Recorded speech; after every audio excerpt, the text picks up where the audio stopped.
And welcome to the regular meeting of the Madera City Council. Today is Wednesday, June 21st, 2023. It is now 6 p.m. The Madera City Council meetings are open to the public. This meeting will also be available for public viewing and participation through Zoom. Members of the public may also observe the live stream meeting on the city's website at www.madera.gov/live. Members of the public may comment on agenda items at the meeting or remotely through an electronic meeting via phone by dialing 669-900-6833. Enter ID 861-1206-5188 hashtag. Comments will also be accepted via email at citycouncilpubliccomment@madera.gov or by regular mail at 205 West 4th Street, Madera, California, 93637. I hereby call this regular meeting of the Madera City Council to order at 6:02. Alicia, would you please call the roll? Mayor Garcia. Here. Mayor Pro Tem Mejia. Here. Councilmember Gallegos. Here. Councilmember Rodriguez. Here. Councilmember Montes. Here. Councilmember Evans. Here. Councilmember Villegas. Here. Would you all please rise for the invocation led tonight by Pastor Joe Alicea, Awakened Church of God. Good evening. Let us bow our heads and pray. Heavenly Father, thank you. Thank you, Lord, for an amazing day. Lord, thank you for amazing weather, Father. Thank you for this meeting and all who are gathered here today, Lord. Thank you for giving us the privilege to discuss the business of being part of a community. I thank you for our leaders, our councilmen and women, Lord, our mayors, Lord, and all those who are part of our government and the citizens that make part of this amazing community. Lord, I pray for your guidance and your wisdom in today's proceedings. I pray, Lord, that you may lead us, guide us, Lord, as we navigate through difficult issues and difficult times. Lord, I pray that your wisdom may lead us. I thank you for this amazing privilege, this amazing town, this amazing community. In Jesus' name we pray. Amen. Amen. Our flag salute will be led today by Councilmember Jose Rodriguez. Ready? Salute. I pledge allegiance to the flag of the United States and to the republic that stands one nation under God, indivisible.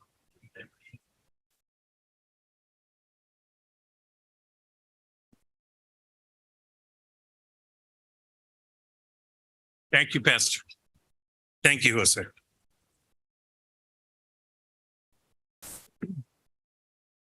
We will now come down to the approval of the agenda. Are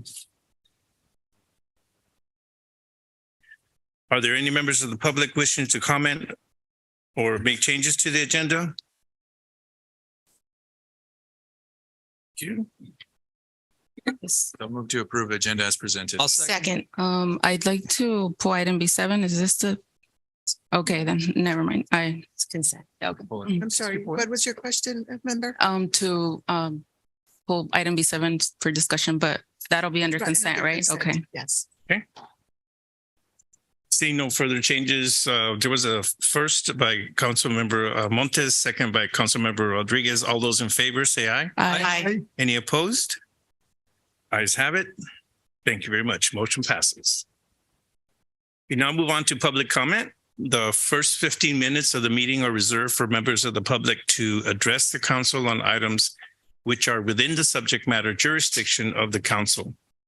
Speakers shall be limited to 3 minutes. Speakers will be asked, but are not required to, identify themselves and state the subject of their comments. If the subject is an item on the agenda, the mayor has the option of asking the speakers to hold a comment until that item is called. Comments on items listed as a public hearing on the agenda should be held until a hearing is open. The council is prohibited by law from taking any action on matters discussed that are not on the agenda, and no adverse conclusions should be drawn if the council does not respond to public comment at this time. Does anyone, first of all, Hilda, would you please make your clarification regarding any public comments so that people understand that they can make public comment regarding any item that we discussed earlier? Oh, well, generally, as he read right now, public comment is what I would call generic public comments concerning matters that come under the jurisdiction of the city council, but that are not on the agenda. If something's on the agenda, members of the public should reserve their comments to when that item is called. If something is not on the agenda, you may speak now. Now, the mayor did ask, because apparently he may have been asked himself, concerning item E1. And item E1, if you're going to address anything concerning item E1, you should wait until that. If you're not going to address anything on E1 and you're just talking about matters that are not on the agenda, then you can just make your comments at this time. Thank you. If you step up to the podium, please. This is not a comment, sir, just a question. I was looking at E1 and I was under the understanding that something about this flag was on E1. I don't see it. Could you advise us as to what item on the agenda? So if we choose to comment on that, we will comment at the appropriate spot. At this Right. time, The item E1, and we don't want to get into the meat of that item, but that item concerns a broad concept concerning establishing a guidebook for the council, some guidelines for council meetings, et cetera. And it includes, for discussion tonight, discussion concerning council rules and procedures, proclamations, and city-sponsored events. And then it just shows that for the future, there will be other chapters to be included in that guidebook that are not before the council today, such as the flag policy, which has been an issue. That is not on E1 tonight. so There's no vote on anything concerning the flag as part of E1 tonight. So I just want to make that clarification. So if you want to speak on any issue, you can speak on any issue. You're not limited, because we will not be voting pro or con regarding the flag. You're welcome. Having said that, if anyone wants to speak or hold their comments to a future meeting, go ahead. Yes, hello. Thank you, Mayor and council members. My name is Jason Rogers. Most of you probably know me, have worked with me. The reason I'm here tonight is because I'm here for support for the Madera Theater Project. This is a partnership between the Madera County Arts Council and the Madera Unified School District that was started last year. We're in our second season. Currently, we're finishing up this week our production of Alice in Wonderland. We have 3 performances left this Thursday, Friday, Saturday. And then following that, we have 2 more wonderful plays this year. We have Anna in the Tropics, starting, sorry about that. Let me just pull that up real quick. Starting July 6th. And then we have a wonderful musical, Into the Woods, starting August 4th. And to echo the invocation earlier, community is very important. Part of what's important to community as well is support of the arts. And so we're really hoping for your support. I did bring a flyer and a couple of handouts that I can give to your clerk that she can pass around to you as well. If you can share it with your social media, your followers and stuff like that, we greatly appreciate it. Additionally, I did bring with us one of our Alice's right here. Her name is Elizabeth Rogers. She will be performing tomorrow night as Alice. She's 11 years old and goes to Nishimoto Elementary. Our other Alice is Mia Vasquez, and she recently graduated Madera High School. But we have community members from all throughout the valley, through kindergarten, all the way through, well, I won't say my age, that are performing in the show. And then we have a wonderful cast lined up for our next ones. Tickets are on sale for all of them. This has information on how to get those tickets and support that. And then additionally, hopefully we can come in the future, maybe meet with the city, set something up and see if we can have a partnership as well with City of Madera, same way that we have with Madera County Arts Council and Madera Unified School District. And so thank you very much. And do you want to say something real quick? She's an actor and she's shy. So, but If you want to share anything with Alicia, she'll be there. Thank you very much.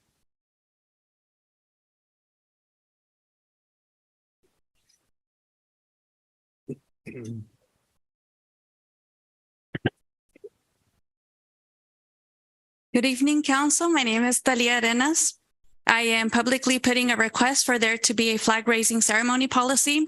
That way, when we request the council again that we want to raise a diversity / rainbow flag, that be up for vote.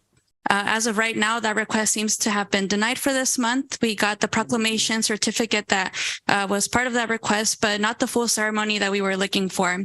The purpose of flag ceremonies are to encourage people to look up and to enhance unity. It's a way to represent spirit and pride within a person and their community. And again, I want to reiterate what I had said last time. When we look at that flag here at City Council, we can feel safe. We're like, okay, this is not a city that's going to tolerate hate crimes. If that were to happen and come on your table, we hope that you would understand that your community is diverse and that you are people that will protect all your people. And so, again, I just want to make sure that that was noted, that this is something that we'll continue to pursue and that we would like that policy to be implemented so we can make our requests. Thank you. Thank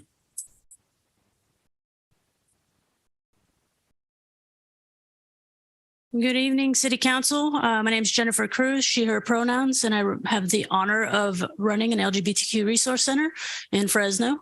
We're here to also second that about the raising of the pride flag, ensuring visibility and hope to the constituents of Madera that identify as LGBTQ.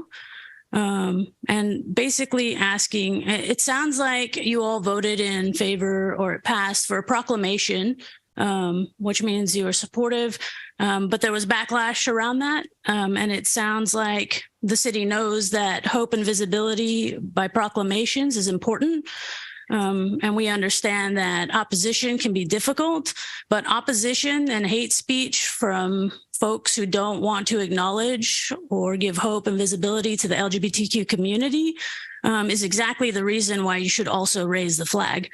To push back against any hate or ideologies that would say, like, it's not okay, stay invisible, we don't give you hope or visibility. And that should definitely, your vote for that or any ordinances limiting a pride flag in your city should definitely be voted for to oppose that hate speech. I was doing some comparison around City of Madera, City of Fresno. You're a lot smaller, and I assume the opposition would say this is a nice small town and we don't need that garbage in our city. I think I heard something to that effect. But this nice small town has the almost exact same youth suicide rates as City of Fresno, which is slightly higher than the state of California. DUI deaths is double the California average. Incarceration is going up while California is going down. Juvenile arrests are 3 times the California average. And poverty is double amongst 18 and younger in Madera from California. So I guess what we're asking for is that symbol of hope and visibility, and you all to vote for that in line with the proclamation that you allowed to give that symbol of visibility and hope to the people, the constituents, the family members of LGBTQ folks. In 2023, even in the great big progressive city of Fresno, we still see the hate crimes, the issues, the disproportionate impact of youth suicide, substance use disorder, and mental health issues. This is your chance to be on the right side of this issue. Stick with that vote that got you the proclamation, eliminate an ordinance that would limit a pride flag ceremony, and raise that flag in your city. Thank you. Thank you.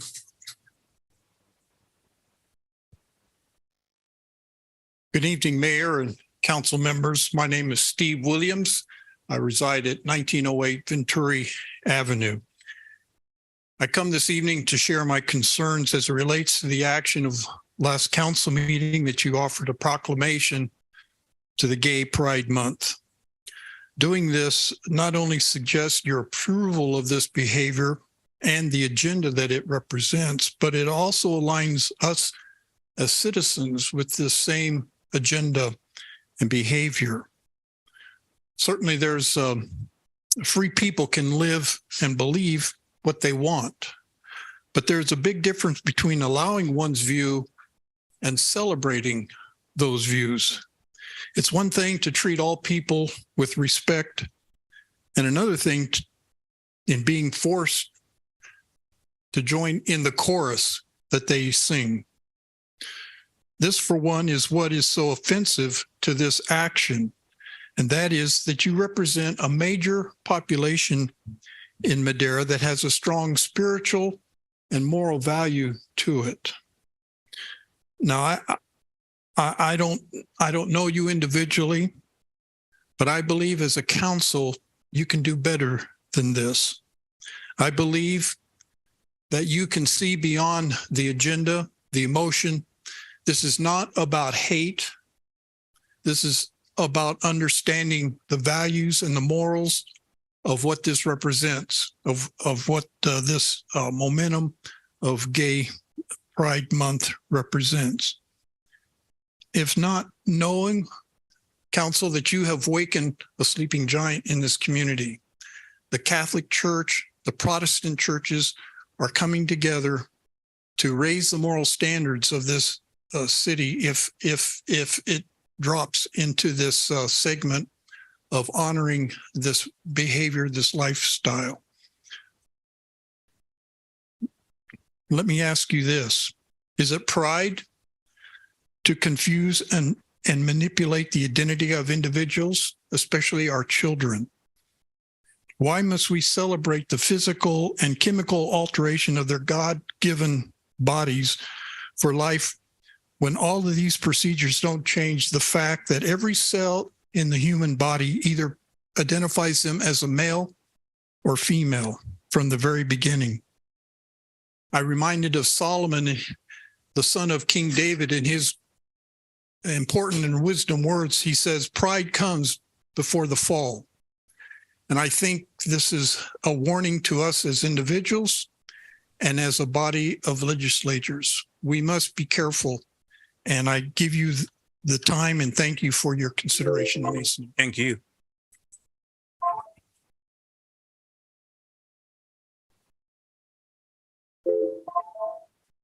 Hello there, Council. Thank you for the privilege of being here today and for your time in being able to speak. My name is Jennifer McQueen. My pronouns are she, her, hers. And I would actually also like to talk about the flag raising, specifically about the pride flag raising, although the reality is that there are so many flags that represent diversity and inclusion, not just the pride flag. Flags can oftentimes be seen as just a flag. But the reality is that for so many marginalized communities, it just really means so much more than that.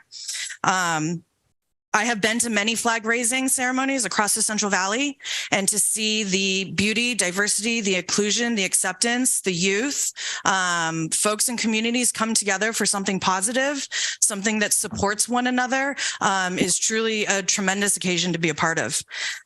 These ceremonies really impact the youth. I truly believe when you support youth and who they are, you're saving lives. As mentioned before by Jennifer Cruz, the suicide rate is alarming when we live in communities that do not support who we are. Of course, I'm very appreciative of the proclamation. It is important and it matters, but the physical action that backs that up is doing things such as raising flags of all kinds that promote, again, positivity and inclusion. I know that many will say that the U.S. flag is the most inclusive flag, but when currently there are 491 pieces of anti-LGBTQI plus legislation floating around the nation in various phases, the reality is that the U.S. flag does not positively represent every person. I know that for me, it does not represent me, and for a lot of folks that are here, it does not represent them. I also want to touch on, I understand how scary it is when you have folks that are against this coming up and weaponizing religion, weaponizing patriotism. I get that. I'm threatened on a daily basis for doing the work that I do. I have folks threatening to come to my home address and publicizing that. I get it. It is scary, but it doesn't make me back down, nor should it make you. I really believe that as elected officials, you are chosen and trusted to represent all people in your community and all who reside here. When you pick and choose which kind of representation you use, you are truly not representing all the people in your community.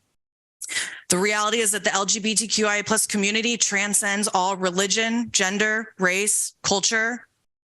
We are your neighbors, your doctors, your teachers, your friends, your family members, your business owners, youth.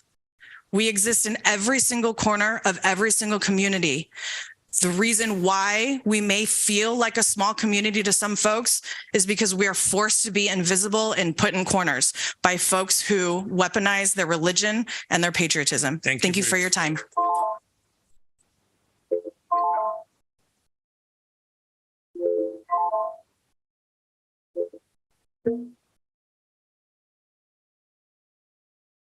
Thank you, council members. My name's Regina Florenti, and I happen to agree with about 99% of what she said. But my thing is, if the flag is exclusive, which this flag and many others are, as she mentioned, there's hundreds of flags out there, that the only flags that should be raised are ones that represent the entire community, the entire country, the entire state, the entire county, the entire city. And I don't think that flags are exclusive to certain groups of any kind should be raised. And when you raise that flag, it opens you up to all the others. You're going to put a church flag up there. You're going to put the KKK flag up there. You're going to have so many people that are going to want their flag up there. And those groups are by nature exclusive. So I would just like to see flags that are all inclusive of everyone, and that we all start working together because we are all a community. And what people do in the privacy of their lives should be private and not flying up on the flagpole for everybody to see. Thank you. Thank you.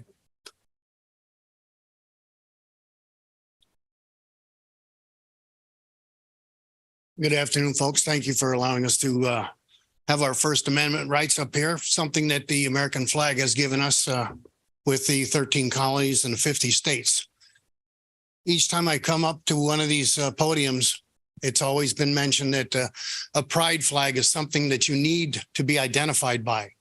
Well, you know, I grew up in an era when you got up and you went to work at 12, 13 years old and enjoyed the fact that you had freedom of speech. You had freedom to do what you wanted.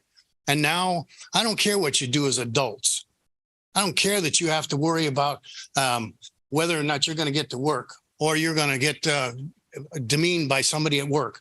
There's HR people. It seems over the years, we've had nothing but dementia coming across our work conditions, our way of life in our city. And I have to ask, what have most of you people done that want to raise this pride flag? Have you done for Madera? What have you done for the city of Madera? What have you done for the state of California? What have you done for the United States themselves? Everywhere you go, something that the one flag you see is the American flag.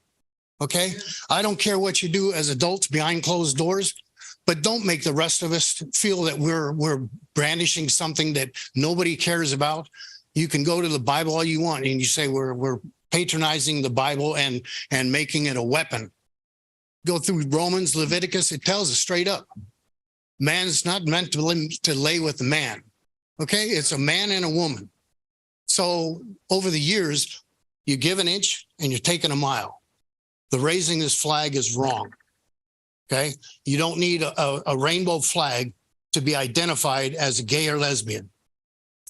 The one flag that needs to be stood up each day, not like what our person that's holding the presidency right now did and disrespected our flag by putting that rainbow flag in the middle at the White House. That's an abomination. It's disrespectful to the rest of the United States of America. This is the only flag that needs to be raised up every day. You can run those pride flags at your home all you want. all you want. My daughter brings hers. It's in her van. She bring it all. You don't get demeaned. You don't get badgered. You don't get harassed. I've been here 13 years. I've not seen one report of any gay or lesbian being harassed as you would as, say, the Asians, the blacks in this town. Okay? So put your facts straight. You don't need a pride flag. Thank you.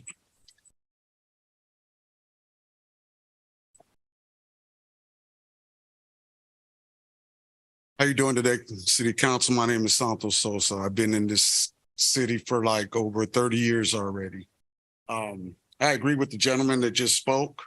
I don't think there's any reason why we should be flying a pride flag. I mean, it's not what we represent here in Madera. I mean, we are a moral city here in Madera. We have a lot of great people here. And for them to be saying that we weaponize the Bible and everything else against them is a total lie.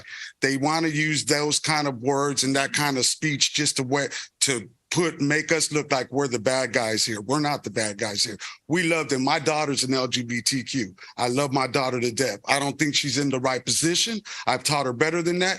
But what can I say? I have nothing against these people. They can live their lives however they want to live their lives. It's been like that throughout time. It's just been recently that they're weaponizing it and coming up against us, you know, forcing it on our children. I don't know if you guys know about AB 957 that was just passed in California.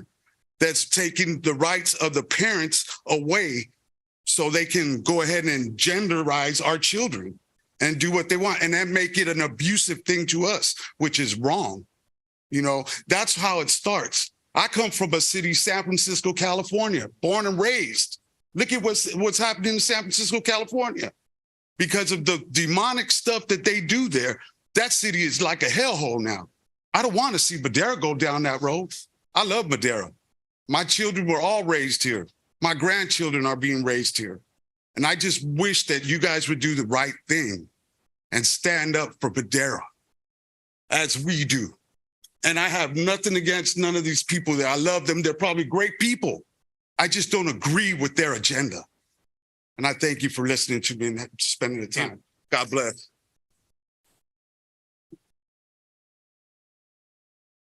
Hello. I'll try to be quick. My name is Noelle. I am a supporter of the Pride flag ceremony raising. I come to you as a supporter of this community. Raising the pride flag is an important symbol of support for the LGBTQ plus community. It shows that we stand in solidarity and with those who have been historically marginalized and discriminated against. By raising the flag, we demonstrate our commitment to creating a world where everyone is treated with dignity and respect, regardless of their sexual orientation or gender identity. So let us continue to take pride in being allies and defenders of the community to those who most need it. And as I was hearing conversation, I did want to speak on a couple of other things. I'm glad the gentleman before me, well, not right before me, before, mentioned about sleeping giants. And I'm glad he did. There is a lot of giants that were awakened, thankfully, to this conversation. So many leaders in this community that are ready to rally together to prove that there are more identities than religious ones or in opposition. And in order to support all, we can, as a community, allow space for everyone. Support what we support and allow others to do the same. But as a city council, I hope that you understand the importance of representing the whole, not just maybe it's 50%. I don't know. Maybe it's 80%, but understanding there's still a small percentage or whatever percentage left that we need to represent. And I think that's important. I also want to thank all of the fighters in this, from nonprofits to local organizers, for doing the work that you do and saving lives, literally every single day. You are appreciated. You are seen. I know he said, you know, what are you doing for the United States? We see you. We know that you're doing so much, and we appreciate all the work and all the lives that you're saving within our youth and adults. So I want to say thank you to you guys. And then also, I heard a comment about genderizing. So my parents told me when I was a baby that I was female. And my dad was male. So I think we are genderized. Thank you.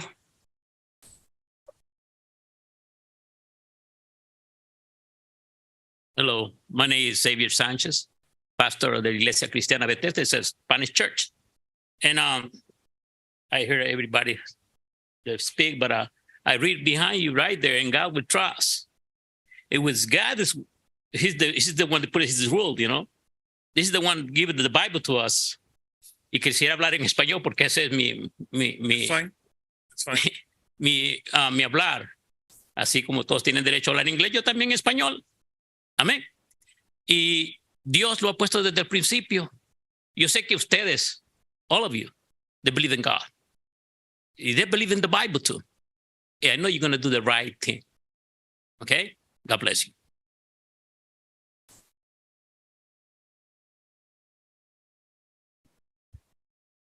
Good evening, council. Thank you for allowing me to speak. Pastor Mark Unger, First Baptist Church of Madera. We're told that we weaponize religion.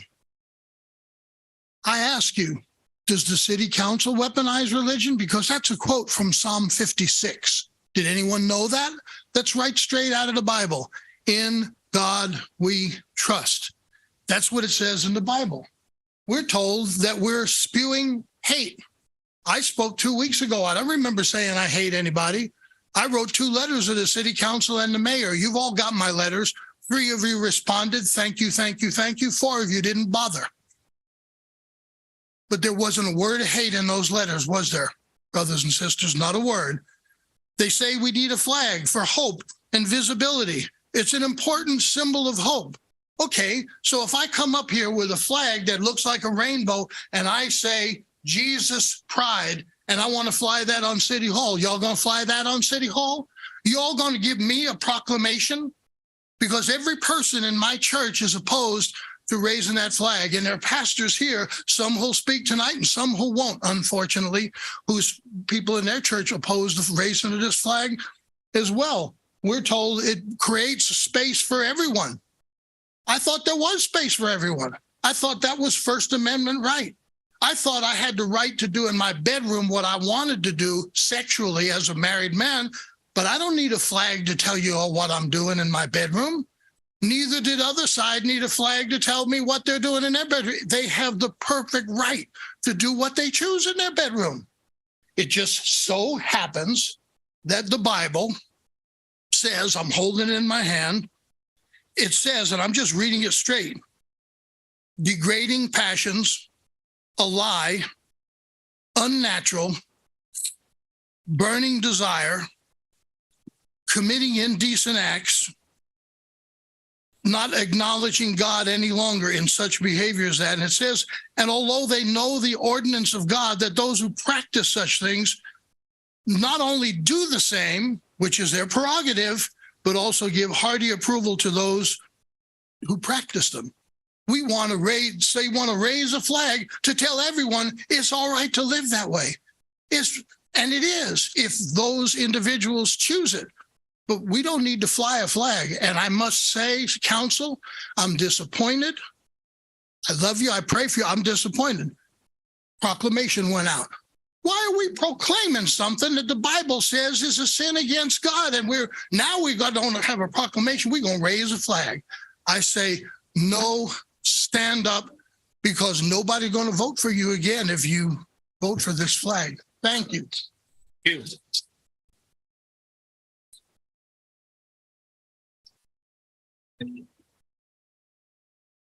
Good evening, council. In honor of Juneteenth, I wanted to quote John Lewis and his Christian faith as it related to the LGBTQ plus community. And he said, I think it's important for members of religious communities to understand and know that members of the gay community are part of the human family. Many of the members in our churches and our religious institutes are gay. The church is supposed to preach the gospel of love, the gospel of peace, the gospel of sisterhood and brotherhood, that we are one family, that we all live in the same house, not just as an American house, but a world house. As Dr. King said, learn to live together as brothers and sisters. If not, we'll perish as fools. The church needs to learn and understand that there is not any room in our society or any society to discriminate against someone based on their sexual orientation. I personally don't like to bring up things like that because I feel like it's very divisive. And at the end of the day, what we're asking for is inclusivity, and anything other than that is exclusive. So we're excluding the LGBTQ plus community. The California report actually reported this week that they surveyed colleges for LGBTQ plus needs in California, and the Central Valley was the highest, which is no surprise, unfortunately, that they see the most hate, the most concern for having LGBTQ plus clubs at their colleges, in the schools.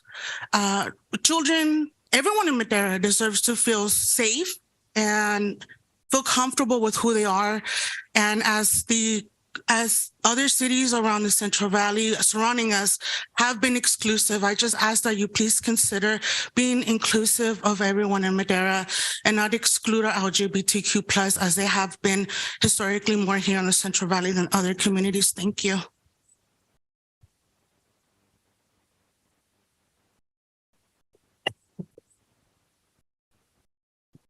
Good evening, and thank you, Mayor and council members. My name is Joyce, Pastor Joyce Lane, and I am not for flying the flag. And I'll tell you why. Because I live according to the word of God. We don't hate any of you. You're part of God's creation. But there's been some altered facts, an addendum that has been written with the word of God. You say that we're filled with hate, but we're not. The word, 1 Peter 2:5, and it says, but we are a chosen generation, a royal priesthood, a holy nation, his own special people, that you may proclaim the praises of him who called you out of darkness into his marvelous light. If you choose to call the word of God a weapon, okay. But I beseech you, therefore, brothers and sisters, by the mercies of God, that you present your bodies a living sacrifice, holy, acceptable to God, which is your reasonable service. And do not be conformed to this world, but be transformed by the renewing of your mind, that you may prove what is that good and acceptable and perfect will of God. I would like to close with these are your decisions, your opinions. And I would ask that you not ask me to live by your decisions. I live according to the word of God. And I love all of you. I really do. Thank you.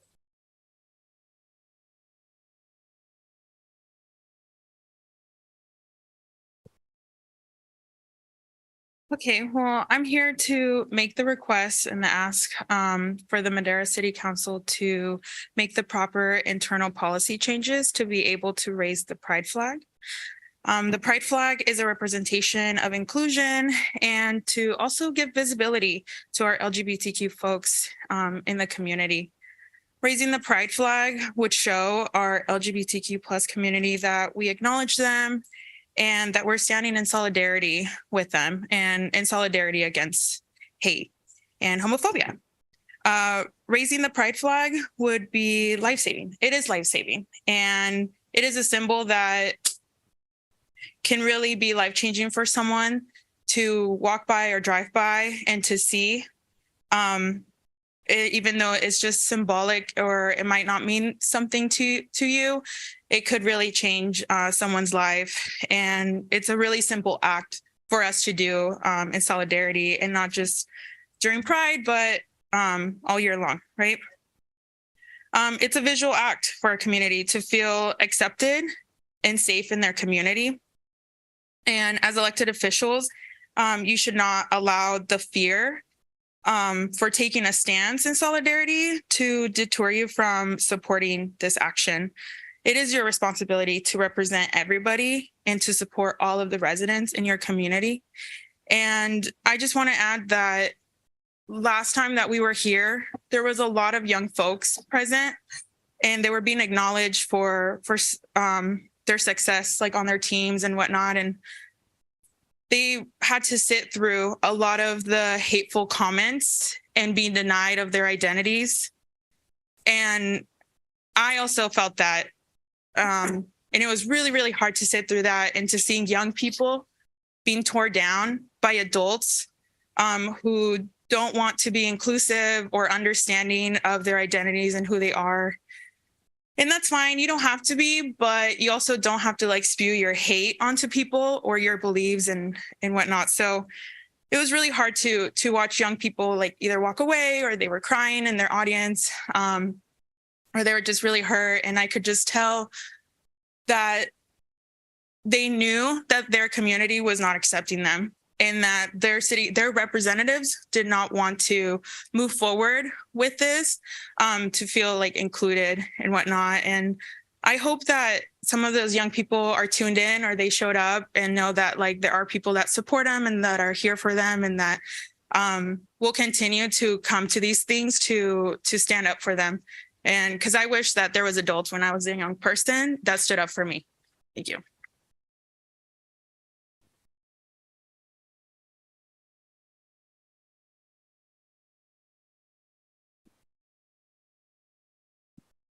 Hello, my name's Ken Sloan, and I've listened to a lot of comments about hate.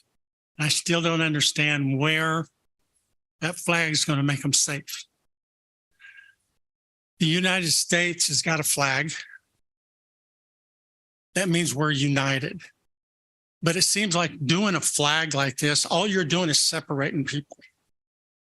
That's all politics does, is separate people all the time.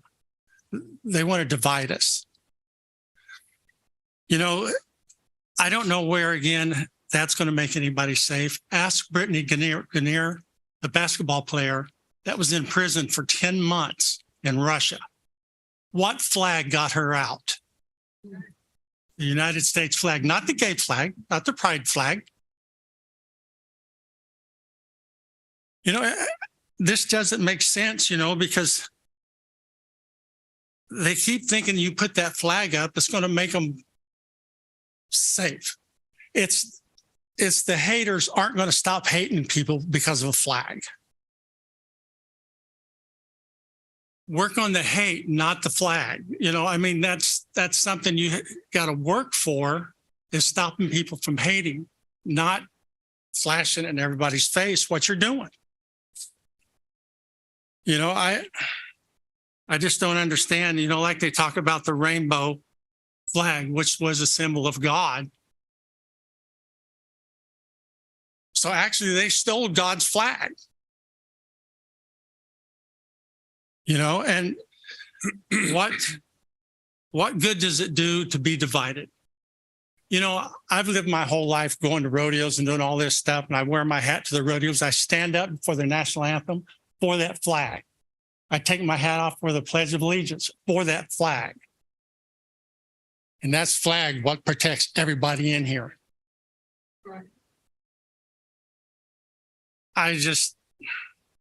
It's very confusing to me why everybody says that flag doesn't cover us. Tell me why. That's all I have. Thank you. Thank you.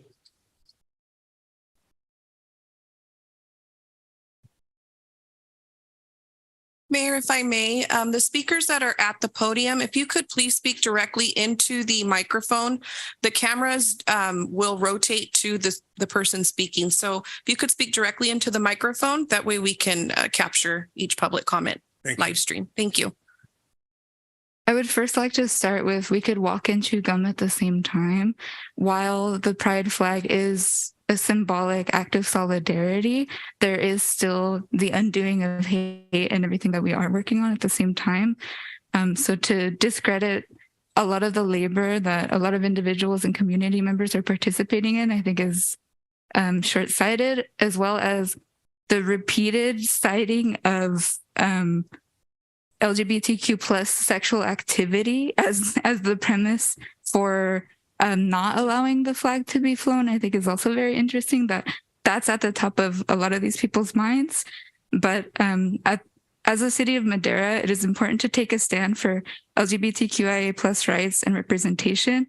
We're currently living in a period where this community is under attack in a time when individuals' mere existence is being denied and rights are being taken away. It is more important than ever to stand with the LGBTQ plus community. They're first responders, they're public servants, they're students, they're educators, and they're residents. And this includes folks in the police department, folks that are in the fire department, and other individuals that support everyone here and allow your society to function. They deserve your acknowledgement and solidarity.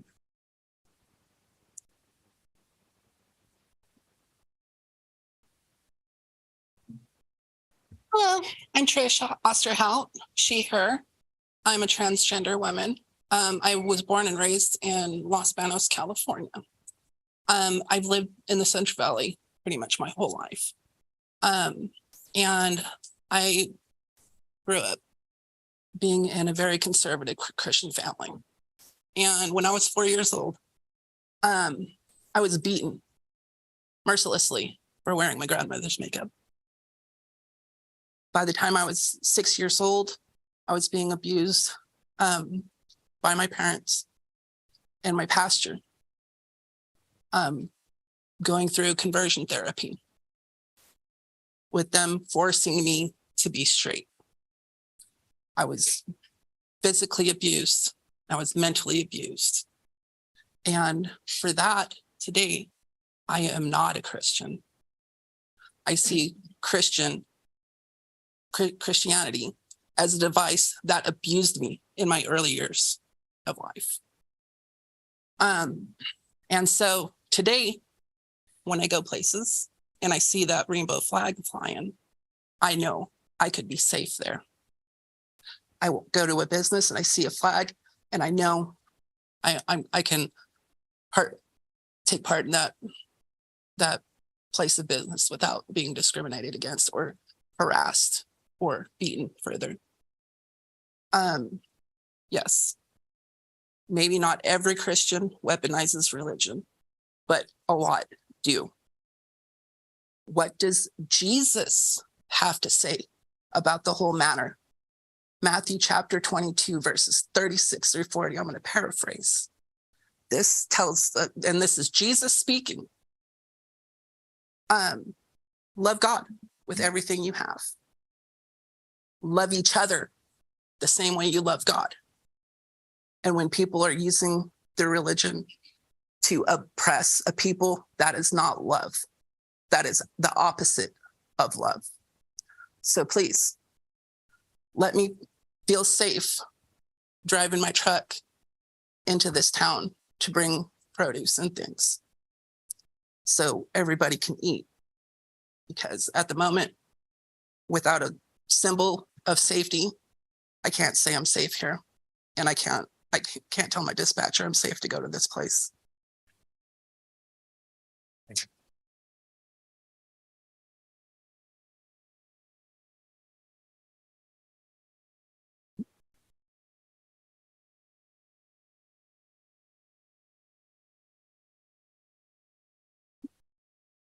Can I start? Thanks. Hi, I'm Donna Dambrino. I've been a Madera County resident for 19 years. When somebody asks me who you are, I'm Donna. I don't have to state that I'm a straight woman or anything else. I don't have to tell you what my gender is. I'm Donna, you know? So the flag that we honor is the United States flag and the California flag, and those represent everyone. I believe that putting up personal belief flags is exclusive because our flags need to represent everyone. I am a Christian Bible teacher, and the person before me is right. The first two greatest commandments are love God with all your heart, soul, and mind, and love your neighbor as yourself, which includes everyone, which means if someone has a need that you can fill, then you do that. My daughter's transgender. I don't condone it, but I don't love her any less. You know, it doesn't make any difference to me in that capacity. And my longest friendship of over 50 years is a gay woman. And I'm loving her like Jesus wants me to love her. And like I said, it doesn't matter. I believe that most of the people that are representing the Pride community do not reside in Madera, that they're coming in from outside areas to force their beliefs on us. And I believe that most of the people that are on the other side of this do reside in Madera. And I believe that that needs to be taken into consideration because this is our community. And of course, everyone is welcome here. I don't agree with what's been quoted. Well, there actually were no statistics quoted, so there is no proof that there is more suicides here and more crime against the LGBTQ community. I haven't seen anything about that or heard anything about that, and there's been no proof shown today. Thank you.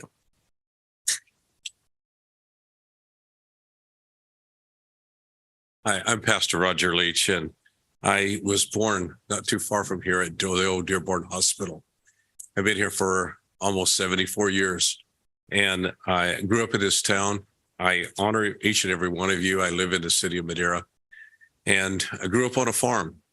And one of the young ladies spoke, and she talked about the FFA, the Future Farmers of America, the people that you honored a couple of weeks ago. And I was a member of that group, and was awarded the American Farmer. And we stood for that flag. That flag was very important to us. There was a creed that every one of the future farmers and the young people of Madera that were in the farming community quoted. Let me read that to you. This is the last verse. It says, "I believe that American agriculture can and will hold true to the best traditions of our national life, and that I can exert an influence in my home and community, which will stand solid for my part in that inspiring task." We're faced with a lot of questions, and a lot of the things that are going on tonight are just basically politics going around, and politics are dividing people, and it will come with one group or another group, and that's what politics means. It's, again, expressing different type of viewpoints and things like that. And I feel like just each one of the other pastors has spoke, and I will tell the community that's here that is wanting the pride flag. We love you. We really care for you. There's no hate. You don't know how many people that we actually have worked with and ministered to. And ministry means serve. And that's what we do. We serve people, but we do it under that flag. And it says, under that flag, it's all one as far as what God is really bringing us together. And one of the things that's going to happen is that if you do raise a pride flag, is that there's going to be other political groups that's going to come in, special interest groups, and they're going to want their flag to be raised too. And you're going to have one after the other after the other. You have done things to honor people, and I appreciate that. And I want you to know that I understand your job is tough. It doesn't go without having a lot of things. And I just want you to know that we appreciate you and we honor you and that we love you too as well. You are blessed too. And then we thank you for listening.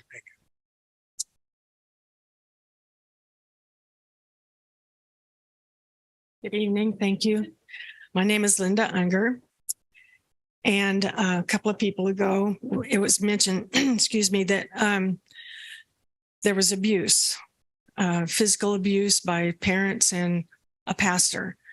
I would venture to guess that that pastor was probably not a saved man. He probably was not a Christian. Just because he has the title pastor doesn't make him a Christian. The only thing that makes him a Christian is if he has repented of his sin and asked Christ to forgive him and come into his heart. That's true of all Christians. A lot of people say they're Christians, but they're not because they have not done that.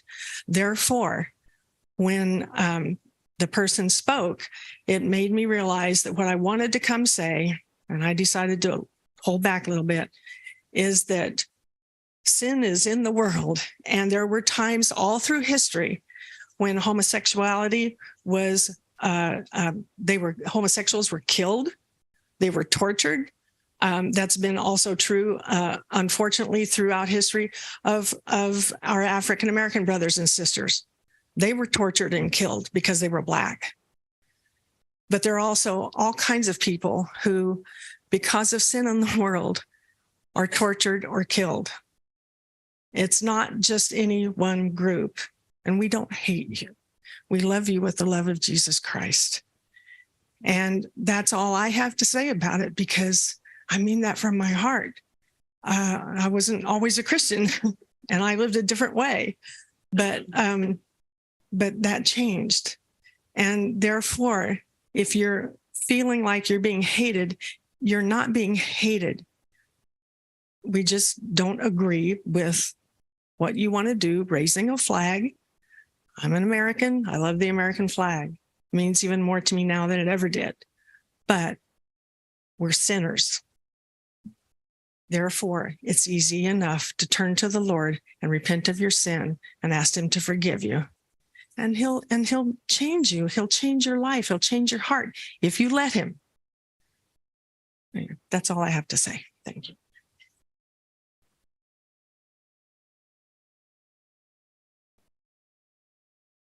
Hello, my name is Justine. I am a resident of Madera.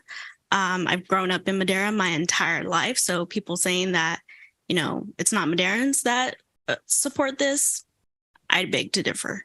I'm actually a third generation Madera resident. I too was in Future Farmers of America, and that was because that was a limited option, but it empowered me. It gave me public speaking skills. And yeah, I was in FFA Creed too.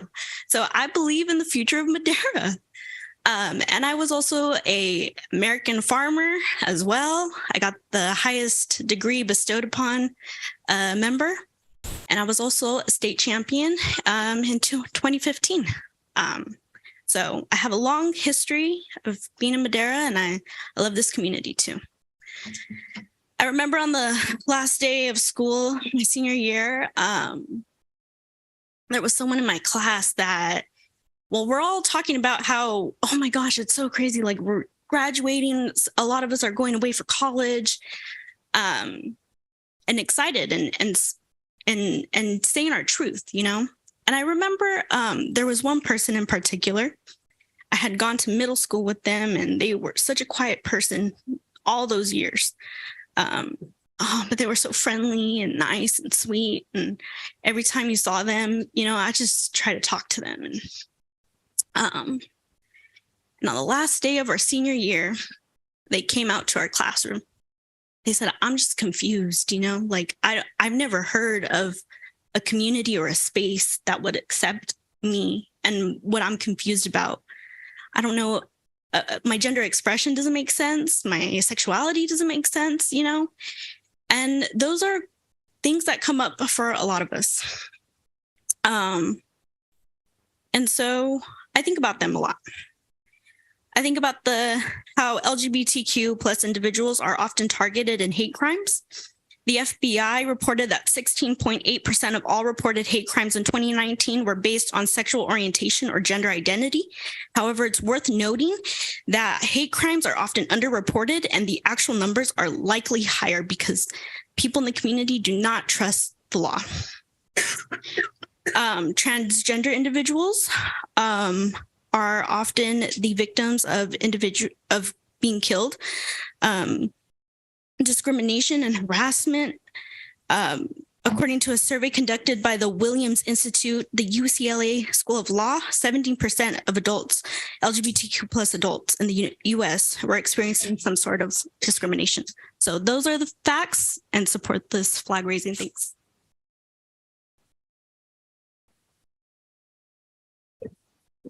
Good evening, members of the council, members of the public. My name is Lynette Lomeli, and I am here to support the raising of the pride flag. But really quickly, I don't want to take up too much time, but I do want to speak to the council. There's been varying opinions today, and one in particular that resonated with me was that people who do not reside in Madera are coming in to push their beliefs on the community of Madera or those that reside here in Madera. I do identify as somebody who does not reside in Madera, but I also very proudly identify as somebody who comes to Madera every day to serve the community of Madera by choice. So to that point, yeah, you're right. There are a lot of people that do not live in Madera that do support the pride flag being raised. And that is because there is a lack of policies here that support that community. There's lack of support here in Madera that provide that sense of security for our community, our gay community, our LGBTQ plus community here in Madera. And one of the other things that I wanted to mention really quickly is that, you know, we keep mentioning the flag and the First Amendment, and we're all very fortunate that we get to come up here and we get to speak on behalf of our beliefs and what we believe. And I don't take that privilege very lightly, but it's also a privilege. And a lot of us that are in here in this room, unfortunately, the flag that we keep, I guess that we keep addressing, some of us in this room don't have the privilege of knowing what it doesn't feel like to be oppressed because of policies or what certain things that flag may represent. So it's okay that we don't understand and we don't agree with one another. But I know most of the community and me as an ally of the LGBTQ plus community, I'm coming here today to support the community because it's needed. It's long overdue. And despite our differences and despite, you know, varying opinions, I know that it's constantly said that, you know, the community is loved, and that's appreciated. It's appreciated to hear that, but there needs to be actions that prove that. And by that flag being raised, that is a way that you prove that, despite what your religious beliefs are, despite what the flag represents or what it means to you. It's important to see and to feel that. And to hear it is one thing, but actions need to take place. So members of the council, I know that this is difficult. Your guys' work, it's extremely appreciated. It's extremely important. And thank you so much for the proclamation. And I know that the community definitely appreciates that. And I hope that maybe moving forward, there could be further dialogue between differentiating opinions or opposing parties, so that way we can come to terms and come to an agreement and we can learn from one another. Thank you.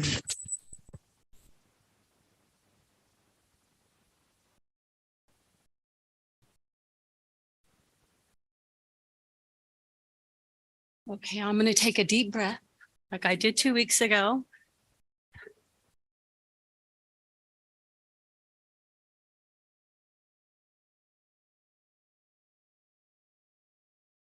So I came here 2 weeks ago to kind of spew out a personal agenda that I had. And then I was here and I heard a lot of both sides of the story.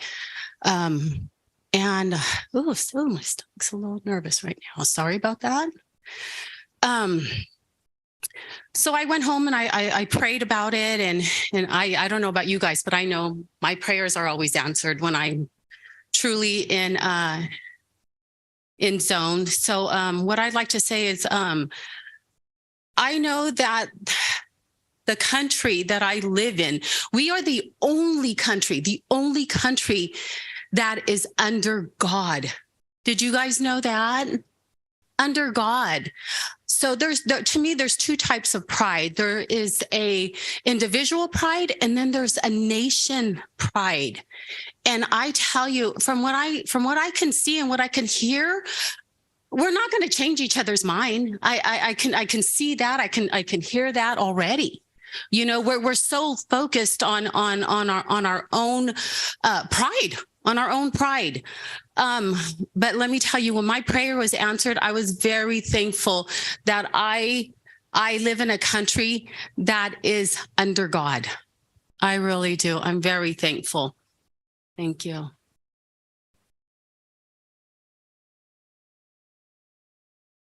Is there any further public comment? Yes, sir.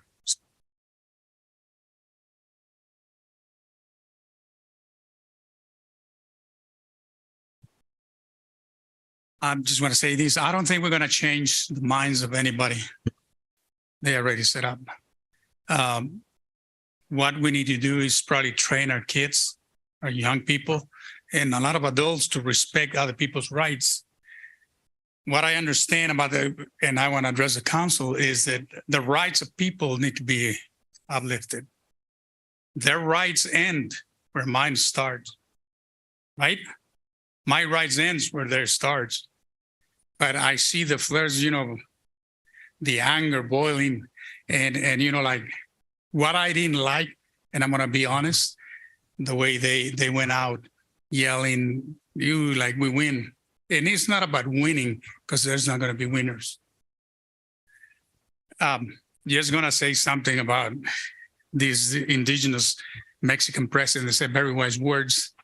He said, "Among the individuals, as among the nations, that respect for other people's rights is peace." And it's gonna boil to that. I don't want to see my rights step all over, and I don't want to see the rights step over. So this is gonna be decided by the council. And what we need to do is pray for the council. And someone says they have a very hard job to do, and they do. They really do.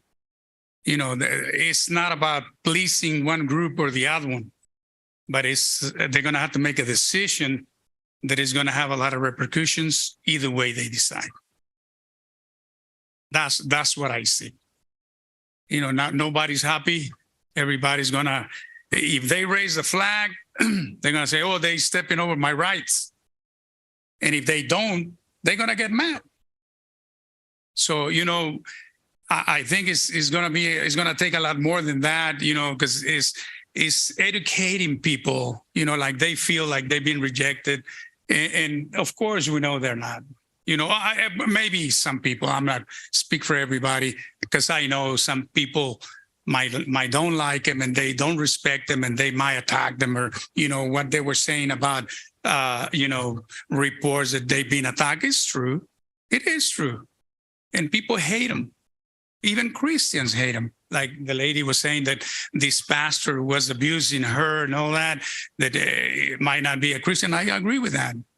Might not be a Christian, but the majority are. And the majority are not being abused. But anyway, besides that, it comes to the rights of people.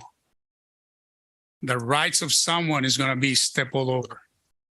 My rights or their rights. Now you guys are going to make the decision.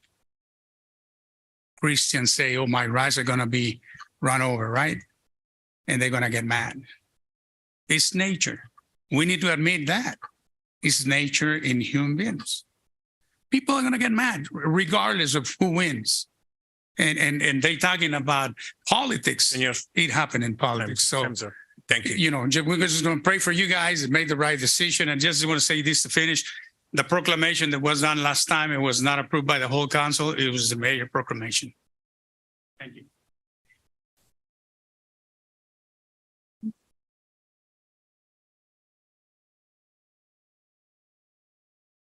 Seeing no other public comment, Alicia, do we have any written public comment? Mayor, we do have a caller on Zoom. Phone number ending 9986. Please unmute yourself by pressing *6. You may speak at this time.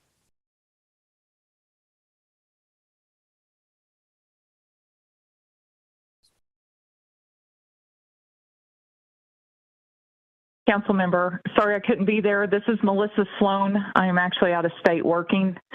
I want to say, most of you guys I've spoken to, and you guys heard me at the last time when we met 2 weeks ago. And I hear some people talking about other people coming into our county. They're coming into our county and into our city. I'm sorry, they don't live here. They don't play and they don't give you votes.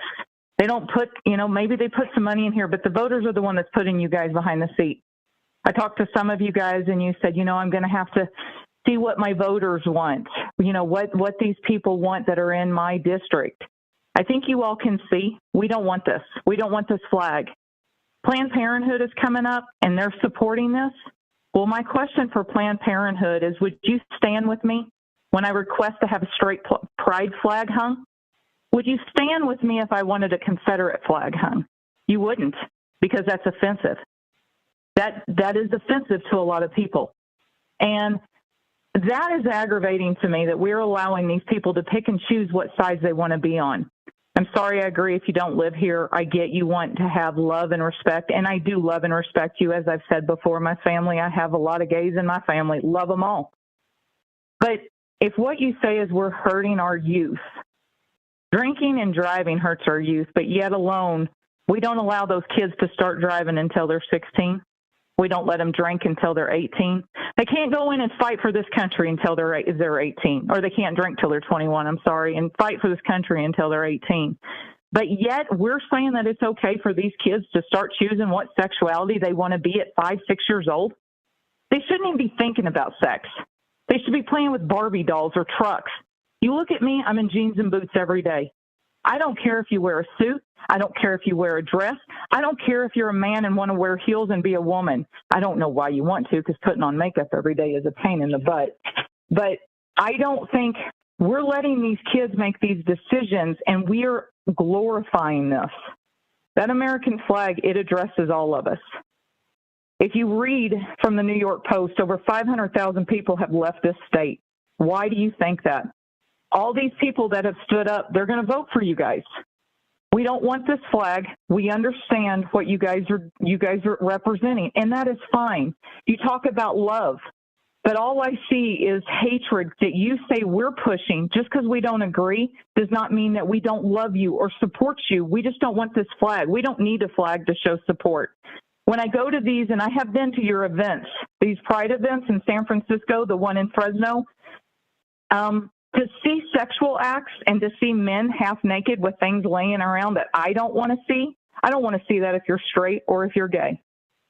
I know tonight you guys are going to discuss for E1 your ordinances on what flags should be raised. So you can put in your guess that I'd like to have the straight pride flag, the Christian flag, the Confederate flag. I'd like to have all those flags raised. Thank you very much for your time.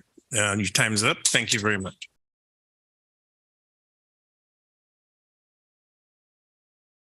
Alicia, are there any further comments on Zoom? No further calls, Mayor. I do have written public comment. Could you please read them, please? The first one is, my name is Kenverly Diaz Torres. I was born and raised here in Madera, and this is my public comment. I can't help but notice the other side kept saying, but I have a loved one who is part of the LGBTQ plus community, and then continues to say why it shouldn't be raised. I have loved ones who are like this. You recognize us to your advantage, but if you were a true loved one who actually accepted us, you would be on the other side chanting for it to go up, because if you understood what it is like to be in our shoes, you would be an ally. After hearing the meeting, it is clear that the other side is uncomfortable. You guys lack the knowledge of the flag's meaning and Pride Month, and I see you haven't done your research. So let me educate you guys on Pride Month. Pride Month is more than just rainbows and parades. Is it about fighting for equal rights, protecting LGBTQ plus youth, and respecting us for being who we are, and having a safe community and acknowledgement? We just want change and safety. How hard is it to acknowledge us? Madera Community College is leading the way by having the LGBTQ plus flag raised. This is something that needs to happen. You are representing someone who voted for you guys, who you said to protect and create a safe environment.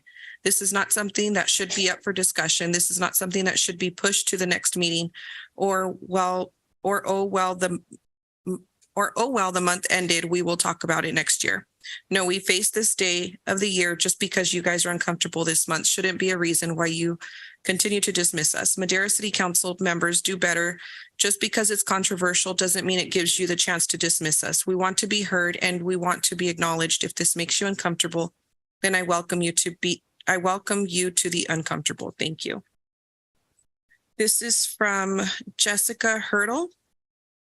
Dear City Council members, my name is Jessica Hurdle, and I have been a resident of Madera for the last 5 years. I have been a permanent resident in the state of California for the last 13 years. I hold a green card and have been married to an American citizen for the last 12 years. I am self-employed and pay taxes. My husband and I decided to buy a house here in Madera because we felt there was a real sense of community, strong and caring about each other. On May 25th, I posted a notice of the meeting that was to be held here on June 7th. I posted on the platform of nextdoor.com about getting the pride flag on the Madera City agenda and added, I hope they approve it.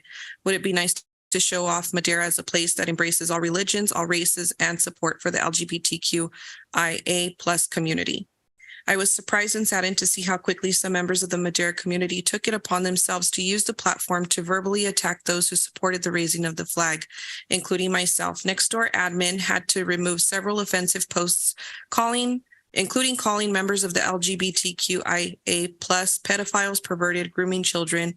I'm not anti the gays, but what they do in their bedroom is their own business. We don't need a flag. I received a couple of private messages and public messages telling me my post was ruffling feathers.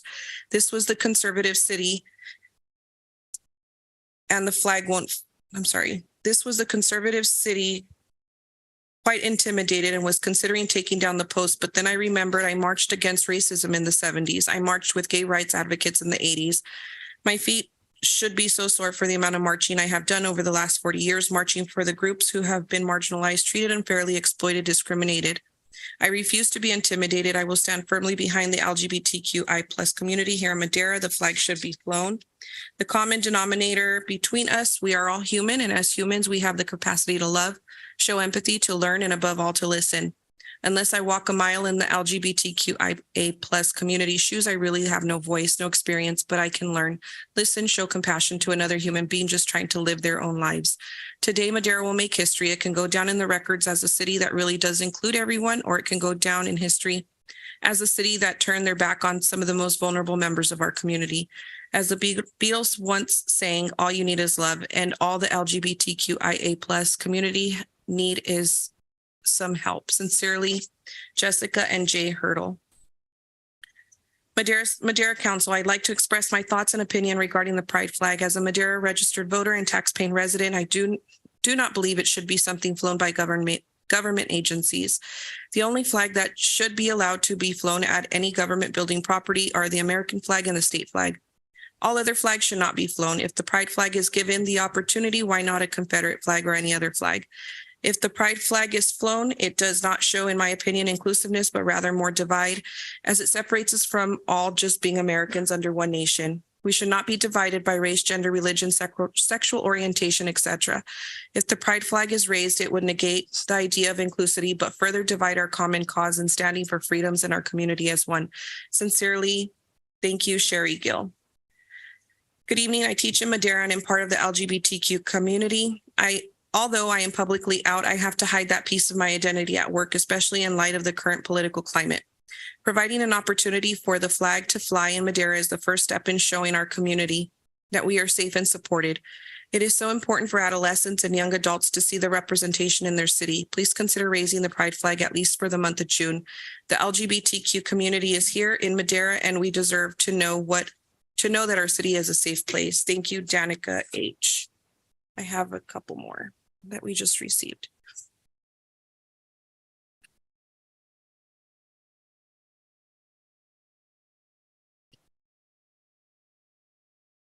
I hope you're doing well, council members. My name is Edgar, and I'm in support of displaying the pride flag in the beautiful small city of Madera. I wanted to highlight the importance of displaying the pride flag, a symbol representing the LGBTQ plus community and promoting acceptance. Displaying the pride flag is an act of solidarity, an invitation for people of sexual orientations and gender identities to embrace their authentic selves without fear or judgment. It serves as a reminder that we are all equal, deserving of love, respect, and the freedom to express who we truly are. By proudly raising and displaying the flag, we show support and inclusivity. It fosters self-acceptance and makes individuals feel valued and celebrated. Displaying the pride flag also encourages dialogue, education, and commitment to creating an inclusive society. It prompts us to challenge prejudice and advocate for equal rights. I kindly urge you to consider displaying the pride flag in our beautiful spaces. Remember, the pride flag is not just a symbol, it is a powerful catalyst for change. By displaying it, you can make the statement that we stand together, bound by love and shared vision that celebrates diversity and embraces every shade of the human experience. Thank you, Edgar. This is from Estela Martinez. Good evening, City Council. I hope you find yourselves well tonight. I'm emailing you in regards to the intersection of Clinton and B Street.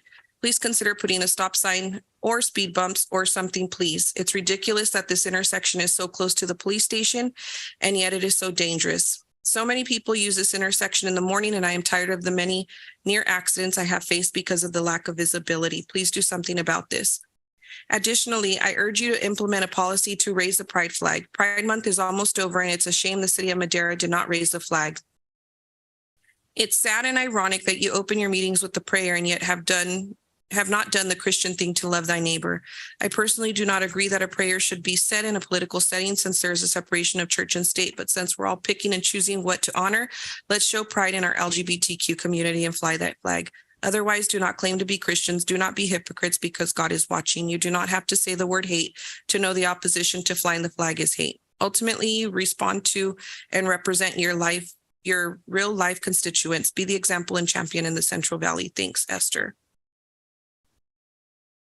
And the final public comment is, good evening, City Council. I am a lifelong resident of Madera and proudly so. I support a policy that allows the pride flag raising because, like my God, I love my neighbors. Please implement a policy that would allow a pride flag raising in the city of Madera. After listening to all these so-called Christians, I am embarrassed that these are the people who claim to represent our God. It is so easy for all you straight old white people to come up to the microphone and say your opinion exactly because you have never lived a queer experience. It's easy for you to spew such ignorant comments because symbols that represent you have never been debated in a public setting. No one has ever debated your existence. No one has ever told you your lifestyle is a sin. No one has ever opposed a raising of the U.S. flag, despite the fact that the flag is a symbol of oppression for many people across the globe. Let's not be dense about the damage your comments cause. You claim to love gays despite not supporting them, but let's be real, that's not possible. I am a Maderan and I support pride flag raising. Our queer community needs public support and representation. Christians get a public prayer at the beginning of each council meeting. That's much more representation than the Madera queer community. Pray to your God and ask for forgiveness for being a hypocrite. Madera City Council, please support your LGBT community. Kindest regards, Kathy. That would complete the public comment received, Mayor. Thank you very much, Alicia. I want to thank everyone for their comments and keeping everything respectful and civil. Thank you very much. And we will conclude public comment at this time. We will now move on to written communications, which there are none. Presentations, there are none. Introductions, there are none. And we also have under item A, workshops. We will now move on to the consent calendar under item B. Matters listed under the consent calendar are considered routine and will be enacted by one motion and one vote. There will be no separate discussion of these items. If discussion is desired, a member of the public or a member of the council may request an item be removed from the consent calendar and it will be considered separately. Mayor, I request that item B7 be removed from the calendar and considered separately. Okay, item B7. Approve the remainder of the consent calendar. I'll second that. Motion to approve the remainder of the consent calendar by Councilmember Montes, second by Councilmember Rodriguez. All those in favor say aye. Mayor, Yeah. public comment.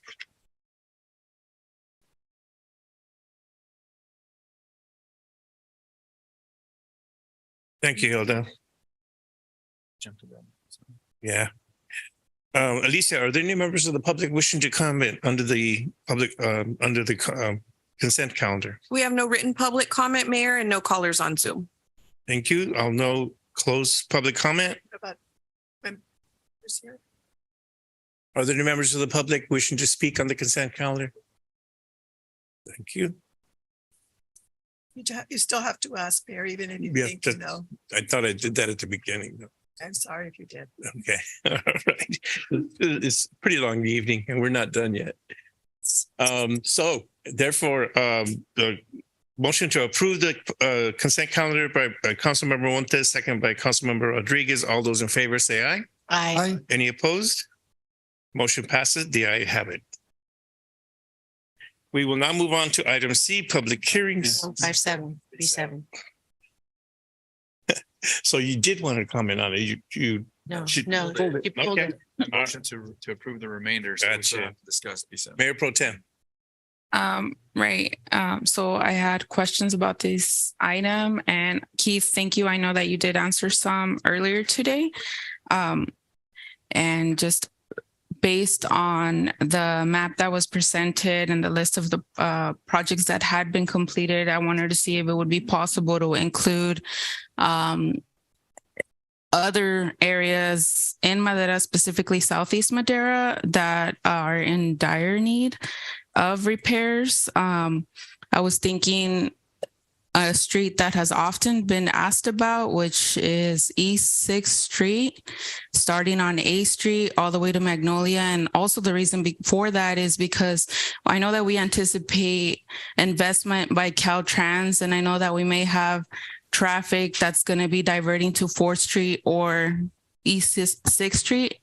And I wanted to see if that could be considered for to be a part of this list of priorities for road repairs. Yes, I'll go ahead and take part of that, and then Alan Bitter and Alexis Raimundo is here, who can also discuss some of that. It's possible to go ahead and add any project in the list.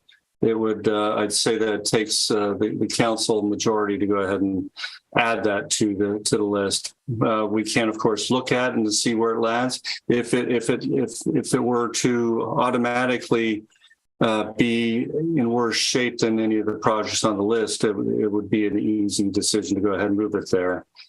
Without having seen it, I would say that that's just a decision by the council.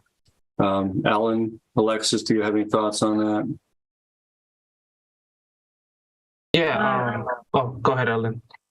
I was just going to say that, yeah, we can go out and do a site evaluation and compare it with the others on the list and the other streets that haven't been identified or listed yet. And if it's in the same category as those that have been listed, we can certainly add it to it. We can always add to the list. If we have to represent or present a minimum list of streets in order to qualify for the funds, and then we can always add to it. Okay, that makes sense. Thank you. Also, add one more thing. Like mentioned, the staff report, we only have our tours and collectors surveyed so far. So it was mentioned that this year, hopefully this late fall, we'll get all the residential streets. And then from there, we're able to locate which street, residential street or local streets is in need of treatment. And then we'll add those streets that are worse than the others on the project list. Yeah, I believe that 6th Street, or at least most of it's considered a collector in our circulation element. Okay. Thank you for that, Alexis. I also wanted to make mention, I believe that this would be a residential street. It's really small, but it's East 7th Street where Sycamore meets Lake Street. If you could, you're going to be in the area. If you could take a look at that too. Visually, I know it's really bad. And that's it. Thank you. Of course. That was it. Councilwoman Gallegos. Thank you, Mayor.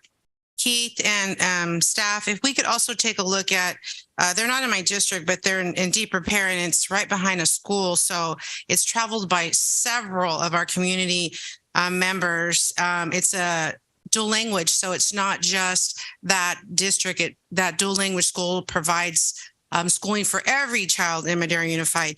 And that's Santa Cruz Street and San Bonilla Street. They, part of the curve is already going away too. So if we can put those on a list and look at those streets for evaluation, I'd appreciate it. I would like to actually say something about Santa Cruz Street and Santa Bonita. Yes. I actually live by there, so I did see it's really worse. It's actually been proposed on this list that's on the staff report. Those sections have been were added actually. Perfect. Thank you so much. Santa Cruz and Maple. That's it.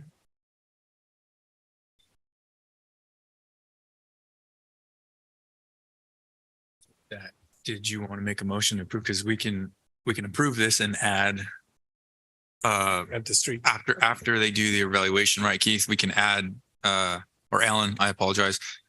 We can add the streets after you guys do evaluation and get back to council, but it would be imperative that we approve this item today. Your alternatives, Consent, yeah. your alternatives allow for Additions. getting direction and coming back because there's 90 days. Well, how much time do we have? 90? It says provide guidance to staff to modify the project list. The city has 90 days following July 1 deadline to submit a list. So that's an alternative. Okay, we can- Approve it as is or do that alternative. So with that, I'd like to motion to B7 to be approved as is. Mr. Mayor. Could you before- hold on a second? Councilwoman Gallegos, Mr. Rodriguez wanted to say something. Councilmember Rodriguez. Thank you, Mayor. So with the proposed resolution that we have before us here, there is a specified amount of money for the projected list there. What would that do as far as monies, since we don't have a survey back? And does that create an amendment to this to these funds, or where would we bring up the funds to fulfill the alternative route? The way it, based upon the selection of those other streets, if council wishes to have those addressed immediately, it might cause those other streets to fall down on the list. The ability to complete the streets that are shown on the list or additional is to a large degree dependent upon the bids that we receive from contractors. There are times when the bids come in high from estimate, low from estimate, right on. When they come in low, we have the ability to add additional streets, and this list might not change from what it is and still add in the other ones. But if we're coming in high, some of the streets will fall below. So I'm thinking that it might make sense to go ahead and approve the list, but we can come back at a following meeting if we see any concerns and note what will be happening. We'll do what we'll call a mini assessment and determine where these other streets land relative to the collector and arterials. And we can go ahead and provide a little bit more insight into how the pavement management system works as well, if council is interested in hearing a bit about that. What we do with regard to the selection of streets is we're attempting to maximize the effect of the dollars that we have, and that's not just the streets that we have here, which are RMRA.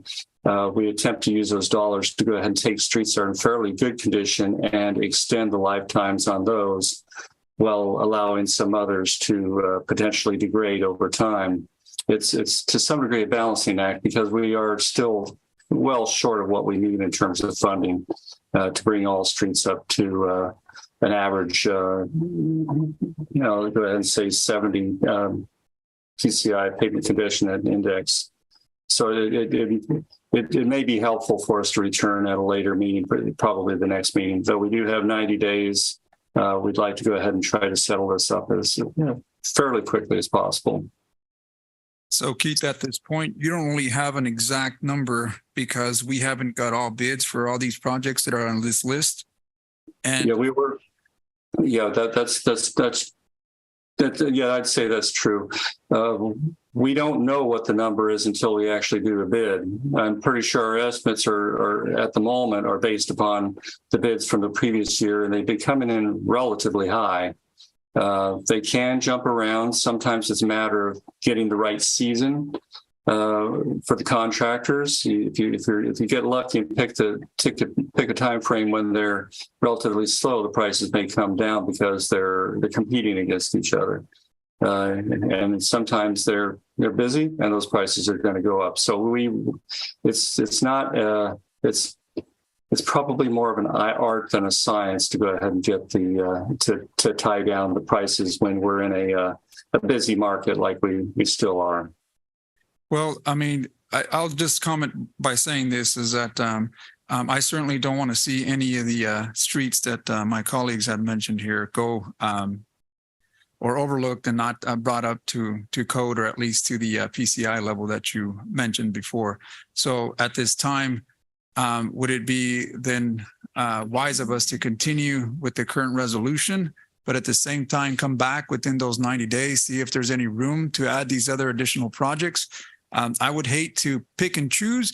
And at the end of the day, some of the major projects that require pavement and or sealing are not done correctly, especially if they're arterials and collectors in our city. So I would like to see that that list be added at some point in the future, sooner than later. But at the same time, $1.5 million, I don't know how far that goes. I know with transportation, pavements, don't know if we can leverage some of those funds to add additional grants. But I don't know that that's going to really take care of all the issues that we face in our residential streets, collectors, and or arterials. Given we have 90 days, it may be best to just return, either depend on what the city attorney says, continue the item, or bring it, or simply just bring it back at a separate meeting. Is it if we're still unsettled in terms of the number of streets, having an answer tonight isn't going to it would be best if we delay on submittal to the state with regard to their list of projects. Yeah, and I'll just end by asking you this here. So the list that I have certainly looks like it's weighted to some degree, maybe more so to the west. But I feel that it's somewhat balanced. But again, I can see why these other streets that haven't been brought up to that PCI level are not on this list. And I just want to ask, how do you determine a list like this? Is this something that you are looking because they're arterials and collectors and they meet that specific condition? It is a list of arterial and collectors. We're as the staff report indicates and what Alexis has already volunteered, we're planning on taking the pavement management system model and expanding it to including local and residential streets. When that's complete, we'll begin a list of all streets showing what where they all land in a relative list based upon PCI. The council can then choose to go ahead and have us focus on arterials, collectors, residential streets, or a hybrid model where we focus certain funds on local residential and the rest on arterial and collector. Once we get that complete, it would be best to go ahead and provide council presentation on the methodologies that can be used with regard to that. For the moment, though, the number of streets that we're looking at are probably fairly minor in terms of having an effect one way or the other on the overall approach that we take. Got it. Well, I mean, like I said, there's only $1.5 million. Don't know how far that can be stretched, but I certainly would agree to move forward with the resolution and bring back those additional streets to be added once we get those surveys completed. Councilmember, that would be my motion. Yes. Before you go there, Mayor Pro Tem wanted to comment. Yeah, so it sounds to me like there is time to survey these other streets. I know that based on the map that I was provided historically, there have been several repairs done to one of the streets that even just visually looking at it at Google Maps, it doesn't seem as in dire need. And I know that I don't have the technology that you have, but I'm just basing this all on visuals and then also hearing from my constituents about these repairs that are needed in our neighborhoods. I would move to, or I believe it's the motion is addressing what I'm asking, right? I believe there's already a motion on the floor. Yeah, that's what I was just getting clarity from. Your motion to continue with the current resolution before us and bring back the additional streets that were brought up earlier. Yes. The case, and I'll When you say continue, because that could be interpreted differently. You're moving to approve the resolution presented by staff and As then bring is. back the other for the future. The other The streets that you streets that mentioned. were mentioned. Yes, that's his motion. So then that was my motion, but if she's saying that that's what you made, then I'll rescind my motion. But if not, then I'll. I think hers is different. There was already a motion. Okay, Yes. I'm sorry. Here. Okay, well, I thought we can have multiple motions. All right, so are you good with that, Mayor Pro Tem? Yeah. We're gonna bring it back. Okay. Sounds like it was. No. Yeah. I thought. We're going to approve it, but bring back information on the streets that have been listed before us for information to see where they rate on the PSI. To see if they should be submitted for these funds, right? No. So if they should be we in the need to list. go forward. These, because the team has spent a lot of time and coming up with the streets that are needed in the city that are at the lowest PSI. Even though these other streets that we are saying that are in dire need, if there's extra funds, can look at that. And I'm assuming from my motion that the team will look and do arterials and adjust and see what their PSI is and put them on priority on the next list that comes about. Which would be next year. To be clear, I believe we can add, if based upon the determination of our visit and council's consideration, it can be added to this year's list. Yeah. Okay. If That's there's what I money. understood. There's What I understood. Mayor, if I may add, Look into the possibility, and if possible, Yes. with the funds that we have, then it'll be done. So Okay. I guess you're gonna be okay. Okay. So then I move to approve. So that's my motion. Can I say something real quick? Sorry, guys. There's a hand raised.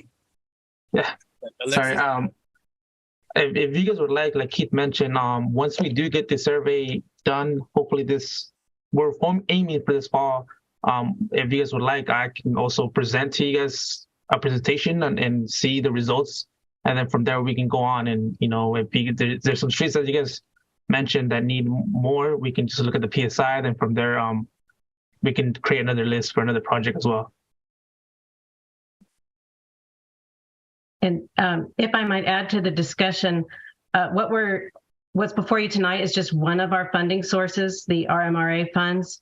We also have other funds to program and that we could enhance this project with if we did want to expand it beyond just the 1.5 million. We have Measure T funds we could add to it. And then we also have other projects for using local partnership program as well. So we can present to you as a follow-up all of those funding sources and what they are proposed for this year for rehab projects.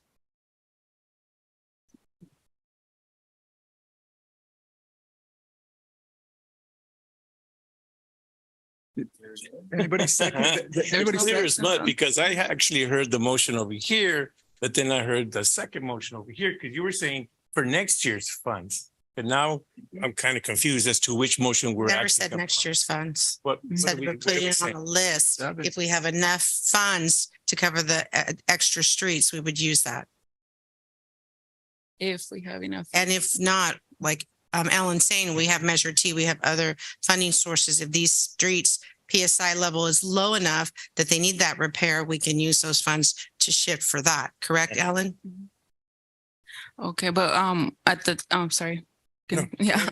At the time that this list was made, these streets weren't taken into consideration. So I would like to see if it would be possible to look at them and compare them to the ones that are already on the list. We can do that. So you would vote no to her motion. Okay. My motion is to go forward and look at these streets and put them to an additional to the list and use under other funding sources to do those repairs if needed on these streets. You had a second earlier. It's still there. I second. Yeah, well, that was my same motion, is that we Yeah. move forward. Okay, so we have to take this. I make a motion or, No, okay, I'll vote. you have a first and a second right now. Oh, you, man. So I want the motion read again, just to be clear, so everyone's clear. You're on. The motion is to approve this B7 as presented, but staff will go back and look at the streets that are presented and put them onto this list if there's funding available. If not, look at other funding sources like Measure T to repair the streets that we've added to the list. I'll second that. Motion to approve. Go back. Was it B7? B7. Seven. Right? Yeah, motion to approve B7 by Councilwoman Gallegos, second by Councilmember Rodriguez. All those in favor say aye. Aye. All those opposed say no. Nay. No. Oh, So we need a roll call vote because I believe we had more than two no's. Councilmember Gallegos? Yes. Councilmember Rodriguez? Yes. Councilmember Montes? No. Councilmember Evans? Yes. Mayor Pro Tem Mejia? no. Councilmember Villegas? Yes. Mayor Garcia? No. Motion passes with 4 yes votes and 3 no votes. You. Do we need to go back to the original consent calendar or are we done with that? You're We're good. done. We're done with that. Thank you very much. We'll move on to item C. Item C1 is a public hearing to consider declaration of nuances and abatement order for overgrown reeds. Presentation by Maribel.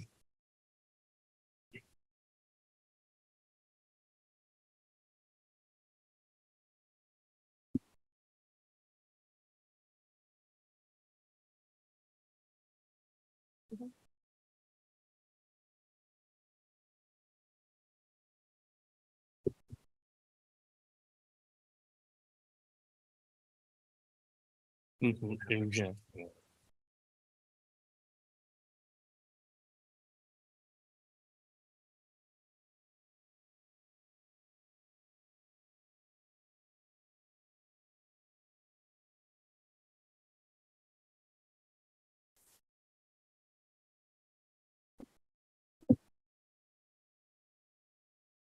Good evening, council members, mayor.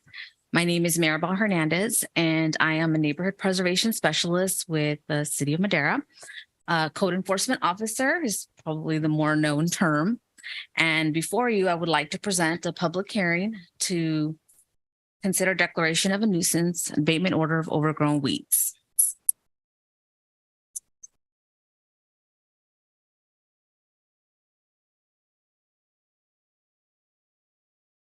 What is weed abatement? The purpose of the weed abatement program is to prevent hot fire hazards created by vegetative growth and accumulation of combustible debris through voluntary compliance. Weed abatement program is strictly for vacant lots to ensure that excess weeds and brush don't become fire hazards to the surrounding properties. Properties that are not in compliance will be subject to enforcement and abated by the city by a city contractor at the owner's expense. Fenced properties or properties with structures are not part of the weed abatement program. However, if property has dry, overgrown vegetation, it will be addressed as a public nuisance.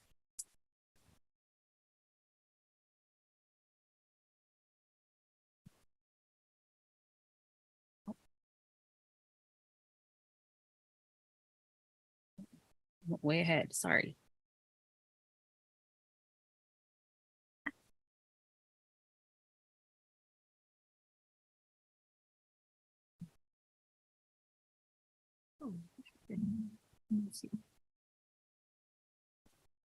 Bear with me.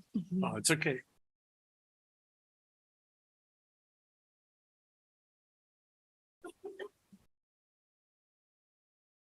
It reminds me, I gotta mow my lawn.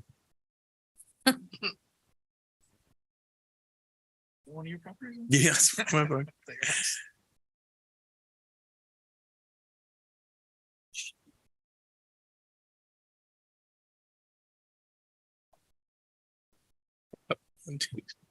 Okay, back to this.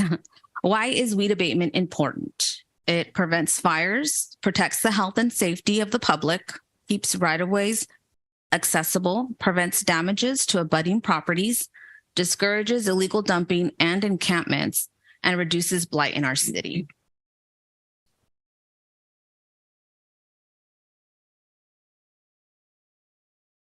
The City of Madera Code Enforcement coordinates an annual weed abatement program throughout the city.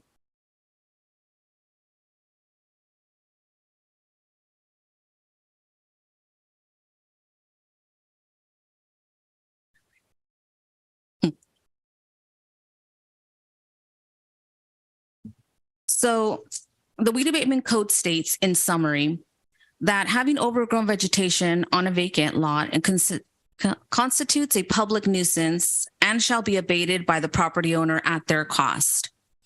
If they do not take care of it on or before the deadline, the city will hire a contractor at the owner's cost.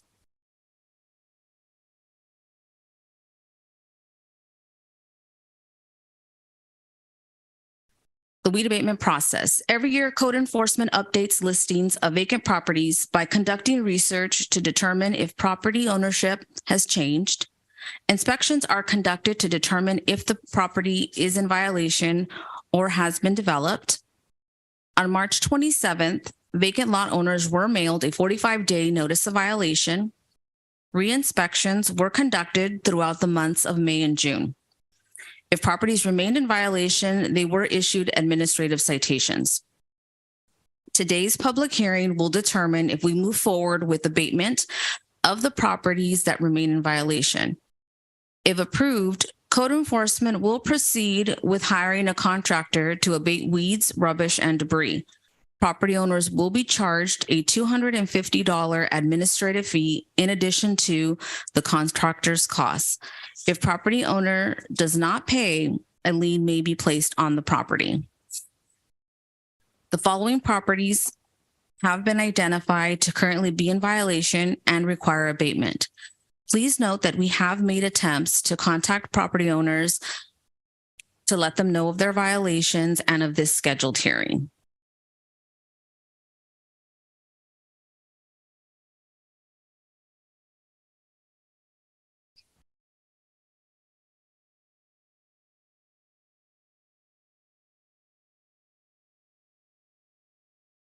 Okay, so now we start with the lots that are in violation. This is a 0.17 acre parcel. It is located on the 700 block of Southeast Street. The owner is not local, but out of Bellflower, California. We issued one citation totaling $100 for this lot.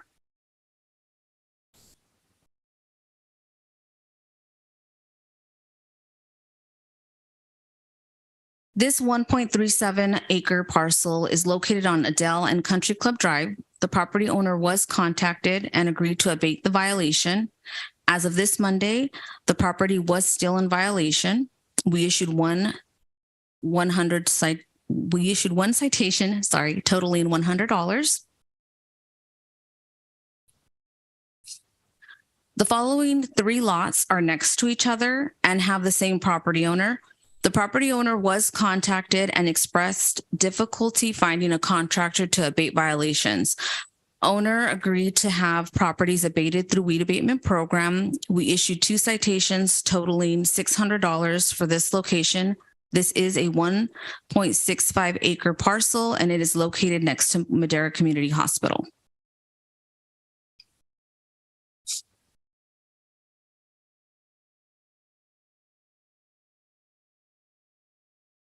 This vacant parcel is 2 acres and we issued two citations totaling $600. This is the second of the three I mentioned.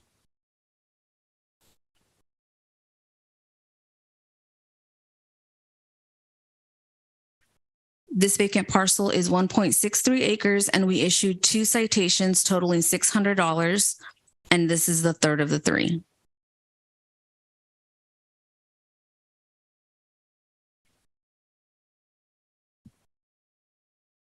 Our recommendation is for council to adopt resolutions ordering the abatement of weed nuisances within the city. If there is no questions, that concludes the presentation. Thank you for your time. Thank you. Are there any members of the public wishing to address this item, which is item C1? Alicia, do we have any written public comment? We have no written public comment, Mayor, and no one is on Zoom. Okay, and so then we will close public comment on this item and bring it back to council for questions. I see Councilwoman Evans up first. Yes, I wanted to know, and thank you so very much for your report, because there's a lot of lots.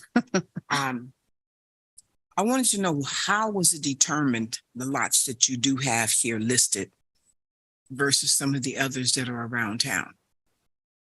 So we inspect all vacant lots, and they have the 45 days to correct it. If they don't correct it within the 45 days, that's what remains. So all the other lots, we did about 380 lots, were done, except these, was it 4 lots? 5 lots? Okay, so the fine, how is that defined? Per our code, it will be $100 for the first reinspection, $500 second, and then $1,000 after that until we abate it. Okay, thank you very much. Just curious. That just begs the question, when was the last time we looked into the fees for the fines? When was the last time we updated? Do you have any idea? My supervisor will answer that. Good evening, Council. Claudia Mendoza, Neighborhood Preservation Supervisor. I've been with the city for about almost 20 years, and it has been the same amount, the 100, 500, and 1,000. The weed abatement ordinance was adopted by the City Council in 2017, I believe. At that time, those fees were not updated. But we can, definitely look at the ordinance and update that if that's what the council wishes. I think that would be a good idea. Councilwoman Evans? That's what I was going to say. Maybe there needs to be some revisiting and possibly raise the fees on it. If the fees are raised, maybe you won't have as many problems. I know in the area in my district, which is District 4, there's quite a few, even homes that the lawns are quite high. So maybe if, some of the fees were raised, maybe they would think twice about sitting there letting, well, it's just $100, so we'll get to it. But if it's more at the beginning, maybe, I don't know, 500 is expensive, but if you want to keep your yard clean and you don't want to fine, then you'll take that same 500 and go and have your yard taken care of. So just a thought on raising the Mayor Pro Tem Mejia. Thank you, Mayor. I am also in support of revisiting and updating those fees to maybe they should be, even if they were to pay the fees, it doesn't compare to if one of those fields were set on fire, the damage that would create, and the risk to public safety, not to mention the pollution, the even dirtier air that we'd have to be smelling. So I'm in support of that. Is that good direction? Yeah, that's good. Thank you. Any further comments from our colleagues? Okay, well, thank you very much for that report. And then we'll see you soon. Thank you. Thank you. Are we going to have it placed on the I think agenda? we can bring that on the commissioner's report, or do we have an item before us that we have to approve? Are we gonna, regarding the fees? I think there was a discussion on increasing fees, but that's a total separate discussion. That's correct. You are correct. We need a motion. We can bring that. Can we add that to the motion? It gets a little ambiguous because as in the prior motion, there was direction to come back with potential modifications to the list. So in this one, if it's related to the agenda item before you, you can go ahead and make that direction now and not wait till the end. And we can talk a bit more about this and get clarification when we do item E1.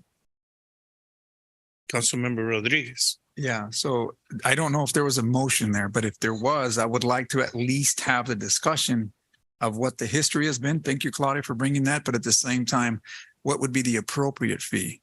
If we're establishing $500, then I'd like to know. I think right now the direction is to come back with with a report. There's no direction to set anything tonight. The only action you can take tonight is to approve the report before you so that the assessments can be confirmed and placed as liens. We need a motion to approve item C1. Thank you. I wasn't sure. Was that the end of the public comment for that? Yes, sir. And we're done? Yeah. Yes. So then I'll motion that we approve item C1. Second. Motion to approve by Councilmember Rodriguez, second by Councilwoman Evans. All those in favor say aye. Aye. Any opposed? Motion passes. The ayes have it. Thank you very much. Thank you so much. Okay. Item C2, public hearing and consideration of a resolution confirming the assessments for citywide landscape and lighting assessment districts, zones of benefit, all those listed. Nicole, do you have this item? Yes, sir, I do. Let me share my screen. So this is meeting 2 of the annual landscape maintenance district process, the engineer's report. Just a quick recap of the history of the engineer's report. It's prepared on an annual basis. It incorporates past expenses and revenue, project expenses and revenue. Makes recommendations on adjustments to assessments based on the data provided by the finance department. That is populated in the city's accounting system, which is Munis. And generally, this is just this purpose of this meeting is a public hearing for any property owners that are in one of the assessment districts to voice either their support or opposition. The recommended action would be to conduct the public hearing and receive any public comments, and then adopt a resolution to confirm the diagram and assessments as set forth in the engineer's report, levy the assessments set forth in the engineer's report, and authorize the city clerk to file the engineer's report with the Madera County Assessor Auditor's Office. And with that, I will take any questions you may have. Thank you. Elise, are there any members of the public wishing to comment on this item? We have no written public comment and no one on Zoom, Mayor. Thank you. I'll close public comment and bring it back to my colleagues for questions and or a motion. Move to approve item C2. Second.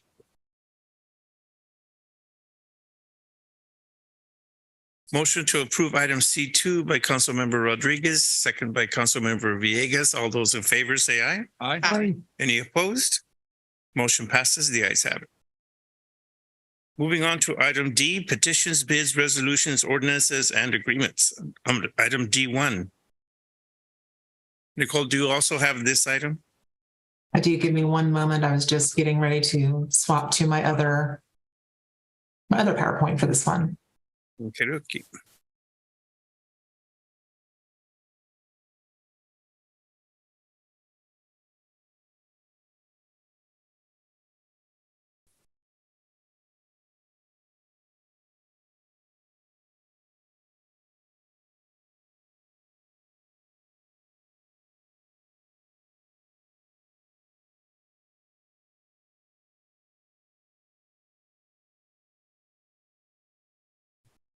Okay, this item is the approval of the final map and improvement agreement and initiation of annexation proceedings into landscape maintenance district, which is LMD for short, for the Ivywood 2 subdivision, which is tract number 21-S-01. The typical process of improvement agreements is they would normally appear on the consent calendar. It has been a while since an improvement agreement has come before council, and we wanted to provide just a brief recap on the process. What is an improvement agreement? It typically focuses on subdivisions of land, which is 5 or more parcels, and focuses on the improvements within the public right-of-way. It's required as part of the Subdivision Map Act if there are improvements that will not be completed prior to the approval of the final map. What is in the agreement? All requirements for permits, bonds, fees, required improvements as required in the conditions of approval, indemnification, reimbursement provisions, and a period of performance for the developer. And typically, so this would appear on the consent calendar, but this was just a brief overview. The recommendations are to adopt two resolutions, the first of which would be to approve the improvement agreements, approve the final map, and accept the dedication of land for public use, authorize staff to file both items with the county. The second resolution would be to initiate proceedings pursuant to the Landscape and Lighting Act of 1972 for annexation into Landscape District Zone Benefit 51. Set a public hearing for the next council meeting, which would be July 19th, 2023, and authorize staff to file a public notice with the Madera Tribune as required by the Landscape Lighting Acts. And with that, I will once again open it up to questions. Thank you, Nicole. Are there any members of the public wishing to comment on item D2? Elisa, are there any public or written comments on item D2? No written public comment, Mayor, and no callers on Zoom. Thank you. We will close public comment and bring it back to my colleagues for questions or a motion. Motion to approve D2. Second.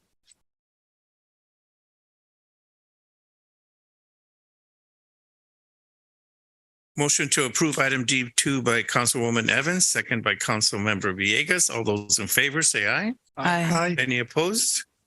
The ayes have it. Mayor, just for clarification, I believe that was item D1.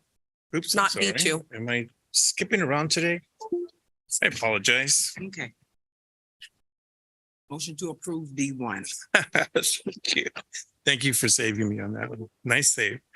Let's do this again, just to make sure that we're doing this right. Motion to approve item D1 by Councilwoman Evans, second by Councilmember Villegas. All those in favor say aye. Aye. Any opposed?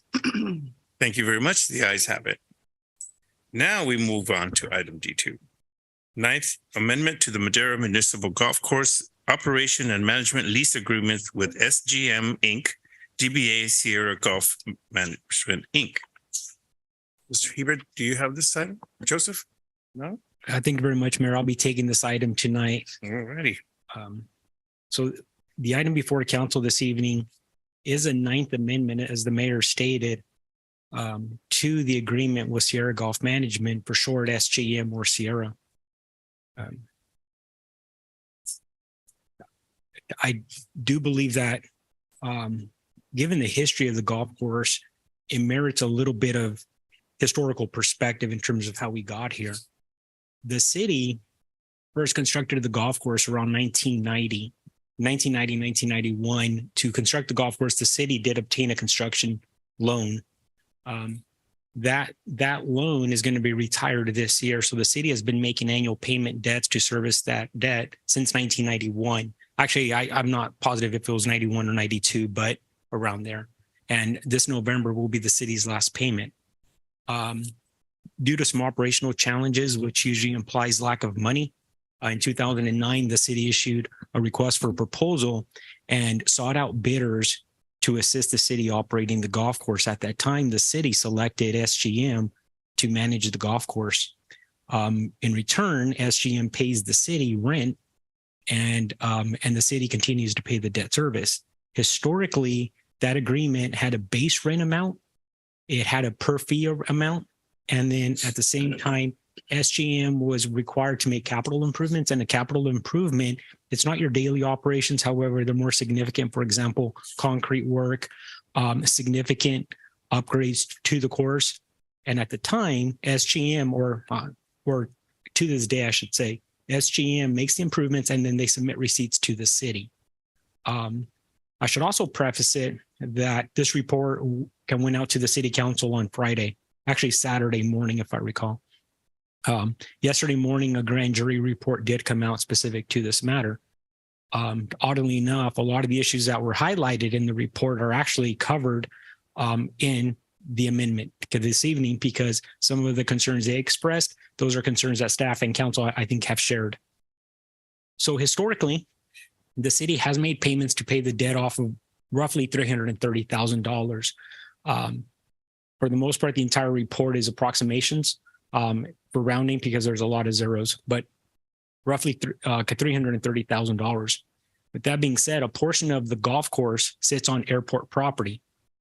There are two different funding sources. So the golf course, which again is owned by the city, has to pay rent to the airport, which is also the city. But the airport was purchased using FAA funds, which are federal funds, and the airport can only be used for airport.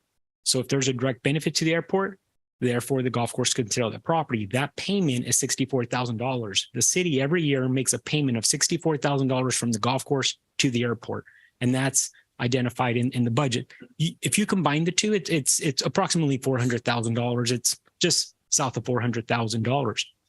I do want to make a note that this year staff inadvertently neglected to include the $64,000 in this adopted budget. And I say staff, I mean me. That was simply an oversight on my part. So as part of tonight's action, staff is requesting that council also adopt a budget amendment to appropriate the $64,000 so we would make the airport whole and we would be in compliance with our conditions. So this is simply a table. This shows the outstanding debt for the year 2023. The first row, you'll notice, city staff did make a payment on May the 1st. The principal was roughly $159 with the interest. So total about $164,000. And this November will be the city's last payment where we'll retire the debt. It's approximately $164,000. And after that, the city would own the golf course free and clear with the, so free and clear after November. The one item that would continue is the payment to the airport. So that's an annual rental payment from golf course to airport. Since the original 2009 agreement, there have been 8 amendments.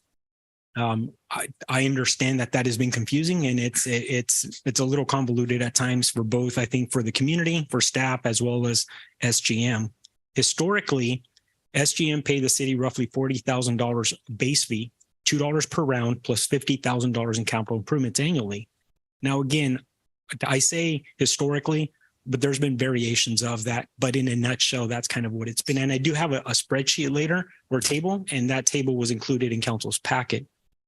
During COVID, the agreement was set to expire, and city staff was in negotiations with Sierra Golf Management to extend it. It was at the onset of the pandemic, and now when we reflect on the pandemic, I think oftentimes many of us will have short memories, including myself, of what that time felt like. I believe, if memory serves me, schools closed on Friday. The Wednesday before schools closed, Sierra Golf Management contacted me and said, "City, we don't feel comfortable entering into any kind of agreement. We don't know if we're going to be in business." This was when everyone was shutting down, and there was a lot of uncertainty about the pandemic. Because of that, the city was not in a position to take over the management of the golf course, even to mow the grass. And so city staff came to council and made a proposal to council to reduce the annual payments from Sierra Golf Management to the city. But again, the goal was to keep it in operation and not to take over the ownership. I fully recognize and acknowledge that there are some people that may think that the city went easy on Sierra Golf Management, or maybe we weren't collecting everything we should. But again, it's easy to play armchair quarterback. But if you recall 3 years ago, when there's a lot of uncertainty, it was a little more challenging to speculate what would happen. So fast forward a couple of years, we have been in negotiations with Sierra Golf Management for many, many months and countless meetings. And we feel that we have a 5-year agreement that we think is very reasonable for all parties involved. And that's what's before council this evening. So going back a couple of more years, this table shows the revenue that was paid to the city. So historically, the city would receive approximately $100,000 a year from Sierra Golf Management. Recall, the debt was $400,000. The city was receiving $100,000. The delta, $300,000, the city was picking that up with its general fund. During COVID, we did amend, and I'm saying we, the city, amended the contract again to keep them in operation, and that's where you see the dip in revenue from 100,000 going south to about 78,000. So it did lower, but again, the city was not in a position to take over the golf course operations. And then 81,000. The last row there, that's only for the first 4 months of the fiscal year, so that number is significantly higher. The one thing that is noted, though, is the city never requested that the golf course shut down during the pandemic. And we had a lot of conversations with public health about this. And we were only one of the few golf courses in the valley. So our rounds played increased, but we try to be that we try to ensure that we were safe and following COVID guidelines.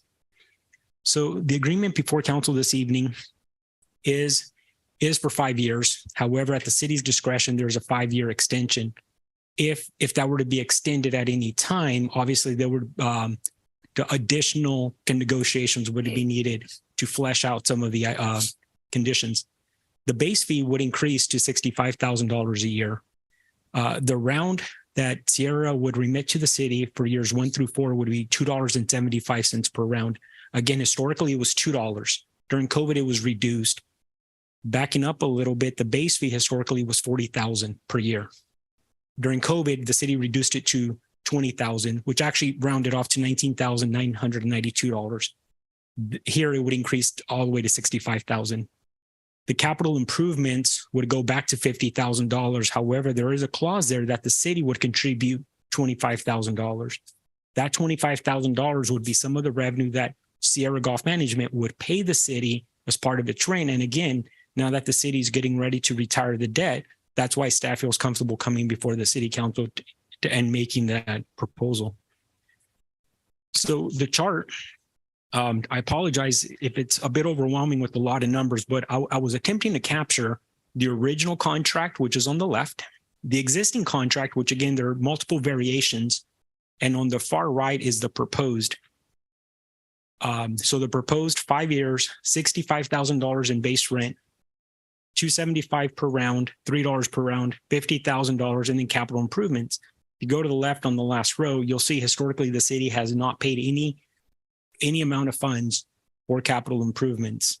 Here, it would be more of a partnership in terms of how that would work. One thing worth noting is that in Amendment number 6, the city did require that Sierra Golf Management make approximately $15,000 connection fee from the Avenue 17 Madera Irrigation District line, which is buried. It's a pressurized line to the golf course. When we initially came up with that, we thought it was a good idea. As we continued through the process, city staff, Sierra Golf Management, MID, we had a meeting on site, and we later determined that if we were to do that, it would be in a redundant system, and the golf course is already served by that water. So instead of basically tapping into the same exact line just upstream a little bit, collectively, we felt that it would be appropriate that Sierra Golf Management would construct a potable water source of several thousand gallons. And rather than spend $15,000 on that, take the same $15,000 and apply it to a more useful or greater need on the property. This is also included in the contract because that was an old condition that was never met because we were still in negotiations. And city staff doesn't have the discretion to change that. That does have to come before council. A couple of nuances of the agreement. So this is a little bit different now versus historically. One condition on there is that the city would have use of the golf course for 5 events. One of them is the annual 4th of July golf tournament, a fishing derby for the community, specifically kids, so the parents could take them out to try to learn how to fish. And I say try because it's not easy fishing. An employee appreciation day and 2 days that are to be determined. And then also ensuring that there's annual updates to the city, specifically the city council, on the previous year's improvements and the planning of the upcoming year's improvements. I'll admit that collectively we have fallen short on that last bullet point, and I don't think we have collectively done a good job of making of keeping the council apprised of those improvements, and we need to do a better job. Another big change is that historically, Sierra Golf Management would provide receipts of the capital improvement. Here, under this agreement, it would change. Sierra Golf Management would pay the city the funds, the city would retain the funds, and we would reimburse Sierra Golf Management for the capital improvements made. Again, to another item that would ensure that the improvements are being made and collectively we're all on the same page. Another thing that we want to bring back is we do want to propose a golf course committee that would be comprised of a council member, the parks director, SGM representative, the service organization representative. A lot of service organizations have their monthly meetings, their quarterly meetings. A golfer at large is a community member, and then also a food and beverage director. And then again, going back to the annual updates to the council. The agreement, as I stipulated earlier, or as I stated, does address some ongoing concerns that I think we all have, including some of the concerns outlined in the grand jury report that came out yesterday. One thing that this agreement would allow to do, which actually it's already in the agreement today that exists, SGM would be allowed to sublease the clubhouse. They have selected to sublease it to Sugar Pine Smokehouse. So SPS has been there for a couple of months now. Should SPS vacate the clubhouse, the city and SGM would work together to procure a new operator. Hopefully that's not the case. However, if needed, more than likely staff and Sierra would come back and we would renegotiate something to make sure that it's a win-win for everyone. We definitely see the benefit of having a great operator out there, and we wish that SPS stays, and hopefully they do great. It would also allow SPS to do offsite catering. Currently, the agreement, I think it's condition 7.13 of the original 2009 agreement, states that you cannot prepare food on site for offsite catering. I'm not confident why that was included, but in this case, staff is recommending that that be omitted. The other thing that we struggle with is the per round versus the base fee. Something that I know that I have concern about is maybe the city doesn't collect revenue on every activity that happens on the golf course. There are things that do happen there that it's very difficult to calculate unless a city employee were out there monitoring it, and that's probably a bit much. It's cost prohibitive, and so that's one of the reasons why the city really pushed for increasing the base rent from $40,000 to $65,000.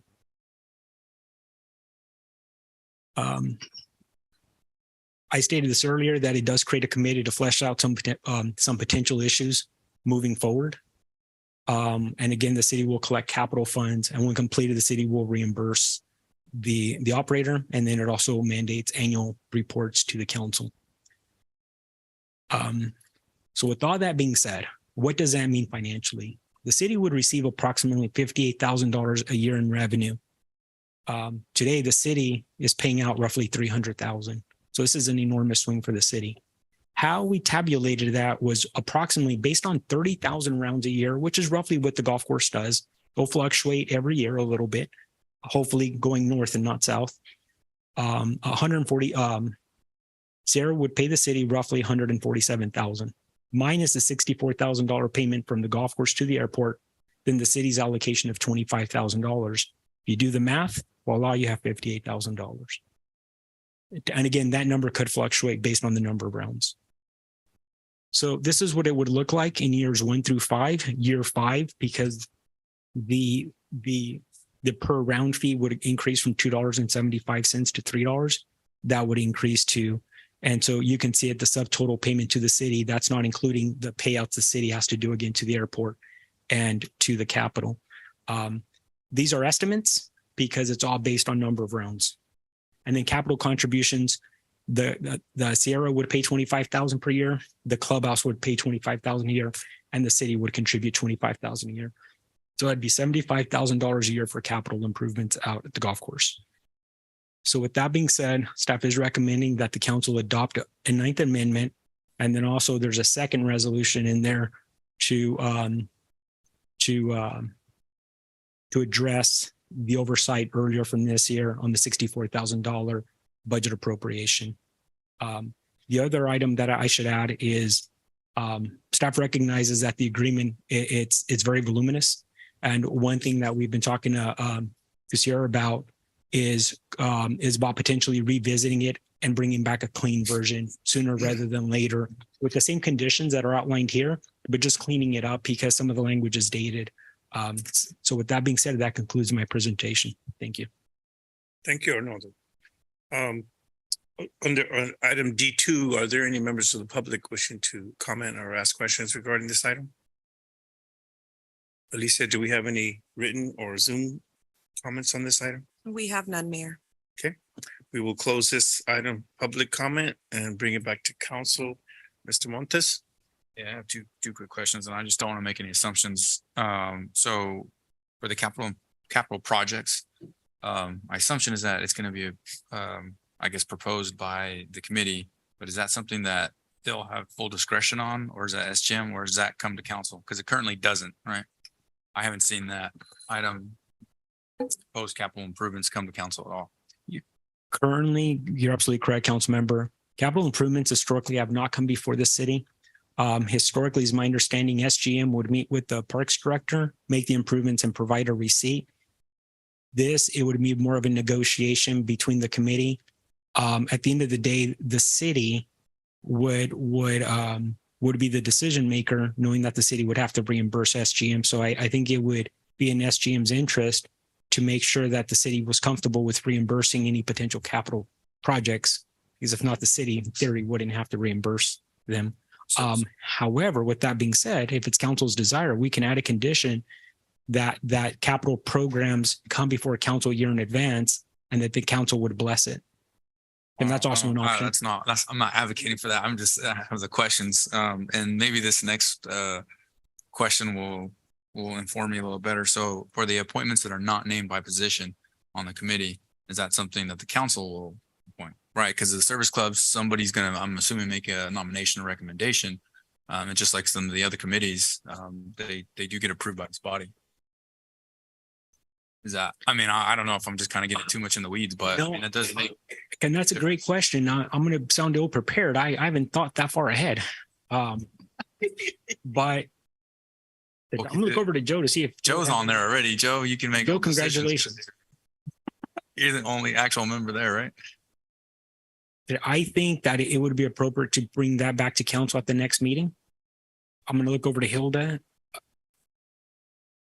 Right now, the language you have in the agreement, in the proposed agreement for section 41, is that this committee will be, it just says within 30 days of the effective date, this group shall be established, and it doesn't say by whom. So, you could direct right now that you'd like that to be established mutually between the city council and the SGM, or by the city, something so that it is clear that the city does have, council does have input. Yeah, and that's the thing. Like I'm not advocating for us to take it over and say, hey, everything has to be approved, because it hasn't been historically. It's more of the department head function, right? Like they know probably a little better, or probably a lot better than us, what needs improvement. I mean, I've never run a golf course. I know a couple of my colleagues are out there a lot, but you know, what needs to be improved, what capital projects need to be improved. I don't know if it's just if the advisory committee comes, and I'll let my colleagues chime in, because it is going to be more work. Tiger Woods, was it? Tiger Woods over there. I can address that question without really taking time from our Mayor Pro Tem. But item 7.2 certainly addresses a baseline of what at the sole discretion, or at the Sierra Golf Management's expense, to get USGA to formulate a baseline of what kind of capital improvements would go for the golf course. So every year they would come out and we would use that as a baseline to give us another tool to be able to come up with capital improvement projects. And that would be, again, in addition to maybe utilizing that committee to bring about additional projects and or capital improvements. But for a golf course to maintain its state of care, or whatever the case may be, I think, and Dan can answer this here, that has to have some type of baseline to meet with at least USGA. Is that correct there, Dan? I mean, to see some type of capital improvements to the course. I'm going to just allow Mayor Pro Tem to go before we continue on. Thank you, Mayor, and congratulations to the city for paying off the loan. I know how great that feels. I would like to see if it'd be possible to have at-large community member be separate from golfer. Like, Councilmember Montes. I don't know a lot of golfers myself. And I think that part of having that ownership for our community is to just really allow for a community member at large, without having to be a golfer, be a part of this committee. Okay, did you want to follow up, Councilmember Rodriguez? I'm not sure if you had any other. Yeah, you're next. Okay, good. So, couple things here. You know, one of the things with this agreement, and thank you, Arnoldo, for really detailing the history of how we came about the golf course in the city of Madera. Obviously, this predates us. The council back then, this was a common thing during the 1990s. Golf courses were up in the, they were just up. That was the thing to do at the time, and it not only happened in Madera, but it happened around other municipalities around the California and/or Central Valley. But as you said, with everything, expenses get quite high when it comes to benefits and what have you. And maintaining a golf course can sometimes become, a deficit for our budget. So I think at that time it was the right thing to do. That's why they subcontract that out to SGM. SGM has been a pretty good partner, a great partner, not just a pretty good partner, I think a great partner. And when it came to the pandemic, I know this was brought before us, none of us really saw that Zoom was going to become one of the biggest stocks that you can bet on, right? That was very unpredictable. And same thing with golf. None of us knew that golf was going to take a boom in active rounds that took place, because during that time, there was a lot of constraints as what you can and can't do. You couldn't play with other members like baseball, soccer. They didn't want people to be they wanted distance, right? And golf became one of those sports that public health deemed as, hey, this would be the safe sport. So next thing you know, you flooded the golf courses. And that's how we didn't know that. I wish we had that crystal ball, because I think we would have had a different conversation with Sierra Golf Management. But again, during that time, I think Arnoldo expressed it well, is that I don't think we were in a position, seeing that we were losing at that time. I think having businesses shut down without having the ARPA funds or any funds already anticipated, we didn't know we were going to receive millions of dollars again. We didn't know that golf was going to do well. We didn't know what the local sales tax was going to generate. So that was going to have a huge impact in our budget. So at that time, I think we did what was prudent, and that was to continue the golf course being ran by SGM, because we felt that at that time, again, at that time, not having all the indicators of what was going to take place, we took the prudent approach of saying, let's continue with the operations. And we were ready to sign a deal. I think a week before we came to agreement in terms that we felt that we had a solid deal. We heard the pandemic comes, and next thing you know, we're back at these amendments. And here we are today, 8th or 9th amendment. I think we can do a better job, like you said, of cleaning this up, maybe starting something new. But at this moment, we have this agreement before us. It really encompasses a lot of the operations and what needs to take place. One of the questions that I do have, Arnoldo, is that on one of the sections there, 6.1, it does state how we would go about accounting for those rounds of golf. And I think that's important. It does state that soon after, every month, we would get financial reports to know how these rounds are being played out and the numbers. I understand that Sierra Golf Management also has memberships, and I'm not sure if those memberships account for the rounds. And per Dan or Mr. Bacci, I believe every round is registered into their computer, regardless if you're a member or not. Is that correct? And if that's the case, then we just need to make sure that we have someone overlooking that, so that we can bring back and be very transparent, not only with our council, but also with our constituency. And of course, you saw the grand jury report. Some of those items were covering that, but I think it's important that we do emphasize on making sure that we look at the round, so that we're collecting. Again, this is we don't want to have that perceived as a gift of public funds. Correct. This is a municipal golf course. We want to make sure that those funds are coming back into our coffers to be utilized in a way that serves the best interests of this community. That being said, I appreciate the fact that we're going to have a committee. I think that'll certainly enhance to the capital improvements. But I'm excited to say that this partnership has been going on now since 2009. I hope that we continue it, and we make Madera a prosperous golfing community as well. A lot of the people that are out there playing, you have to listen to what they say. Not having a golf course out there, obviously, it just takes away from what we are. We took the hospital was not here, not having a golf course either operating. I can't compare both of them. One's health and one's recreational, right? But just like there's recreation, it alleviates your health and you're out there. So less trips to the hospital. I can't make that correlation and tell you that this is why you want to have this. But anybody knows that in these recreational areas, health certainly is up there. So with that being said, those are my comments. I hope I didn't take a lot of that time. As an avid golfer, You want to take up golf? Yeah, for sure. Okay, so we need a motion for this resolution 1 and 2. Correct. And also, not to instruct council, but can the mayor pro tem did pitch out the concept of adding a 7th committee member, an at-large member. Would that be correct, Mayor Pro Tem? That's right. Separating the golfer and the community members. So I move to adopt D2 with that modification. Second. So I just have a question. So the appointment of that, will that be cleaned up, or is that just something that Joe's gonna unilaterally decide? You may want to ask the maker of the motion if you can add the words mutually between the parties to that section 41, so that both the city and the contractor approve of the committee. Approve of the committee. Okay, so I think be so kind to amend the motion to include that language. That would be very appreciated. Yes, that makes sense.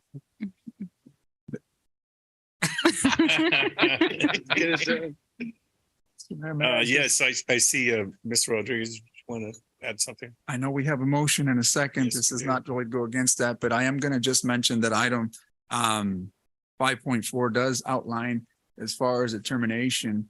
If the city does not feel that SGM has not fulfilled its contract at any given point, then based on those provisions that are laid out in that section, then we can terminate this. So this isn't something that we carry on without supervision, without looking at it, and without council's approval. If for whatever reason there's a breach in contract, there's something that SGM hasn't done, then we can always bring this back, terminate this, and bring this back maybe as an RFP or something in the future. But just want to make sure we highlight that, because so far the agreement and the partnership that existed has been there. And I think that I can say that with confidence, but in any case that we don't, we have this section that allows us to do that. So Okay, so we have a motion from Mayor Pro Tem Mejia, seconded by Councilmember Gallegos to approve item D2 with the amendment regarding the committee. All those in favor say aye. Aye. Any opposed? The ayes have it. Motion passes. Thank you very much. We will now move on to item D3, agreement with Michael Baker International for preparation of the City of Madera 6th Cycle Housing Element Update and California Environmental Quality Act, CEQA documentation. Mr. Tackett, do you have this item? Yes, I do. Thank you. Good evening, Mayor Pro Tem Mejia, Will Tackett, Community Development. The item before you this evening is, as the mayor stated, an agreement with Michael Baker International for preparation of the 6th Cycle Housing Element.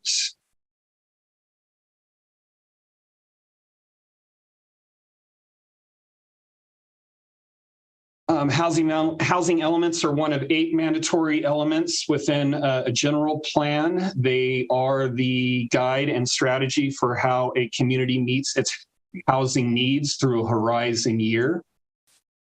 The state requires that every city prepare an element and update every 8 years. The City of Madera adopted our 2016 to 2024 housing element in 2015.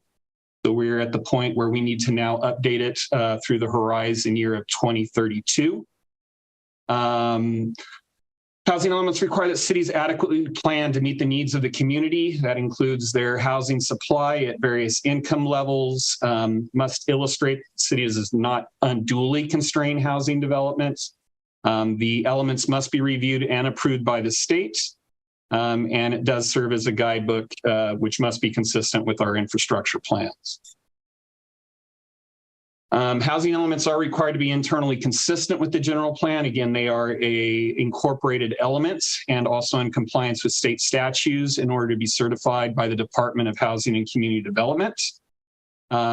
Between February 18th and March 24th, the city released a request for proposals. We received 4 responsive proposals.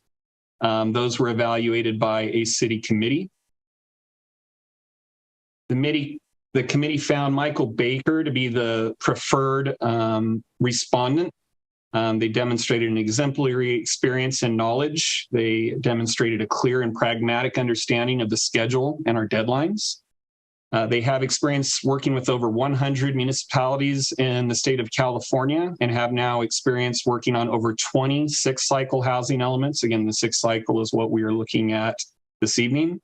They have a strong working relationship with HCD. They presented a stakeholder engagement and outreach strategy that acknowledges both diversity of the city and inclusionary needs.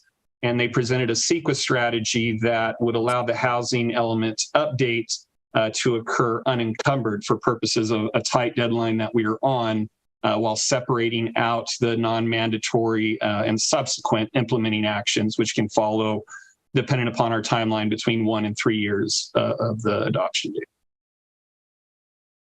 The committee is recommending that the council approve this agreement limited to the fixed tasks 1 through 6.2 and excluding the optional tasks 7 through 10.1 as specified within the response to our RFP.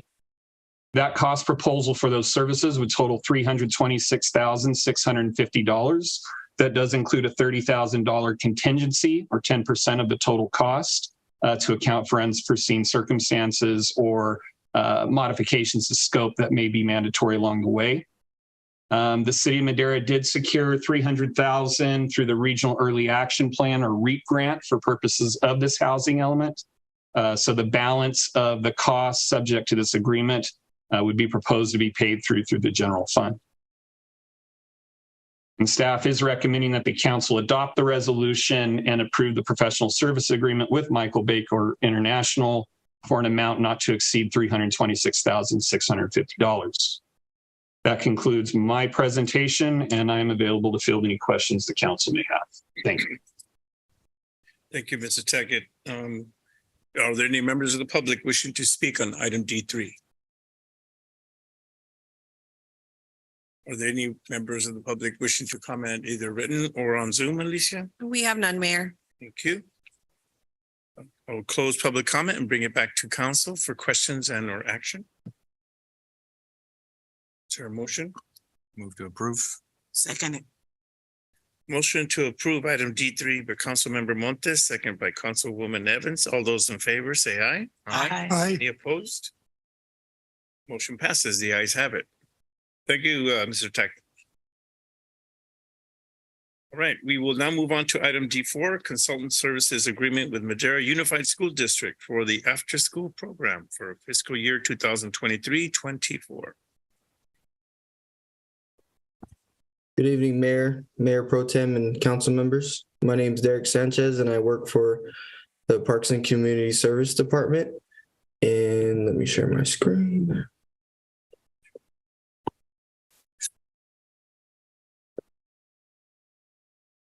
I'm here to talk about the consultant service agreement with Madera Unified School District for after-school program for the upcoming school year.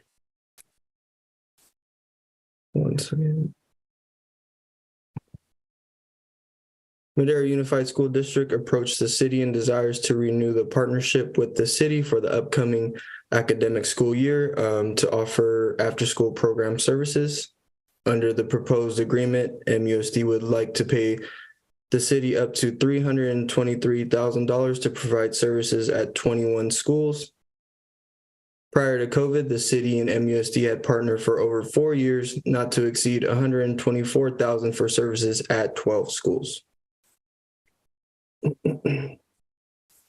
The city will be serving 21 school sites aimed to ages 5 to 18 years old.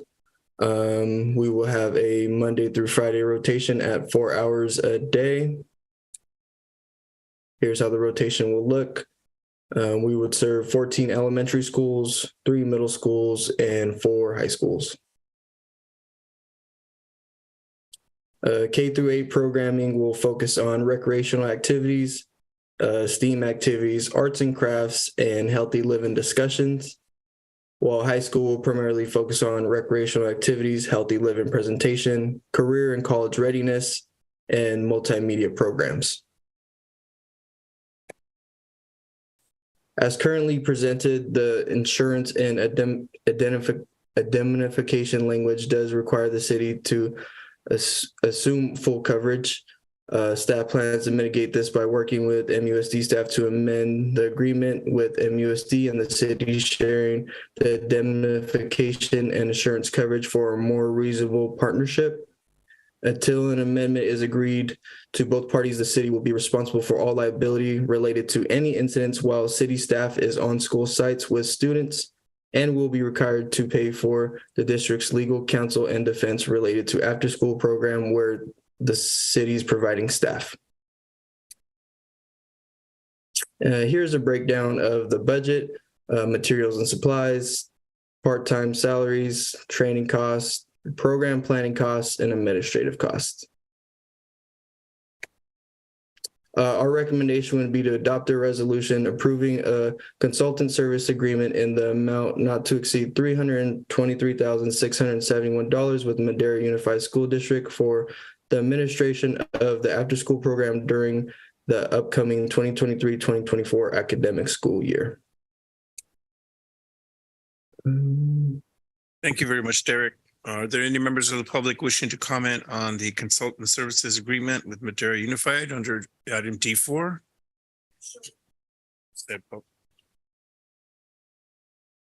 Mr. Mayor, I'm probably barking up the wrong tree, so forgive me, but if I don't ask, I don't know. I bark up all the trees. That's right.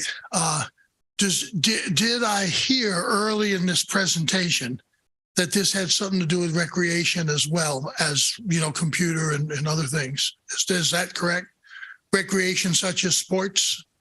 Did I hear that? I'll leave that up to Mr. Tackett to answer, or Joe, if he would. Yes, sir. With sports as well, sir? Yes, sir. Is after school sports? Yes, sir. But it is sports.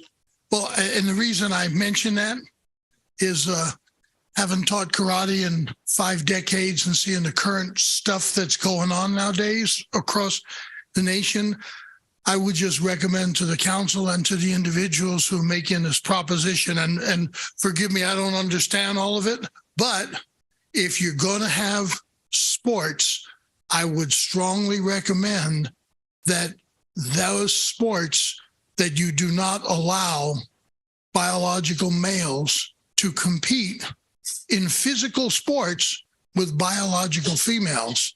And I think you know the reasons why, but there's a difference. If I'm playing a contact sport with someone the size of my wife and I'm the size of me, I'm going to hurt her if I jump on her.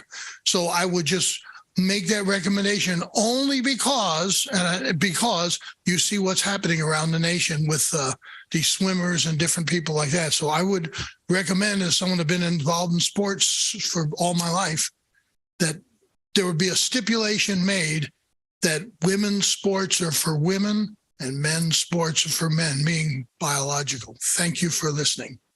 Okay. Are there any further comments? See no further comments. Alicia, do we have any written or? We have none, Mayor. No written and no one on Zoom. Okay, so we will close public comment and bring it back to council for questions and discussions and a motion. Mayor Pro Tem Mejia. Thank you, Mayor. And thank you, Derek. I just wanted to see if you would go back one slide. I just wanted to read the bottom below the table. I didn't get a chance to read it before the recommendation. Yes, would you like me to share it again? Yeah, please. Gotcha.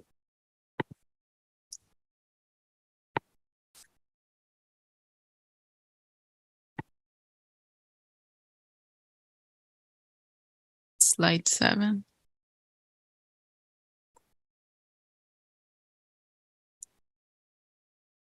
Okay, thank you. Good day. Councilwoman Gallegos. Thank you, Mayor. Derek, I'm not sure if you can answer this or Joe. When the administrative cost is listed there, is that also for fingerprinting for the staff that we're going to hire to go into the schools? That's correct. Okay, thank you. Councilwoman Evans. Mr. Mayor, I would like to ask if there's an amendment to it. I'm in agreement with making sure that the males play on the male team and the females play on the female team, and not mix the genders in reference to the sports. Councilmember Rodriguez. Yeah. I know the item before us is to accept monies from MUSD. So making that restriction then may restrict any of those funds coming to us. So I don't know if that's appropriate here, but I certainly appreciate the comments. But I don't know that if we make those recommendations, would that alienate then any of their students that participate in the after-school programs? But the recommendation before us is to get an agreement accepting the $323,000 that MUSD will be providing for us. So that gives us an opportunity, and it relieves our general fund. Is that correct? A certain amount, like $38,000. So I totally appreciate the comments, but I don't know that that really would play into this here. We can make the amendments, but then it may be back to EDCO, and I don't know what their policies and provisions are when they distribute monies that could be federally tied or state tied. But we're the recipients of that money. So I would hate to jeopardize that. I appreciate the comments, but I think that would rather maybe with the school. Yeah, if I may. Yeah, we do have, we had some intense negotiations with MUSD. Joe, I apologize. I don't know if that's working. If you don't mind. I'm sorry.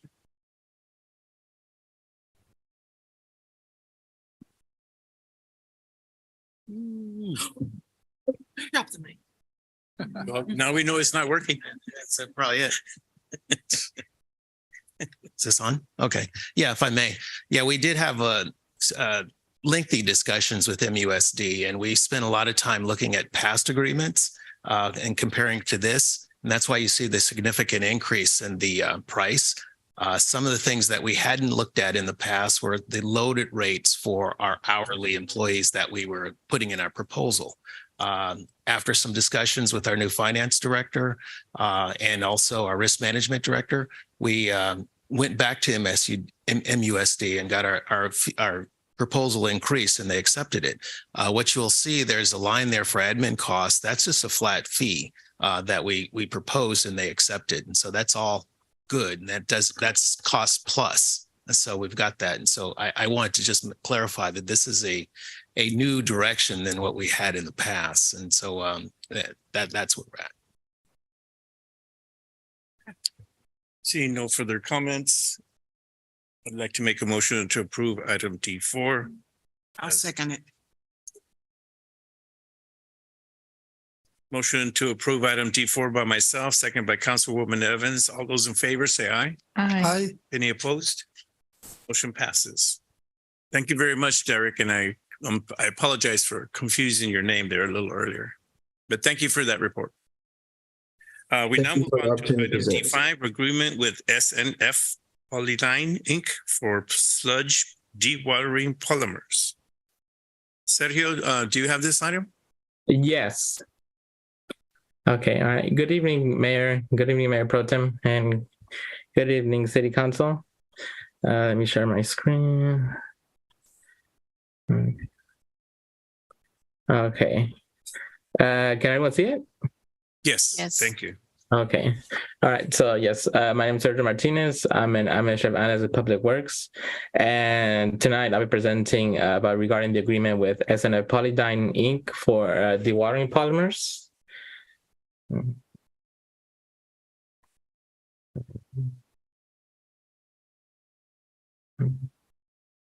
Okay. Okay. So first, what is polymer? The city currently purchases sludge dewatering polymers from SNF Polydyne. This is done on a monthly basis because we don't have a contract with them right now. The polymer is used to treat sludge. Sludge is a material that accumulates as a result of treating sewage, and it's treated with dewatering polymers to reduce water and reduce the volume. Reducing the volume makes it less costly to pump and haul off, and it also makes it safer to handle. Okay, so for background, the city issued the RFP for sludge dewatering polymers on March 3rd, 2023. It was posted on Planet Bids, an online platform that the city regularly uses for RFPs. The platform notified 266 vendors. 4 firms downloaded the RFP, indicating that they would provide a proposal. And as part of the RFP, firms were required to do a jar test at the wastewater treatment plant to test the efficiency of their polymers. And this was done under supervision of city staff. 2 firms completed the jar test and provided bids, and the 2 firms that submitted bids were SNF Polydyne Inc. and the other one was Nalco Water. And SNF Polydyne was chosen by a review board. It was mostly based because they were more efficient than Nalco Water's polymer. So the agreement would be for 2 years, and it would also provide for 2 additional 1-year extensions if the city would want to enter into them. The supplier would be responsible for delivery of the sludge and for the sludge dewatering polymer and offloading it. And the supplier will provide the polymer on an on-call needed basis. There are no maximums or minimums that the city has to order. And another thing would be that there would be a representative that would check in monthly to make sure that the dewatering polymers are as efficient as they were during the jar test. Okay, so this is what would be the cost of the polymer. So the cost per gallon is $70.75.8, and that cost includes taxes and delivery. So currently the wastewater treatment plant on average uses about 900 gallons of the sludge dewatering polymer, and they keep about 1,800 gallons in reserve in case if it's needed. And including the reserves and what's used monthly, the yearly cost would be $223,751 with a bit of rounding. So the recommendation would be to adopt the resolution to enter into the 2-year agreement with SNF Polydyne Inc. The alternatives would be for City Council to not enter the agreement and then direct staff to reissue the RFP for sludge dewatering polymers. And that's it for my presentation. I'm open to questions. Thank you very much, Sergio. Are there any public comments regarding item D5 regarding the agreement with SNF Polydyne?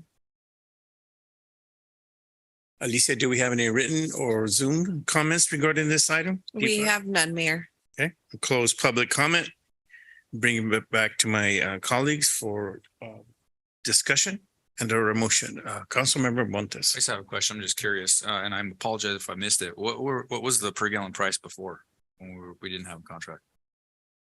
Sorry, I don't have the exact number, but Full of questions today. I'm sorry. Believe it was lower. I don't have the exact numbers. We're paying less outside of a contract?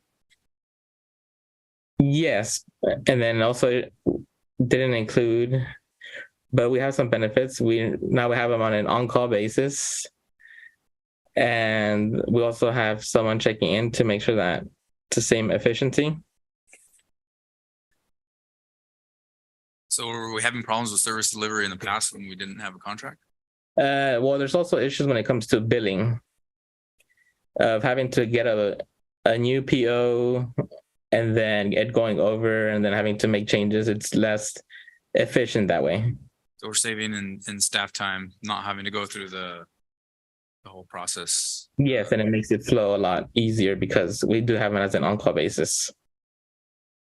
Okay, so I'm assuming this is not a significant amount more though. I don't know. I'm even more curious about what that number was.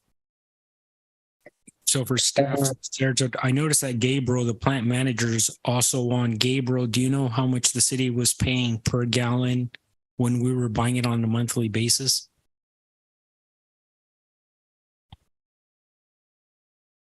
You're on mute, Gabriel.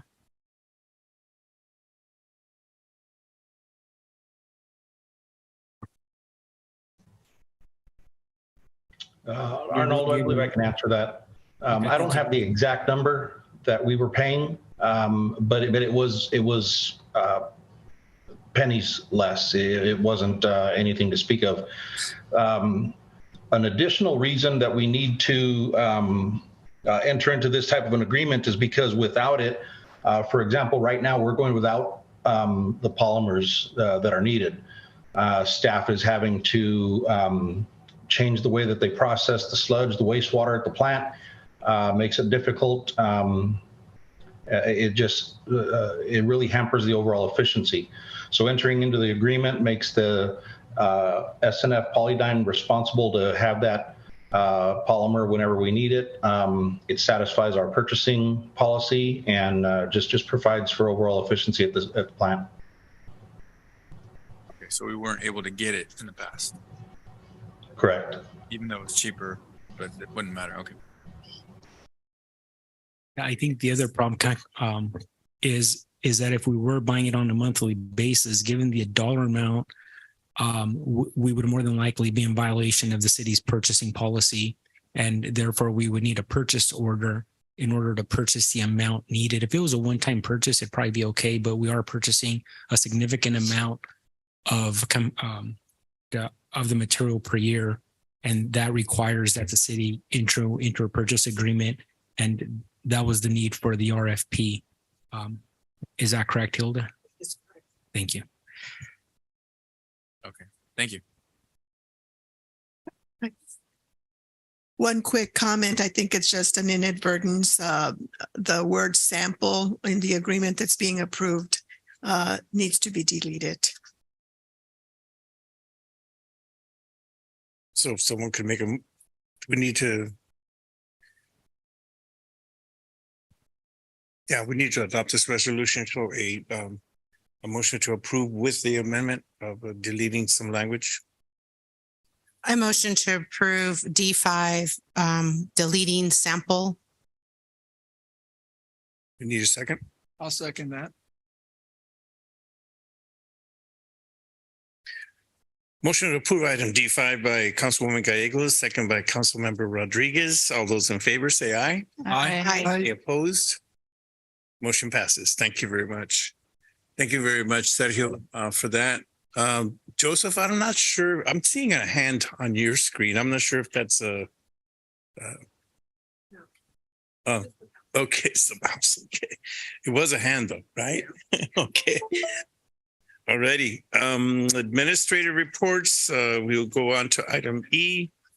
Administrative reports, item E1, consider draft City Council Protocols Guidebook. We have a tag team of Hilda and Arnoldo. You can just move it with the keys right here. Just go. And so he downs to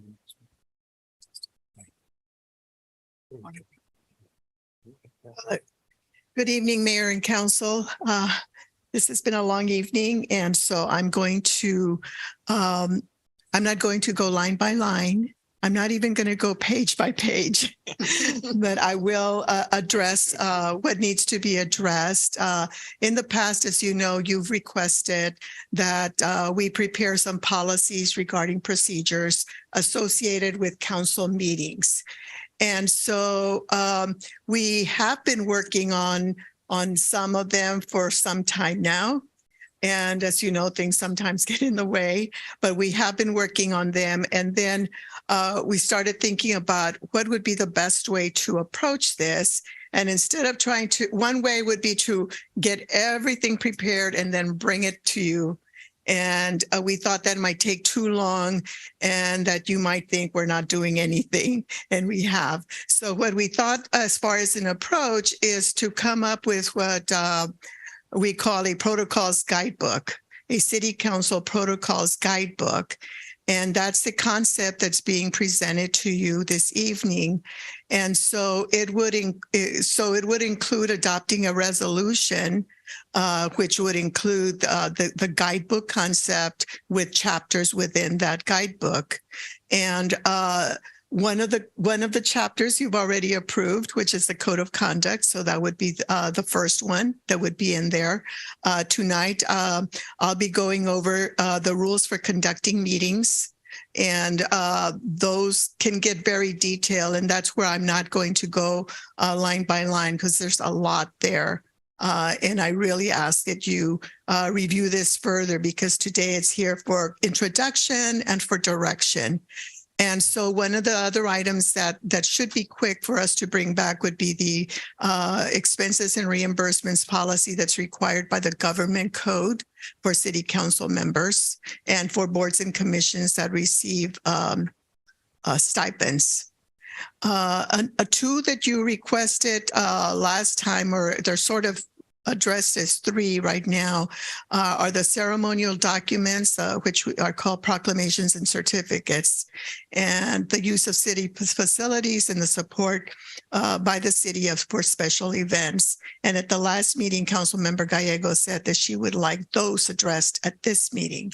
So tonight, after I present and give you an overview of the meeting rules for conducting meetings, your city manager will go over some samples and some concepts for those chapters of this guidebook. And then the last thing that's on the list, but there can be more. It's like a living document. It can be amended, it can be updated, it can be added to. And the last item that actually, it wasn't just raised at the last meeting. The flag policy was actually, when I went back and looked at my notes from, I believe, last February, it was one of the items that was listed as something to look into as well. That is not being presented this evening. There's some things that are not being presented this evening. We thought it'd be, again, too much, and we're not ready for that. But we'll go ahead and get started. So one of the things that to note is that on the rules for conducting the meetings, which are listed as in specificity in your binder, is that some of these will require slight amendments to the municipal code. Right now, your municipal code has some things in it that you as a city have not been doing for years. And so this will give us an opportunity when we come back and adopt these rules to also bring you an ordinance to introduce and adopt. And it should be a very easy, much of it will be repealing those ordinances, okay? And the other thing is that these rules are in addition to and not in place of ordinances and statutes.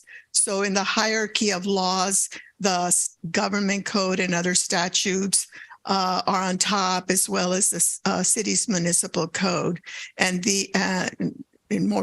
very particularly the Brown Act. And then these rules come into play, but they will be important to guide you in running your meetings and also assist the members of the public, because this can be online and they'll know how the city council conducts its meetings. And so, as you know, the meetings are subject to the Brown Act. So within these rules, there's a lot of language and references to the Brown Act. And we went back and forth in trying to determine how much specificity to include or not to include. And one of the things we decided, I sort of, based on my experience, I found that it's better to be included, because otherwise you're stuck with having to go look something up every time a question comes up. Well, let's go look it up somewhere else. So we're trying to make these rules as all-inclusive as possible when it comes to running your city council meetings. So some of this is pretty, as far as you know a lot of this already, but there are a few things that are detailed that will help in the future. So I'm just going to go over my list over here. So in going through the rules, Rule 1 is just a general rule that talks about the purpose and the authority for these rules, what the applicable laws are, and talks about how emails and text messages should not be used regarding council matters. Like if you have to send a family member an email message or a text, of course that's permissible, but you should not be using it to conduct city business on something that's on the agenda, because that would be in violation of the Brown Act. And meetings, obviously the Brown Act applies. There's a discussion on the kinds of meetings, regular meetings, special meetings. The rules are different. For example, for regular meetings, as you know, at the beginning, you have a general comments section for the agenda for members of the public to come in and bring up whatever they want to bring up. And then there's comments for each action item. That's for regular meetings. For special meetings, you don't have to have the generic. For special meetings, you just have to have public comment for items that are actually on the agenda. There's some discussion here on closed session, keeping minutes, the role of the city manager, city attorney, city clerk, and the role of department directors. And very importantly, that the police chief is the ex officio sergeant at arms. And there's some clarification as far as definitions of who does what. Any more time? Okay, thank you. So one of the things on the agenda, there's a list in Rule 4 that you might want to take a look at. One of the things that's different from what you do right now, from what you have, is I switched presentations and public comment, because in my experience, almost all other cities have presentations before public comment, because presentations are items that are scheduled. People know they're coming to receive an award or to make an announcement, and they've been calendared. They are on the agenda. And so as a courtesy, agendas usually have the presentations before public comment. And you did have that situation at the last meeting where there was very important public comment by many members of the community on a matter. But there was a presentation for some high school students, and they had to wait until way late, and it was a school night. The other thing that the rules say is that, of course, at any meeting, you look at what's on there and who may be in attendance. Maybe somebody's from out of town and he has to leave early and is making a presentation. This is just a general order for your agenda, but you can always, when you approve your agenda, you can move things up and move things down. Let's see. There's language on placing items on the agenda, pretty much having it go through the city manager, except that if the city manager, for some reason, doesn't feel something's appropriate for to put on the agenda, then the person will be told that he or she may come before the council and ask for something to be placed on the agenda. And there's language on posting of the agenda. There's lots of details in here regarding what you in this city call late distribution of documents, because there's new Brown Act rules on that are very specific.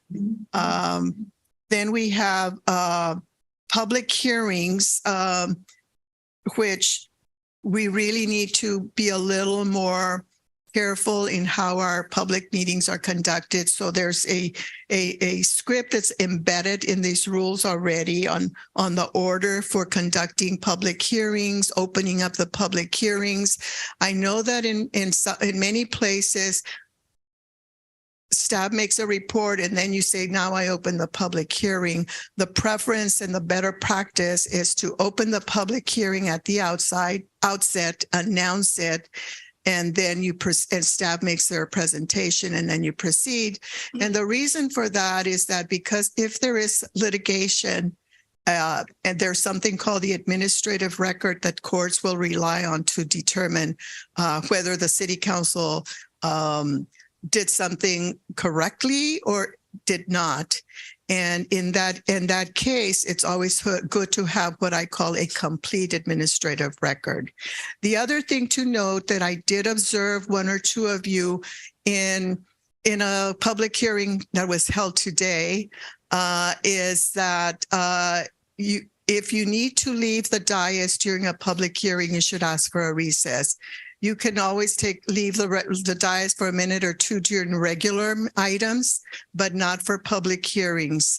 Again, you've been very fortunate since I've been here since 2019. You haven't had any lawsuits, but believe me, there's lots of lawsuits out there regarding how public hearings are conducted. And so because of due process, and so we need to be very careful. So if you do need to take a break during a public hearing, ask the mayor, whoever's presiding at the meeting, that you need a 5-minute recess. And something to always consider as well. Sometimes meetings do go long, and it's better to do that. On other items where it's just a more of a regular routine item, there's no requirement that you do that. And then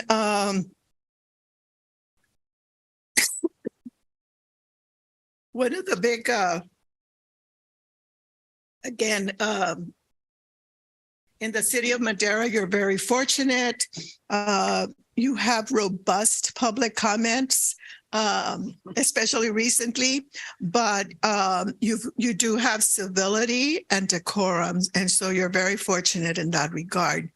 But just in case, it's always good to have rules that are very detailed on how to handle a situation where you do have a disruptive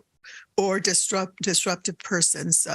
And so there's a process where there's a warning that's required, but if it's an immediate threat, then a warning is not required. And there's a process in there.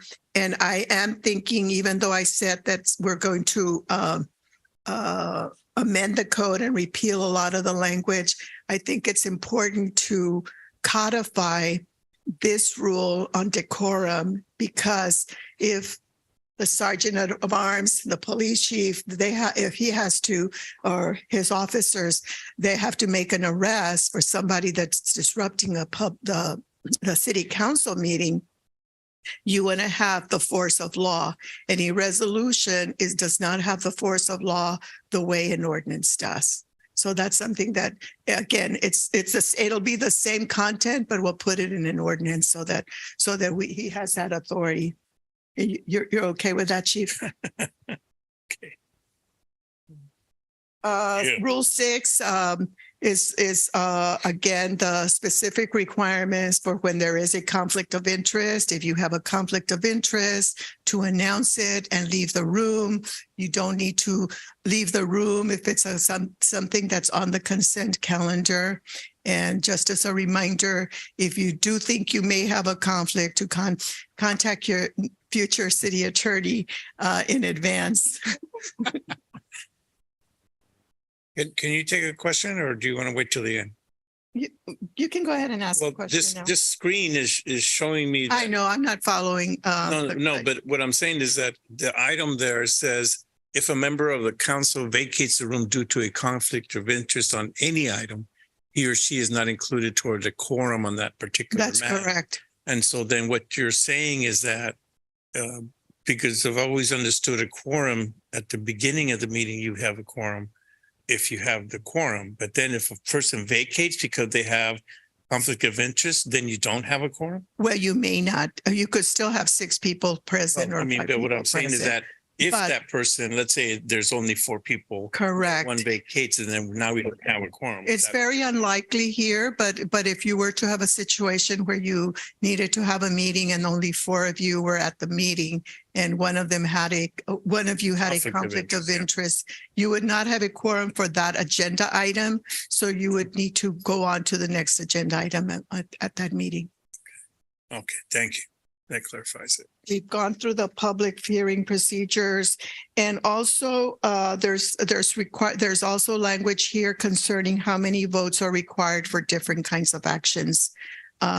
Generally, for every resolution, every ordinance, and every payment of money, you require 4 votes. Again, regardless of if you have a quorum of 5, but you still need to have 4 votes for those kinds of items. And there's a long section on the types of motions that you may want to take a look at and see if you have any questions or comments. And you can send us any questions or comments so that we can clarify them if you don't think they're clarified well enough. So let's see, I don't want to get into all the other details. The rules of debate, again, one of the things that I've added and that you may want to give us direction on, and unfortunately, Councilmember Mejia is not here, is on the rules of order. If we have these rules and there's enough here regarding the types of motions and, you know, who can make a second and all that, those are embedded here already. But many rules also provide that either Robert's Rules of Order or Rosenberg's Rules of Order can be utilized as a guide if there's other questions and you need further guidance. And I know that at the league, many of you have probably gone to sessions where they promote Rosenberg's Rules of Order. They are simpler. They're not the, you know, tiny little print that you get in the Robert's Rules of Order, but many cities still prefer to use Robert's Rules of Order as a guide. In the end, the rules say that you decide what you want. And there's even language in here that at a particular matter, say you have something there where you have to take action, you have a rule that is not a law, it's just in your rules, you could suspend your rules for that particular agenda item. Just, you know, I rarely see it, but it's there. Again, we're trying to provide as much flexibility for those unknown circumstances that might arise. And so that's pretty much in a nutshell what the rules of procedure for meetings entail. Again, there's almost 20 pages of it. And we are happy to add more or to take language out. And I'm happy to answer any questions you may have. Councilmember Montes? Yeah, the question on that is that you don't need that all right now, right?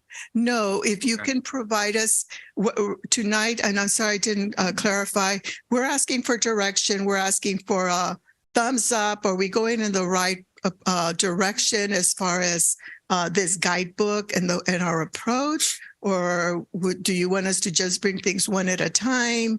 But we think the guidebook's a good approach. And also on these rules, if you think they're pretty much there and that we just need to kind of refine them a little bit more and bring you those code amendments, then we can move forward and do that at the next meeting. My preference, I think you guys are on the right track. My preference would be to provide us with like a comment period. I mean, there has to be a deadline, right? And so we can say, and I don't know what would be appropriate. We just send it to you and then you can kind of compile. And then at the next meeting, we can actually discuss them or debate. Right. We do, fortunately, as you know, I thought this was going to be my last meeting, but then Arnoldo got me to agree to one more meeting. So because you don't have the meeting on the 4th of July week, so I'll be here at the following meeting. So that gives us a good period of time But I would ask that you give us comments in the next week or so. Okay. That way we can get ready and do all this. But if you have any questions or comments or concerns right now, we'd like to hear them now too. Well, I guess the concern that I did have, so thank you for that opportunity, was, and it did come up a little bit today, is council approval on some of the proclamations and stuff. And since we don't have that policy, I don't know if it would be appropriate to suspend that, or, because right now there is no policy. Right. There, you don't have a policy, you have practice. You have a practice that's followed.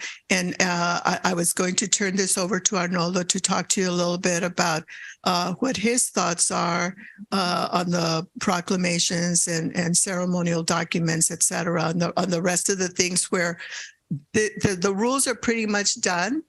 The proclamations and the events policy are bubbling. He's got some samples there and he may want some direction. And if you feel again that you prefer to send comments in writing, of course, we'll wait for that. So we would be bringing back, hopefully at the next meeting, we would be bringing back the resolution approving the guidebook with the code of conduct in it and this rules of procedure in it. And maybe if we can have get enough direction, the proclamations and the events. And my comment was just going to be to basically, I don't know how to suspend that until we have that, right? So, because right now you can still technically do proclamations and certificates and everything because of past practice. And I don't know if that would need to be in just direction or form of a motion. To do what? I'm sorry. Suspend until we have the policy in place. Suspend what? Proclamations and. Not have. Yeah. Well, you don't have that on your agenda. Okay, so we can't do that. Right. So, okay, Arnoldo, you're on, and I'll sit here in case you have think of other questions or comments. Hila, before you exit, I did have one last question. I wasn't gonna let you go that easy. So looking at the staff report, you do provide exhibits that have other cities, their protocols as far as how they go through that, right? And we can take that also into account when we come up with our own. Oh, absolutely. We do a lot of cutting and pasting, but we also do significant customizing because what may be good for Clovis or Hanford may not be good for the city of Madera. So yes, we look at others. For the rules of procedure, I looked at many, as well as many I've written before. And I think I told you I had something like 85% done when we first talked about me doing this. It took a lot more because of the customizing and the needs and requests that you had made. So yes, but for the next section, Arnoldo will be kind of reflecting on some samples that he's looked at, and there's many others out there as far as that goes. Good, I appreciate that because there's no reason for us to reinvent the wheel. Right. If there's already a lot of the same issues that we may have, because at the moment we don't have any policy in place, right, and we're seeking, we're giving direction to put something in place so that when we do have these events and or whether ceremonial proclamations, whatever the case may be, sponsorships or anything that has to do with city, then we have something in place. And I like what I saw there from some of these exhibits that you. Right. Yeah. So thank you. And you said Arnoldo may chime in on that. But yes, he's going to give you many more comments on that and what he sees as far as how they look. Some of them are really very brief. Some of them are very long. Some of them go through different people that have authority to do things. So I will turn it over to him.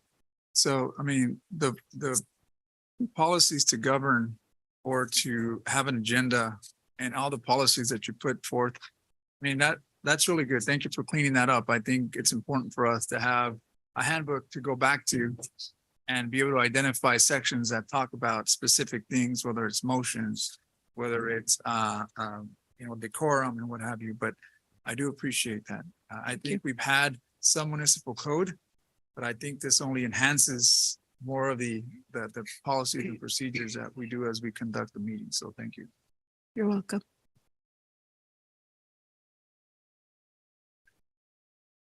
Thank you, Hilda. So for part two, I'm going to parrot something Hilda said, is that this truly should be treated as a living document as things evolve, as situations come up. I would expect that the council would potentially modify some language as we move forward. So one of the things that Hilda discussed a lot, so council, I'm going to say about 2 years ago, approved a code of conduct for the city council. And that includes all commissions, boards, and committees of the city. And then I'm not too sure why my screen is not shifting. Okay, here it goes. And then Hilda provided rules for conducting meetings, and there's a draft attached to your staff report. That's the 20-page document that Hilda alluded to. Companion documents of that are a couple of different items, and I'm going to skip a couple of items here. To talk about some other things that council has requested or that we've talked about collectively as a group. One of them is ceremonial document policy. Currently, the city does not have a formal adopted policy. By standard of practice, my understanding is that the mayor or a community member typically reaches out to a council member. The council member or the mayor will reach out to the city clerk and will typically provide one. There, some examples of this are either congratulations, welcome.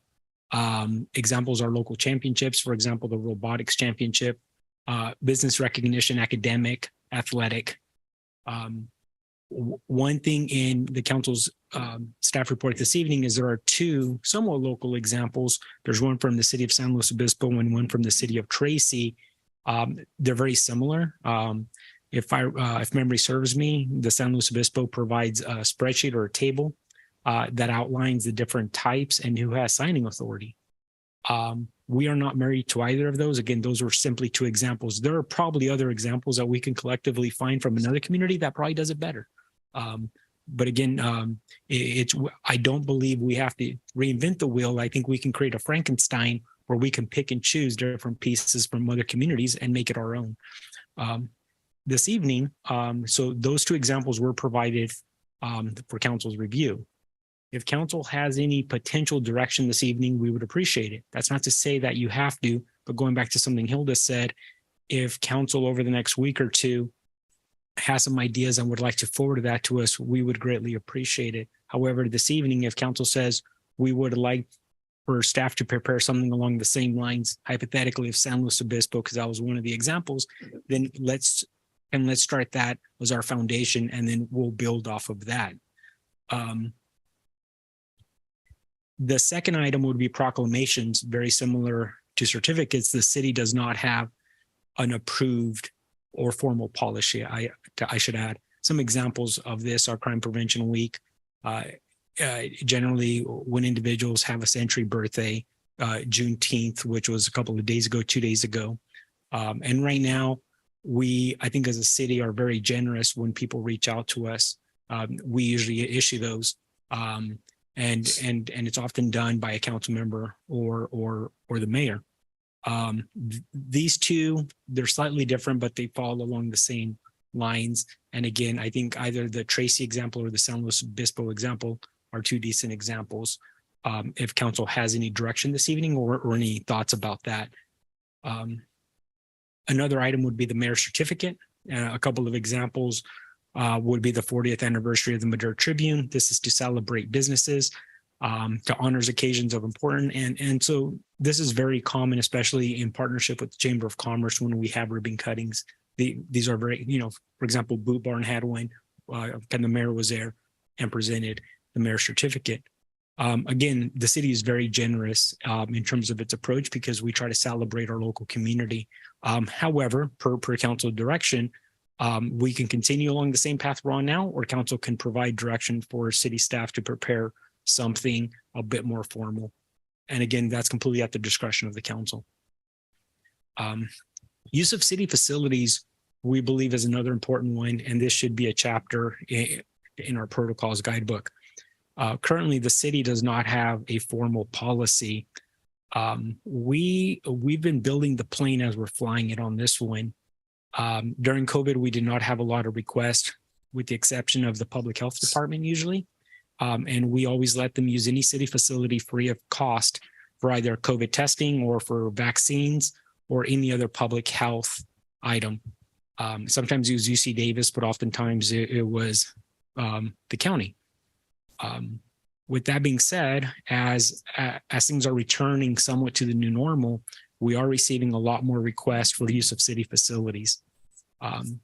As somewhat of a made-up policy, I've asked staff that anytime a nonprofit organization that's a 501(c) requested and it's free to the community, we have allowed those individuals to use our facilities. But again, we usually interrogate the request or the person making the request to make sure it's free of charge for the community. With that being said, sometimes I put the city in a pickle where it's hard to dissect exactly who the requesting person is and what their desire is. For example, the food bank usually requested, we always let them use our city facilities because that's a proven local nonprofit that we're that we know. With that being said, though, we as an organization with council direction should probably have something a bit more formal.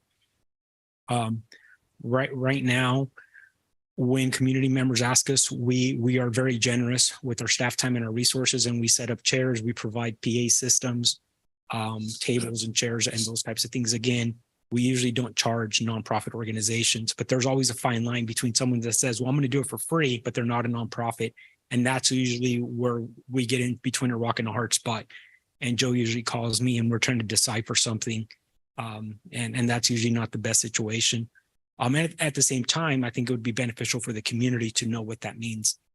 The other item that could either be a standalone policy or it can be embedded as part of this is a formal city sponsorship relationship. For example, there are times when organizations will reach out to us and request monetary support. As a standard practice, we typically don't do that. However, we have helped the local high schools, or sometimes it's not monetary. It's with city staff time. And then also we are often requested for informal co-sponsorship.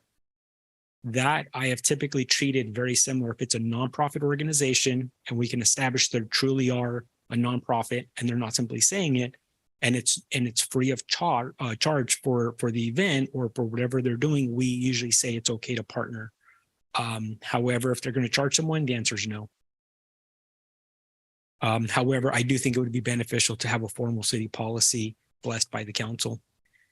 The other item, there's a lot of bleed over in some of these, is sponsorship special events. So for example, community events with in-kind services or financial support.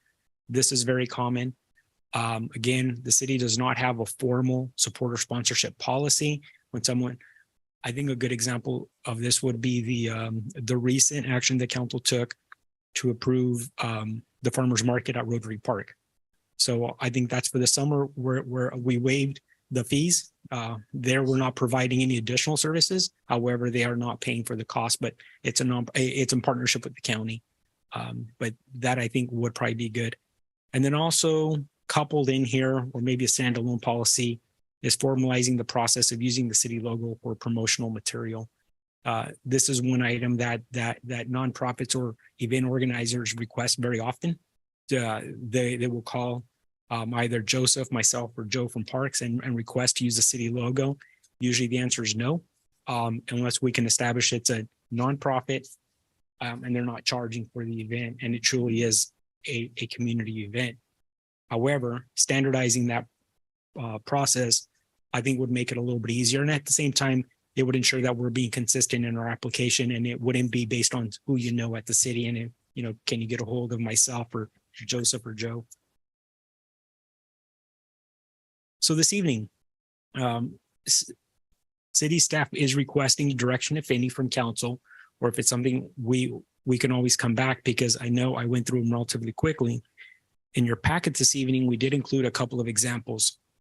We included one from San Luis Obispo and Tracy that I alluded to earlier. And then we also included one from from the city of Antioch that's specific to events and the city's role in special events. And then we also included one from the city of Anaheim for special events.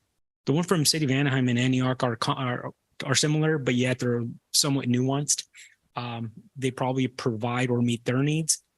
I suspect ours, again, would probably be a combination of different versions of that. So with that, I'm not too sure if I have anything else. I'm gonna look to Hilda because I'm gonna assume I missed something. There was another example that I found recently on the proclamations, where at the outset, at the beginning of the year, there's already a list so that every week, at least your city clerk's not being asked to do something. So there's some standard ones like Public Works Week or what is it? Night out, the block parties night. Those are very traditional ones that you can just do a calendar and say January, February, et cetera. And those are already set. And then for the ones that are not in that list, that's when you have your process.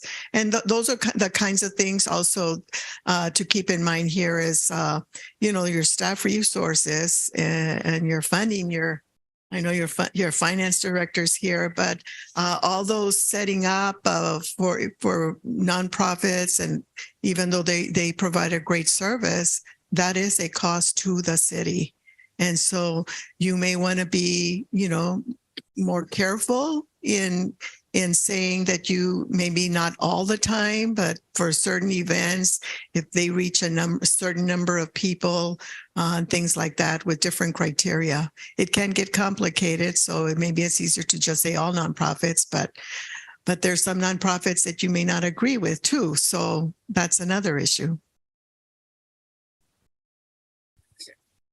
And there's one final chapter that I glossed over that was at the beginning of the presentation that allow me to go back to is if I go back and slide 2. Let me see.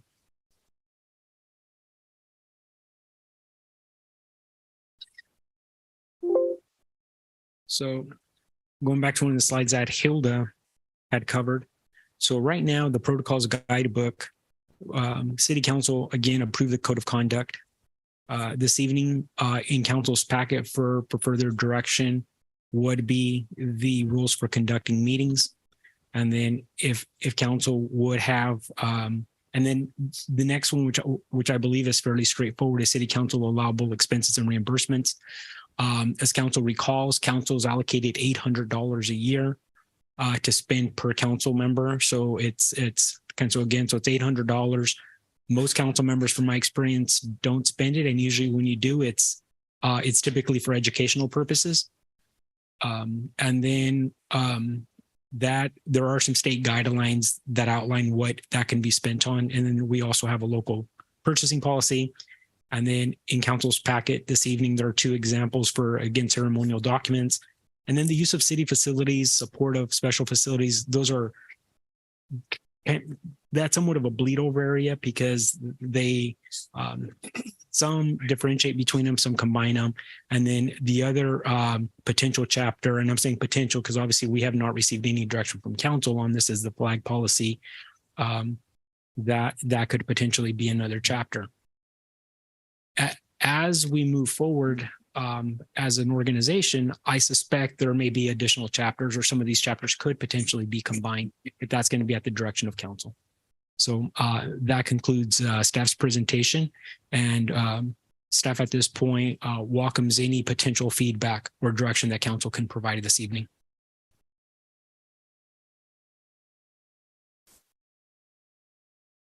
Councilmember Montes. So looking at the examples for the proclamations, and just the main difference between San Luis Obispo and Tracy is San Luis Obispo establishes a policy that staff just make sure that whatever request is coming through follows that policy. And then Tracy's actual approval process, and then we would designate, it sounds like it comes back to Council, or at least a portion of the Council. And my recommendation, my request would be that anything that purports to have support of the Council does actually have support of the Council and it comes to the full Council. So anything on behalf of the city has to come to the full council for a vote.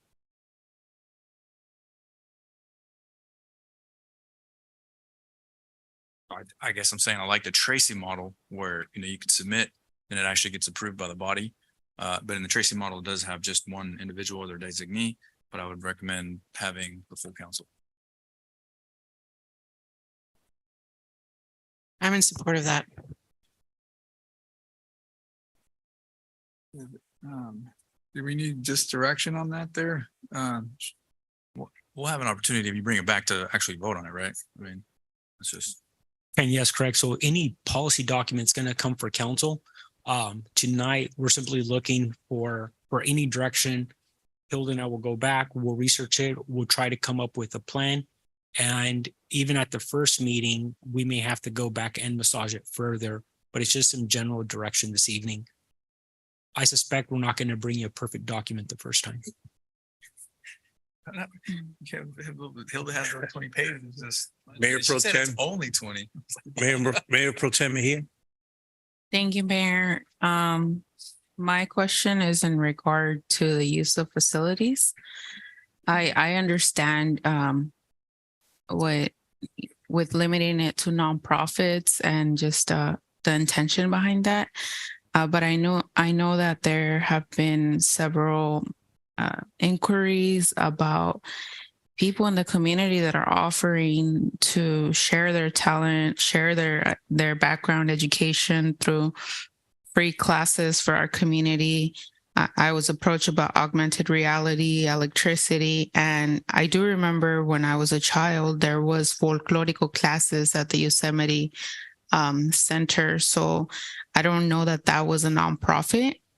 And would it be possible to open this to maybe just grassroots group or people that that obviously there should be some kind of I guess like maybe an MOU with the person, background checks, fingerprinting, or things that are going to make our facility safe, but that are at the same time, they're not going to limit these opportunities, especially for low-income folks in our community that could benefit from these skills that are being offered and provided free by other members of the community. I would like to see something like that considered.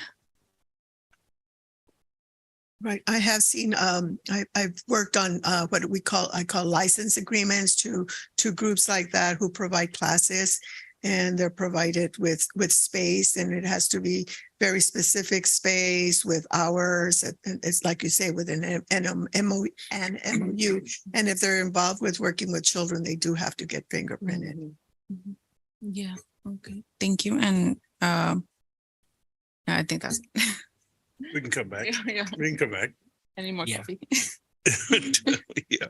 Councilwoman Gallegos. Thank you, Mayor. Just to tag on to Mayor Pro Tem's question, in the past, the city has gone, a lot of those programs have been run through the Parks Department. It was a program manager who ran those free classes. If it was Jazzercise at the time that was really in, she gave free classes to the community so that they would become healthy. And it was located at a school. All her background was checked through Parks and Rec, and it was all ran through that. So I don't know if that's something that we can look at. So it's not so rigid and more of an oversight from a Parks director's viewpoint.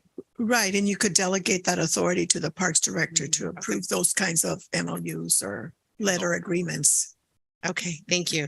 So when it comes to certificates that are given to organizations for recognition, what I've seen a lot of the cities do is the council member or mayor who has been approached or is maybe in connection with that group presents that certificate to that organization or to that individual, so that this body has the opportunity to showcase and give a little bit more insight to why they're receiving the certificate. And it's not just a thank you. It's more of a humanizing thing of knowing more of the background of why they're receiving it, if that could be possible to put that in there. Another question would be when we talk about sponsorships, Ronaldo, you talked about the two types. And my question is, who has the final say? Can we have it where, because we've had in the past several entities that had events happening with our logo on it where we haven't even been contacted and even been asked through city staff. They've just asked maybe a council member or the mayor here, and they've said yes, and our logo is on their flyer, which would put us in not a very good position. And it would have to have Hilda step in, and if we got litigated on, and that's something I'm trying to not have that happen. So if there's somewhere we can put it in the writing that if anybody chooses to use a city logo, they can have some form to fill out, and the city manager would have to approve it, or this body would come to this body, and my colleagues here would also have that second to approve. I've just seen a lot of our logo out on a lot of flyers, and they're like, well, council member, you're a council member. How come you don't know what's happening? The city's sponsoring it.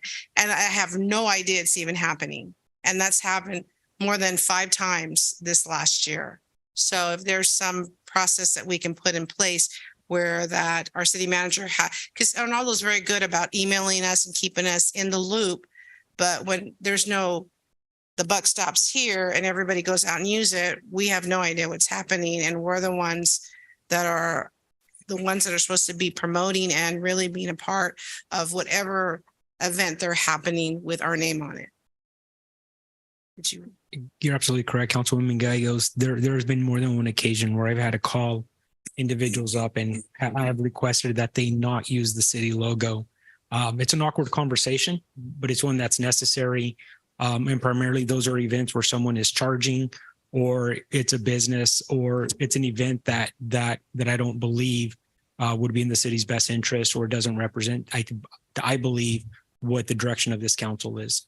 And so I've had that conversation with multiple individuals, and sometimes it's received well, sometimes it's met with a little bit of resistance. But I think but unfortunately, sometimes the damage is done, the flyer's out, and you can't retract that sometimes. And it's a little awkward, but I do believe that some policy is warranted that outlines when someone can use the city logo. And again, if that's delegated to staff, that would be appropriate. However, any direction should come from the council. Thank you. And then just one more thing, and I did see it on some of the prototypes, was that when we have an event that we're like co-sponsoring, or we're saying, yes, this should happen, we don't realize, I think, as electeds, until I'm being approached and I realize it. But when we have an event and we have city staff out there, we're talking, they get paid by the hour, equipment. If we're asking for our fire personnel, all the firefighters and our equipment, it's also a charge to our taxpayer dollars. It's everything that we don't really see in the background. We have an event, we don't think very much of it, but I'm getting hit on the street left and right that you had this event, and do you know how much city dollars went to it? So if there would be something that says that if you were to have an event, maybe no more than $1,000 could be used towards this in kind, where it would be considered for the tables, the equipment, and city staff, if we had an amount, because I think a couple of cities did have an amount that could be used on an event that this body says, yes, we want to support. Councilmember Rodriguez. So I think Councilwoman Gallegos was talking about Oktoberfest. We have to scratch that out. City can't endorse that anymore. 4th of July. Yeah. Anyhow, I think it's great conversation. A lot of these concerns can be certainly resolved by putting some of these already policies and just kind of using a cookie cutter approach. We have a lot of this stuff there addressing some of the concerns that I've heard here from my colleagues. But, and I think the biggest thing that we don't realize is how much money is spent. And to be transparent with the public, we have to tell ourselves, or at least budget.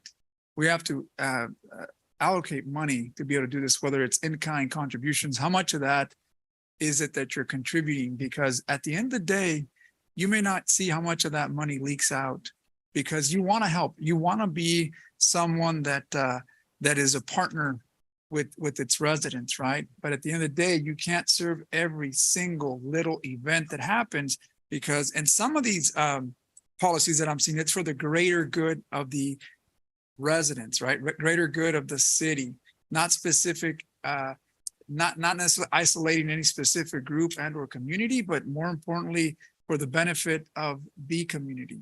You know, we have Old Timers Day Parade, we have Christmas Tree Lane, we have 4th of July, things that would benefit the greater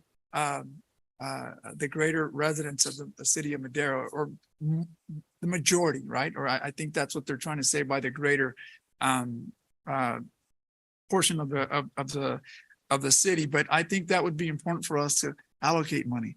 You know, when I want to take a trip, I want this. I want to go to Europe, but I only have $100 in my account. So I definitely want to go, but those $100 won't stretch out that far. I want to do a lot of different things, but not allocating money or budgeting for that, then I think we may be doing it a little recklessly. And I'm not saying that we've done that in the past, because I think we've done past practice. We want to be a good partner for any organization that comes before the city. But I think one of the biggest things that we should really talk about is how much do we want to budget for these particular events? And then once we establish that, and that's in policy, then I mean, it's like the police department. If they have a budget, I mean, this is what we have. We need all these officers, but this is what we have. No different with public works, no different with any, you instruct them, or we direct them to come before us and give us your budget. How much can we allocate for this particular service and event? And it's no different here. I think that would serve us good. And I think we'd be very transparent with our community, because it's really hard. I think it is. You know, I've come before you and, you know, for the greater good, trying to promote 4th of July. And, you know, we don't have any policies in place. Can we use the city as a partner? Can we do this? And to come think about it, we may be exhausting a lot of city services and or personnel without really realizing it, because we're thinking of our organization putting this event together for the greater good of Madera, but at the same time, it does expend a lot of the resources. So I do agree. Something like this, certainly, I can't condemn anything that's happened in the past, because that's the way the city works. That's the way we've worked in the past. That's past practice. But now moving forward, I think we can. I do like the San Luis Obispo, because it has columns on what should be a proclamation, what should be a certificate, what should be a recognition, and who gets pins. And that kind of really, it tells you, it's, well, if you're doing this, and here you go. This is what we're going to do. And it makes it easier for us, so that we're not having to guess what category it belongs. Is it a proclamation? Is it a recognition? Is it a pin? Is it this flag raising? Whatever the case may be, I think it's all there in the policy. So I do like all four of those. I think we can take a lot from the city of Anaheim. I like that eligibility deal. I like San Luis Obispo as well, where it kind of dictates what presentation we're going to give. So I would hope that my colleagues would like to at least push towards that type of column, or at least makes it visual, very easy for someone in the public saying, hey, well, I want to do a proclamation. Where do I fit in? Well, what are you proclaiming? What's the thing behind it? Like Councilmember Gallego said, give me a background of what you're trying to do. That, oh, you fit into this category. Makes it easy. Those are my comments, Mr. Mayor. Thank you. Yeah, probably the last thing that I'll add, Camille, if it's okay, is that I probably contributed to some of the confusion here, because in my haste to try to help everyone, I've probably spread staff extremely thin, and over the past couple of years, I've probably given direction one time, and then the situation changed, or maybe my understanding of a situation changed. So then my direction changed in what I gave to staff. But again, I probably contributed to some of it, trying to help out a lot of people. And then I got caught flat-footed, because someone will say, yeah, well, they told me. And then I'd say, well, I was under the understanding it was free. They'll say, oh no, they were charging $20 or hypothetically. And then I was kind of caught, so then I had to eat crow and call them up and say, hey, you know what? You're probably not going to be able to do it. And so again, so I do own that one. So if this seems like it's probably been a little bit more confusing lately than probably historically, kind of that one's on me. And again, it was never anything malicious. It was simply trying to help people out. But then, without a policy, it's kind of difficult at times. Mayor Pro Tem Mejia. Thank you, Mayor. And so I just I think that the greater good has been a good guiding principle, and also not making profit of what's taxpayer funded. But this is a great opportunity for us to finally establish these policies that we have been. Anyone that's been following city council meetings, be present or online, knows that these are asks that have been for months. So thank you for the work that you have done. And when I initially saw it, I was confused just because in the last meeting there was the flag raising issue, but all of these is what this body has been asking for months. So it's good for us to see progress in getting some kind of clarity for not only ourselves but for our community. So thank you for the work you're doing. I just wanted to ask one question, and that's regarding the flag raising policy. Out of all of the table of contents, that's the only one that's not being addressed. When do we anticipate that to be addressed? We had put it, we put it at the end because that's the most recent item that's been requested. And we had been focused on everything else, as you know, as Mayor Pro Tem has said, for months. So we've been working on the others, and the issue of the flag policy, even though it was brought up in general, there was no focus until the last meeting. And it's not, I mean, of course, you as a body can reprioritize, and if you want that to come before the other work we're doing, we can do that. But right now we put forward what we thought were your priorities. So what I'm saying is that I'm asking for a timeline. If we get back in a month for this first part, and theoretically there could be some further editing, but if not, I would say at least 2 months. Arnoldo, do you think that's fair to say? I think 2 months is reasonable, so long as Hilda is willing to assist us, because her contract is over in 1 So month. that means you're staying through August? So no pressure, Hilda. So what I don't want to see is a blank space there. I want to see something as a resolution, pro or con. That way we put this to bed. That way we don't keep beating this horse over and over again going into December. So I just want to make sure we're addressing these other issues, and we should be addressing this. Right. Everything's going to be addressed. And I understand what you're saying about a blank page, but we don't want to hold everything hostage till the end either. No, because you waited long enough. I'm not saying that at all. I'm not sure, Councilwoman Gallegos or Councilmember Rodriguez? Councilwoman Gallegos. Thank you, Mayor. Just to chime on that, you're saying that you don't want a blank page, but all the things that we are going through right now, it's been a year. We've been asking for this for over a year. It takes time. So I know the flag is important to a lot of people, and they want, an ending to it, but this is important for our city. This is important for our constituents. This is important for our community to get this sound and bass down so that we can move forward on other things that we need to do here in the city. This is great work that we've been doing and our staff has been doing. And to go forward, we have to look at that there's light at the end of the tunnel.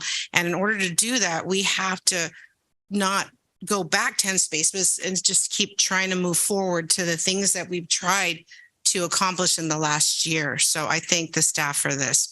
One thing I want to comment is when we talked about, the application process and people that want to do something with the city that's a nonprofit, just like CDBG, we give them a date that they have to apply for that grant, that if we can give a date that if there is an organization that wants the city to co-sponsor and be a part of and use resources, only for our financial director and for our city managers to be fiscally responsible to give a date like March 31st, which I saw in some of the samples, that would give us enough time and it would be put in our budget and we would know already this is what we're doing. This is where the funds are going. Even though we know somewhere a little asterisk is a living document that if something happens that we didn't foresee that first year, because this is going to be a trial basis. We've not done this, that we have that wiggle room too, but still have a date where we are being fiscally responsible for all of this that we do. That's it, Mayor. Councilmember Rodriguez. Yes. So Hilda, I know that this was brought before us here, but there is, on the staff report, it does talk about flag raising, and maybe it's because you put them in order. So at this time, would it not be then convenient for us to have a discussion on that as far as direction goes and what have you? We did not intend to discuss the flag raising this evening because we were focusing on the ones where we gave you actual language or samples.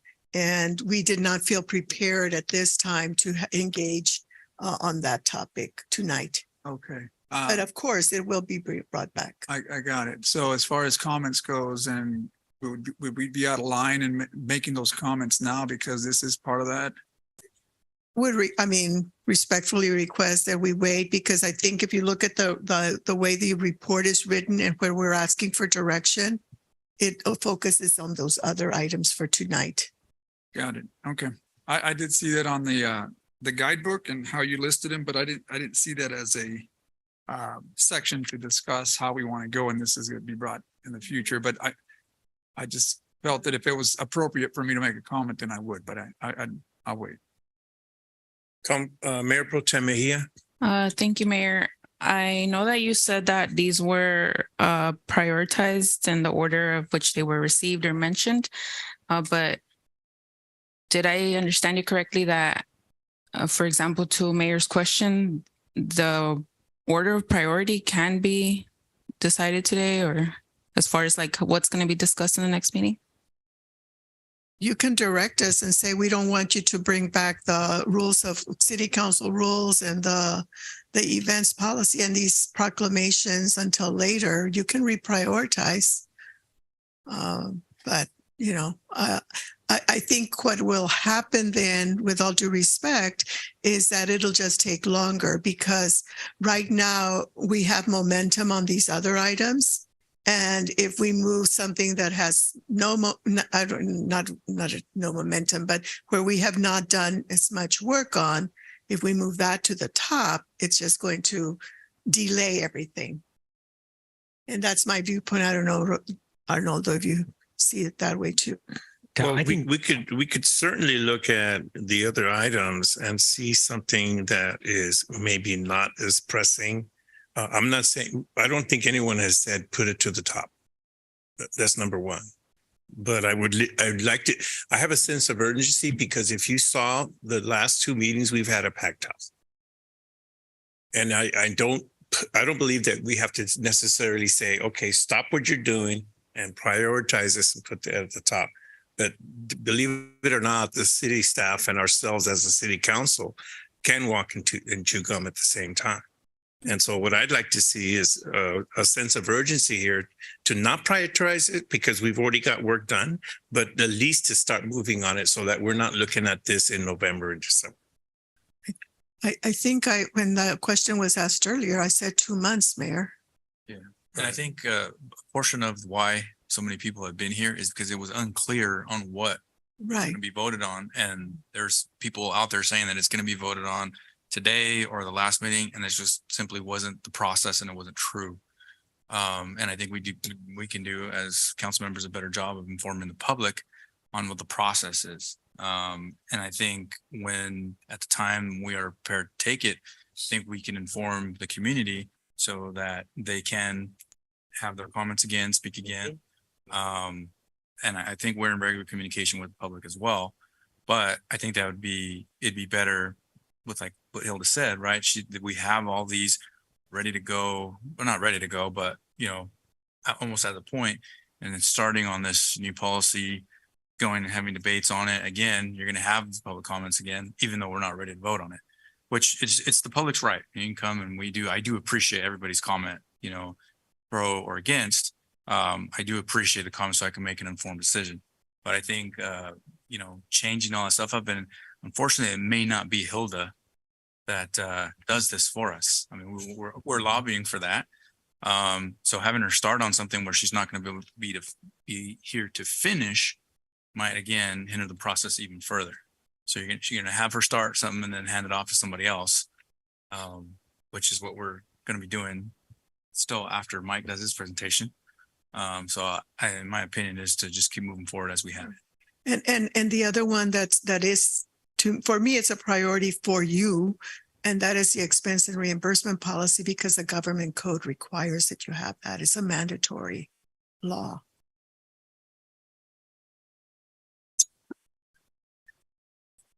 We have direction. So I've heard several directions this evening.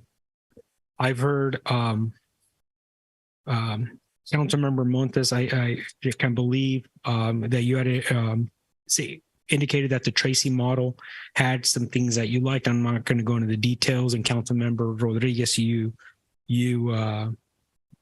also can like that model. Councilmember Mejia, you had indicated that some kind of agreement / MOU, which would potentially include fingerprinting. Councilwoman Gallegos, you had indicated that you like the certificates, and then Councilmember Montes, earlier you had indicated if there could be a moratorium until we have a policy in place. Again, our next meeting is not until July the 19th, if memory serves me, so we do have a little bit of time. Councilwoman Gallegos, you had indicated that presentations could potentially be done by the person that was approached to give a slightly more personal touch. You had also indicated that you like some of the sponsorship language that was included. And then later on in your discussion, you had indicated, could we potentially have a deadline comparable to the CDBG? You had indicated that March 31st, potentially where the request could be in. So as city staff is preparing the budget, we can include that.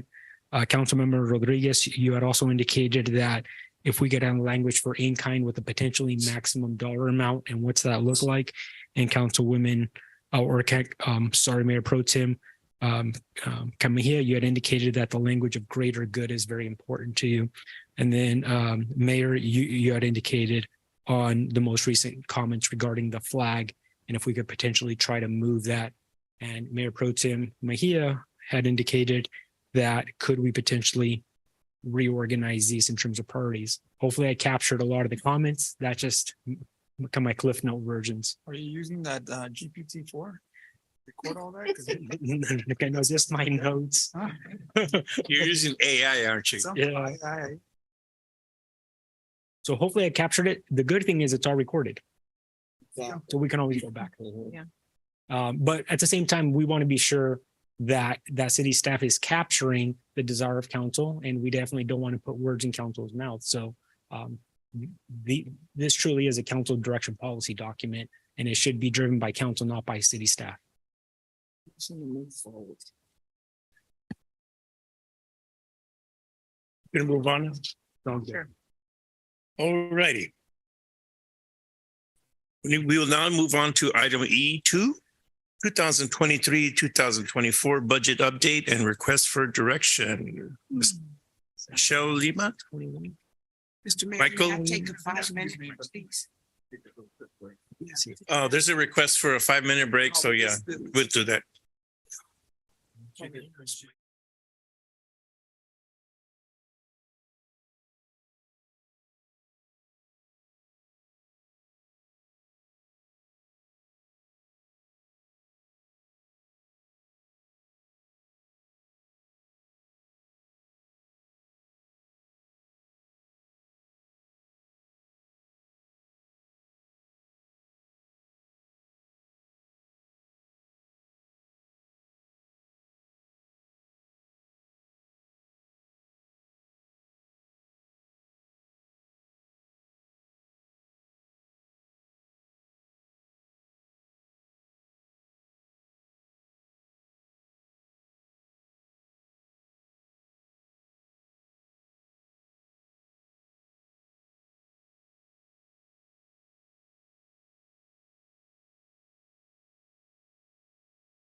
And Michael, if you can continue, please. Thank you. Thank you, Mayor.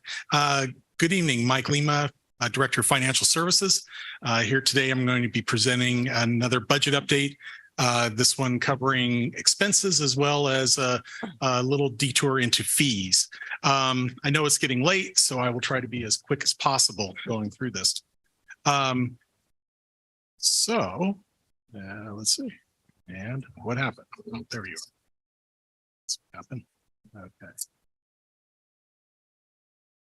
Yeah, I have to go this side. Okay, there we go. So we are in the middle preparing the FY23-24 budget. As I mentioned, this presentation will focus on expenses, and then we'll talk a bit about fees at the end.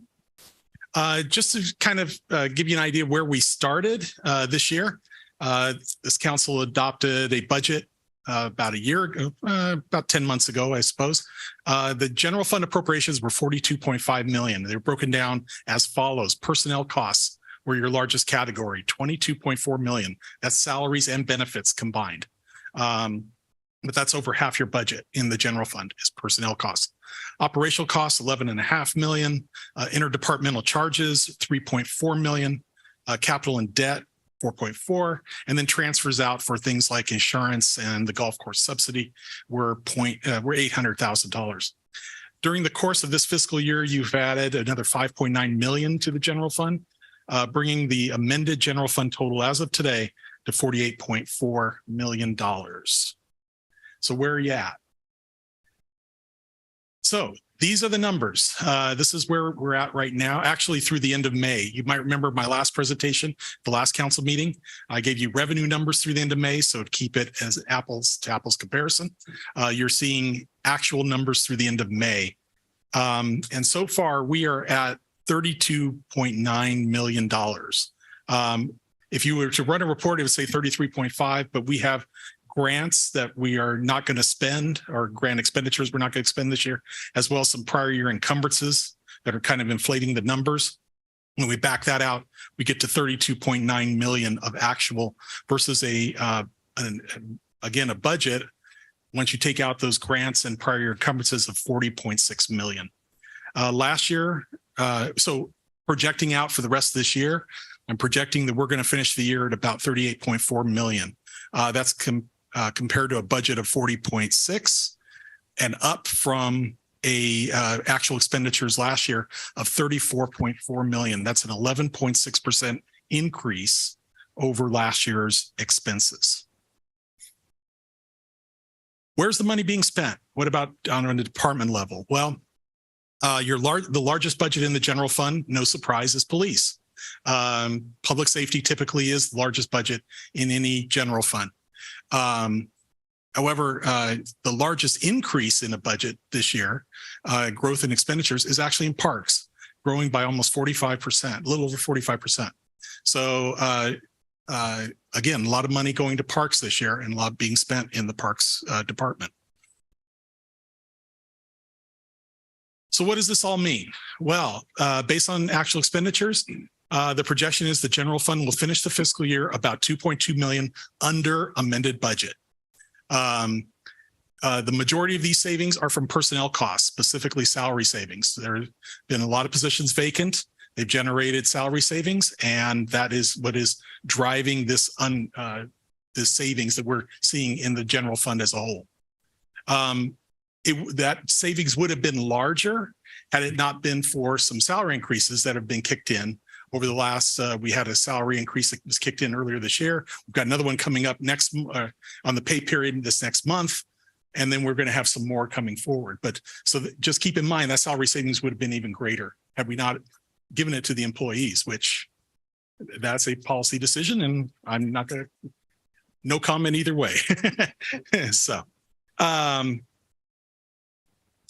Councilmember Montes at the last meeting had said that, because I brought up that our water revenues, despite a 5% increase in the rate, had only shown like a 0.4% increase in the revenue. And we had speculated that that was because people were not watering as much due to the wet year. We were able to find actual usage statistics to back that up. The pumping is down quite a bit. So we were able to back that up with some data. However, Councilmember Montes asked, well, then we should see a decrease in our PG&E bills because we're not pumping as much. Well, so that's what this slide is talking about. And the answer is we're not seeing a decrease in our utility bills. They're actually up. Last year we spent 3.6 million on utility bills. And right now I'm projecting that we're going to spend 4 million. So about a $400,000 increase when all is said and done. Why is that? Why is it that our pumping is down, but our expenses are up? Well, PG&E put in about a 20% rate hike last year. And that the size of the rate hike is greater than the amount of the decrease that we have seen in our pumping. And so as a result, our net costs are still going up at this point. So, and with another PG&E hike headed down the pike, they're proposing another double-digit hike. Would expect these numbers will continue to grow in the next fiscal year. So what about assumptions for the upcoming fiscal year that we're using to build the budget? The salaries will reflect a 4% increase, 2% as of July 1st, and actually in about 2 weeks, another 2% on January 1st, along with a $1,500 stipend in July of 2023. We're projecting O&M costs as a whole to increase about 3 to 5% to account for inflation. Interdepartmental charges will likely increase by about the same amount, again, due to labor and inflationary factors. But as was mentioned earlier, our debt is going down. We continue to pay our debt every year. Our debt right now, we're budgeting about 5.1 million is what the plan is going to be for next year. 1.7 of that is general fund. The rest is the enterprise, is water and sewer. But the big savings, as the city manager has said, is the golf course. That is going to free up. We have another, what I guess would be a half of a full year payment, a half year payment in there. And that's it. That's the last one. And so that's about $160,000. So in the 24 budget, you're going to see a savings of about 160. And then the next year, you're going to see another 160 for a grand total of 320,000. That's going to be freed up for the general fund, which is a very nice ongoing revenue stream to have. Yeah. So I'm going to pause right there because the rest is about fees, and I'll just see if there are any questions from council about the expenditures. Councilmember Rodriguez. Thank you, Mr. Lima. Thank you again for the presentation. So when it comes to utility, you talked about PG&E possibly bumping up another double-digit increase. Now, and just to throw it out there, as far as our NG projects that we have with solar and where does that come into play, if anything? Does that offset any of those utility hits that we have? And if so, I mean, do we need to start looking into adding more solar to offset some of these increased costs that we can foresee maybe in the future we're going to start seeing? Yeah. So I'm back on the slide with the utility expenses. My understanding is that the solar projects that we have, most of those are with the sewer facility. And you'll notice the sewer facility is basically staying relatively constant. It's my understanding that the large solar project out there has not been energized at this point. And so we're not seeing the savings as of yet, but when it comes on, we should start seeing these numbers decrease. I don't know that we have a commitment right now, and I'll defer to the city manager as to if we have a commitment on the date, but I do know that it's not energized at the moment. Yes, Councilmember, if I can just add a couple of things. There are two large systems at the wastewater treatment plant. There's a total of three. One of them dates back to roughly 2013. The two new systems are the two NG systems. They're two distinct systems. One of them is 100% allocated to the sewer plant, to the wastewater treatment plant. The remaining system, which is the one that parallels Avenue 13, is a ResBEC system. So that is going to help offset the city's utility bills throughout the city, not simply just the water. I mean, not simply the wastewater. So we are going to be receiving credit. Unfortunately, the ETA it continues to shift on the city. Both we are in communication with both NG and PG&E. It largely depends on who you talk to at this point, what the holdup is. But my understanding is that there's been some challenges with some of the equipment.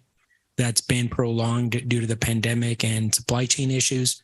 We are in constant communication with them. Unfortunately, I do not have a date I can give you with confidence today, but I'm continuously reassured it's any day now.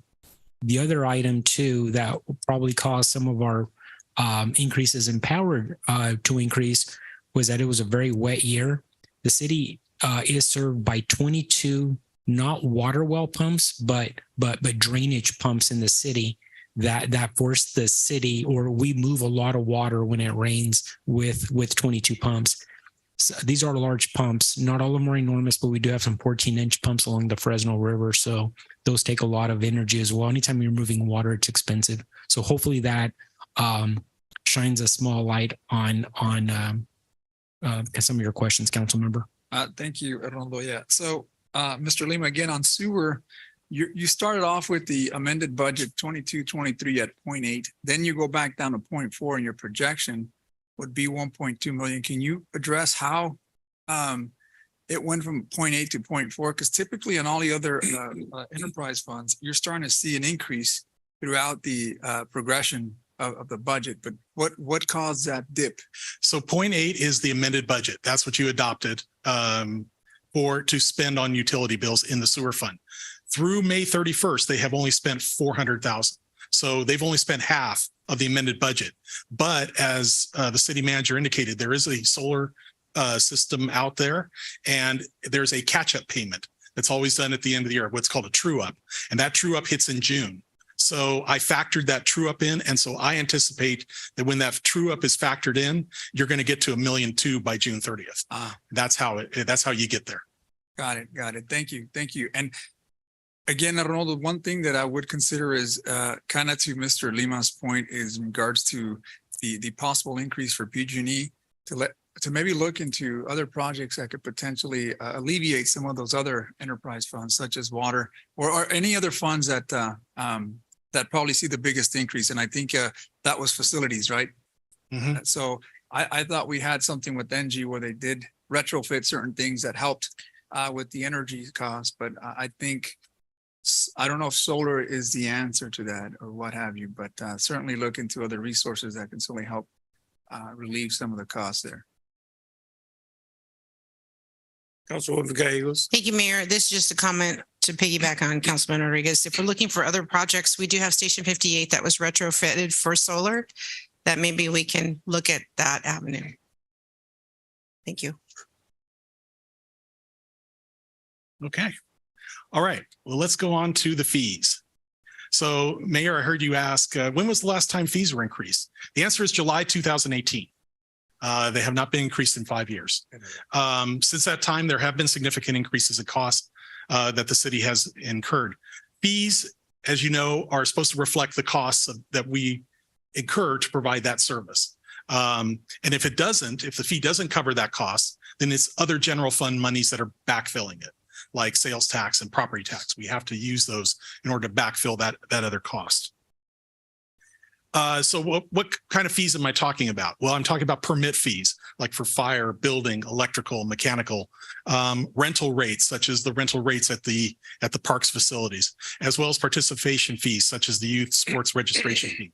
These fees do not, and I repeat, do not include the water rate, the sewer rate, the solid waste. Those have to go through a 218 process, as this council is very familiar with, and those would be excluded from this.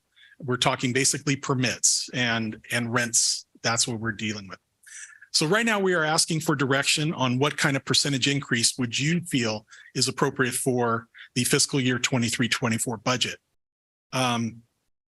Prepared this little table here. I'm not going to go into details. You see the numbers. The short version is that based on where we're at today, the 3 million, we're projecting almost 3.3 million of fee revenue coming in. For every 1% increase that you bump up the fees, it's an extra $33,000. That's really what it comes down to. Our recommendation is that we increase the fees somewhere between 6 and 10%. And if you ask, or if you give that direction, or you either agree with us or you come up with a different figure, we'll come back, we'll work the fees, and then you'll have the opportunity to vote on them as part of the budget. You can even go fee by fee and say, yes, I like this one. No, I don't. This, what we're asking today is just general direction. What would you like to see as a percentage increase, if any, as part of the 23-24 budget? And that concludes my presentation. I'm available to answer any questions. I have a question, Mike. How are you going to, you can only charge actual cost. So for like, you know, you can't make a profit. So how are you going to determine? So we believe without that, a fee study. What we believe is that because of the length of time, it's been 5 years. We also know that we've had a 4% salary increase in this year's budget, as well as some salary increases in the past. We feel that there's been enough growth just in labor costs alone to justify a between 6 and 10. So we don't feel that we need to do a formal rate study right now, because we feel that just based on what we've seen, that there's enough there. Obviously, a rate study is the better way to go. At this point, we don't have time to get a rate study done in time for the budget. Got it. Again, council can say, you know what, we're not comfortable, come back later and do that and have that rate study and raise the fees at that time. But we feel we have enough justification to raise them at this point. And if you do that, then I would recommend that in your resolution that you have all the recitals explaining that to justify that amount. And impact fees, we are not touching impact. You're not fees. touching them yet. No. Okay. Thank you very much. Under item E2, is there any members of the public who would like to comment on this item? Any written or Zoom questions? None received, Mayor. Thank you very much. Close public comment. Bring it back to council for questions and answers and emotion. Mr. Rodriguez. Yes, thank you. Mr. Lima, going back to that slide, if you don't mind, please. Oh, darn it. I turned it off too fast. So do you have anything in relation to how much revenue you bring in to what the cost of that service is? What's the deficit that we see there that urges us to try to get this 6 to 10%? I mean, is there a general idea? So if we have to bring this back to council, we want to know that, hey, you're out $4 million. You bring in 3, but you're actually expending $7 million. I kind of want to see an idea where we're at, so that if we do have to make that informed decision, we have an idea as to why we're not just we want to justify, obviously inflation has been a big factor in the cost of doing business, service, what have you. You talked about the personnel increasing 4%. So I don't know if that's a justification for us to want to say, hey, the 6% sounds pretty enticing because. So is there something that you can provide us to show us what the offset is? I don't have that answer right now. I can prepare that and get that to council. I'd be happy to do so. Yeah, thank you. I would appreciate that. And that way we can be very transparent and justify as to why, kind of towards the comments that our legal counsel made, is that we let the public know why we want to do this. Because we're skipping the study and we're going directly to this, but we have to be able to be transparent. So thank you. Mm-hmm. Councilmember Montes. I apologize if I missed this because I came in a little bit late. But when do we anticipate doing a rate study? Rate study would usually, we would probably start that in like August in anticipation for the following year budget. They're usually 3 to 6 month projects. So we would be needing to start very early in the fiscal year in order to be ready for the next year's budget. So whatever decision we make, if we're anticipating we'll have a rate study next year. Yeah. Okay. Mm-hmm. So with that, I'll say we go somewhere in the middle, maybe 8. Yeah.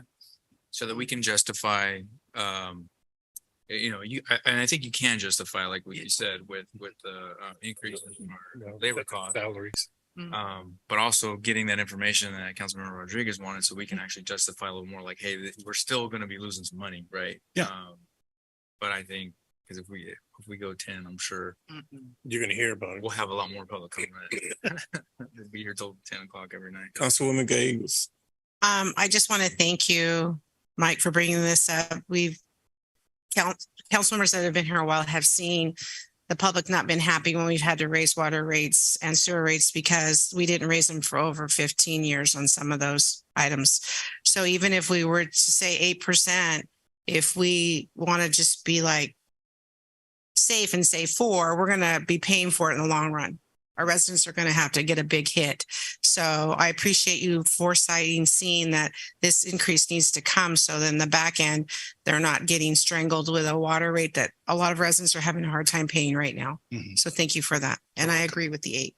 Good. If you're seeking direction, I would go with the least impact, which is 6%, up until you can bring us something to justify that, hey, you're off by this much money, then that would then trigger us to say, you know what, maybe the 8% or the 10% may be more appropriate to collect those fees. So I'm amendable to the 8% as well, but I think for now, if you want direction, I think the 6%, I'm not sure you're looking for a general direction, right? Right.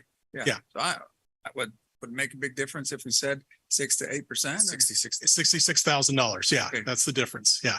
Okay. And whatever we change, you're talking that it would have to change forms, correct? City forms that would apply. Will have So to it's be- going to be a price Yeah. that's going to be encountered to that. If we go 6 and do 2 more later, we're going to keep paying to change forms and printing them. So Mhm. I'm good for the 8. To me, I'm always good for the least amount of impact to the constituency or the residents. But again, until I see something that says I can do more because we're not collecting enough, then I would feel more comfortable. Maybe you need a thumbs up on 6 and a thumbs up on 8. And We got enough. Mayor Pro Tem. I feel comfortable with the 6 without knowing that further information that was requested.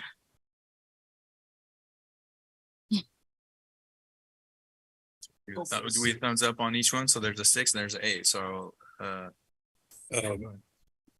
Councilwoman Evans. Yeah, I'll go with the 6. I'll go with the 6 until something else has been, rewritten and brought back to us. So, okay.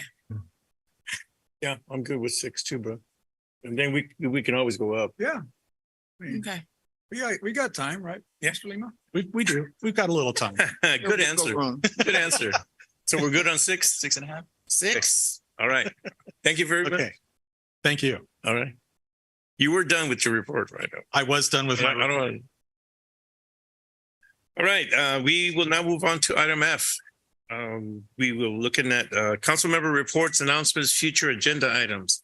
This portion of the meeting is reserved for the mayor and council members to make brief reports on boards, committees, and other public agencies and public events, to request updates, to initiate future agenda items, to take action on matters initiated under this section of the agenda.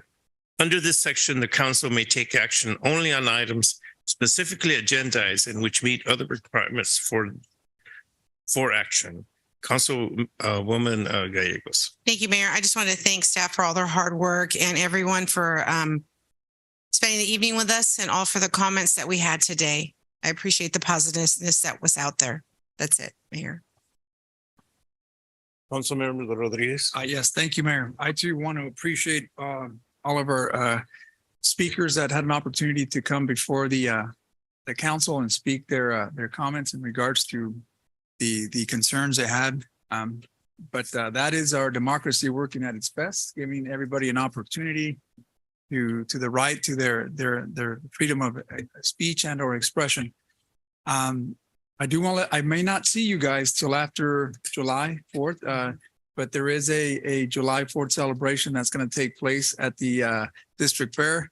There was an attempt to have this event happen last year. Unfortunately, the vendor was unable to perform, not only to this city, but other cities as well. We now reserved a local vendor that's going to be able to provide that. And so far, it looks like everything's moving forward. That is being promoted throughout some social media platforms. There is some signage out at the on certain stop signs out there. I hope you guys can attend, bring your families. It'd be a great event. Again, this is an event that's being brought grassroots efforts from the service clubs, such as Kiwanis, the Rotary, and again, Evening Lions. We did partner up with the city last year. This year alone, I think we're using very limited resources from the city, right? If any, I don't think very small. If anything, just some toys that are being presented. We have volunteers that'll provide the activities for a lot of the youth out there, but it'll be a great event. I think it starts at 5. It's free to the public, by the way, so that we can reduce the amount of illegal fireworks, right, Chief? That creates less less of a staff time going out there and looking for illegal fireworks, and we can save on that money. Second, there will be a annual golf tournament as well at the Madera Golf Municipal Golf Course, and that'll happen on July 1st, which is a Saturday. Normally, the golf tournament would happen on the same date, which would be on July 4th, but this time around, I think it was better for us to have it on a Saturday where not a lot of folks are actually having to go to family events. Everybody's barbecuing, everybody's doing something. This way, people can actually have a better time at the golf course, enjoying a Saturday that's not necessarily the 4th of July. And then you can spend the rest of your time on that 4th of July at the district fairgrounds. We look forward to seeing you all there. Other than that, I did miss the last meeting. I did see that you guys have a long meeting, so I didn't really miss that portion of it, but it was good. Hilda, I don't know when your last day is, but I do want to say thank you for everything. I know you mentioned you had one other meeting that you would attend, but I do want to just formally tell you thank you for everything you've done for this city. That being said, I think that's it. Mr. Mayor, thank you. Ready. Councilmember Montes. It's late, nothing to report. Councilwoman Evans. Yes, I'd just like to say thank you to everyone that came out as far as Juneteenth was concerned. It was a huge success. There were over 200 people that showed up. Thank you, Councilman Rodriguez, Mr. Mayor, Councilmember Villegas, Chief 1 and 2, and everyone else that participated and came out. It was a beautiful event. We had some African drummers that came and they performed for us. So, and then Miss Barbara from Fairmead, she's kind of Fairmead Madera. She was extremely happy. She had a huge barbecue afterwards for everyone that came and participated.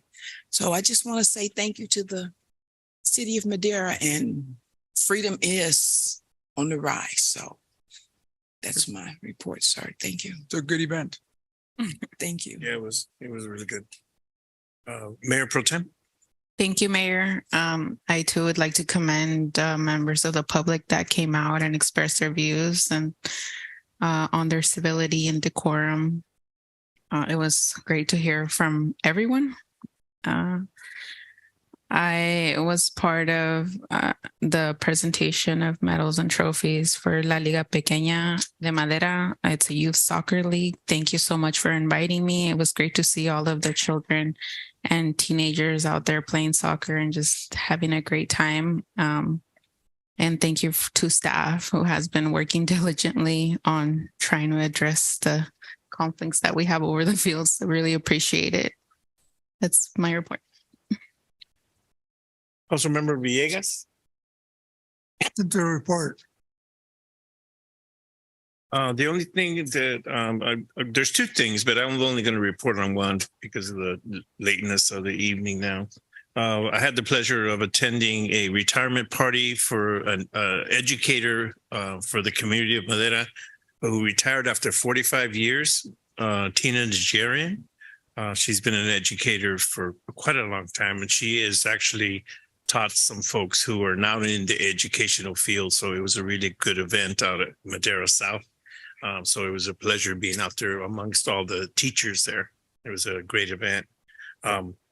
Now, thank you very much for attending again our meeting tonight. We will now move on to item G, closed session. Hilda, would you take us to closed session, please? Yes, I will. You have closed session under Government Code Section 54957B1, Public Employment, Position Title, City Attorney. Thank you very much. Buenas noches. Sergeant.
It wasn't till 9 or 10, no.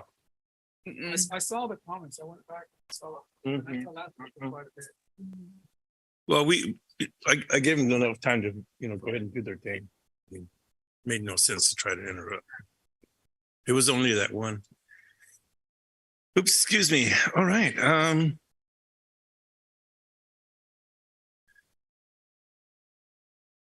Where's our moving here?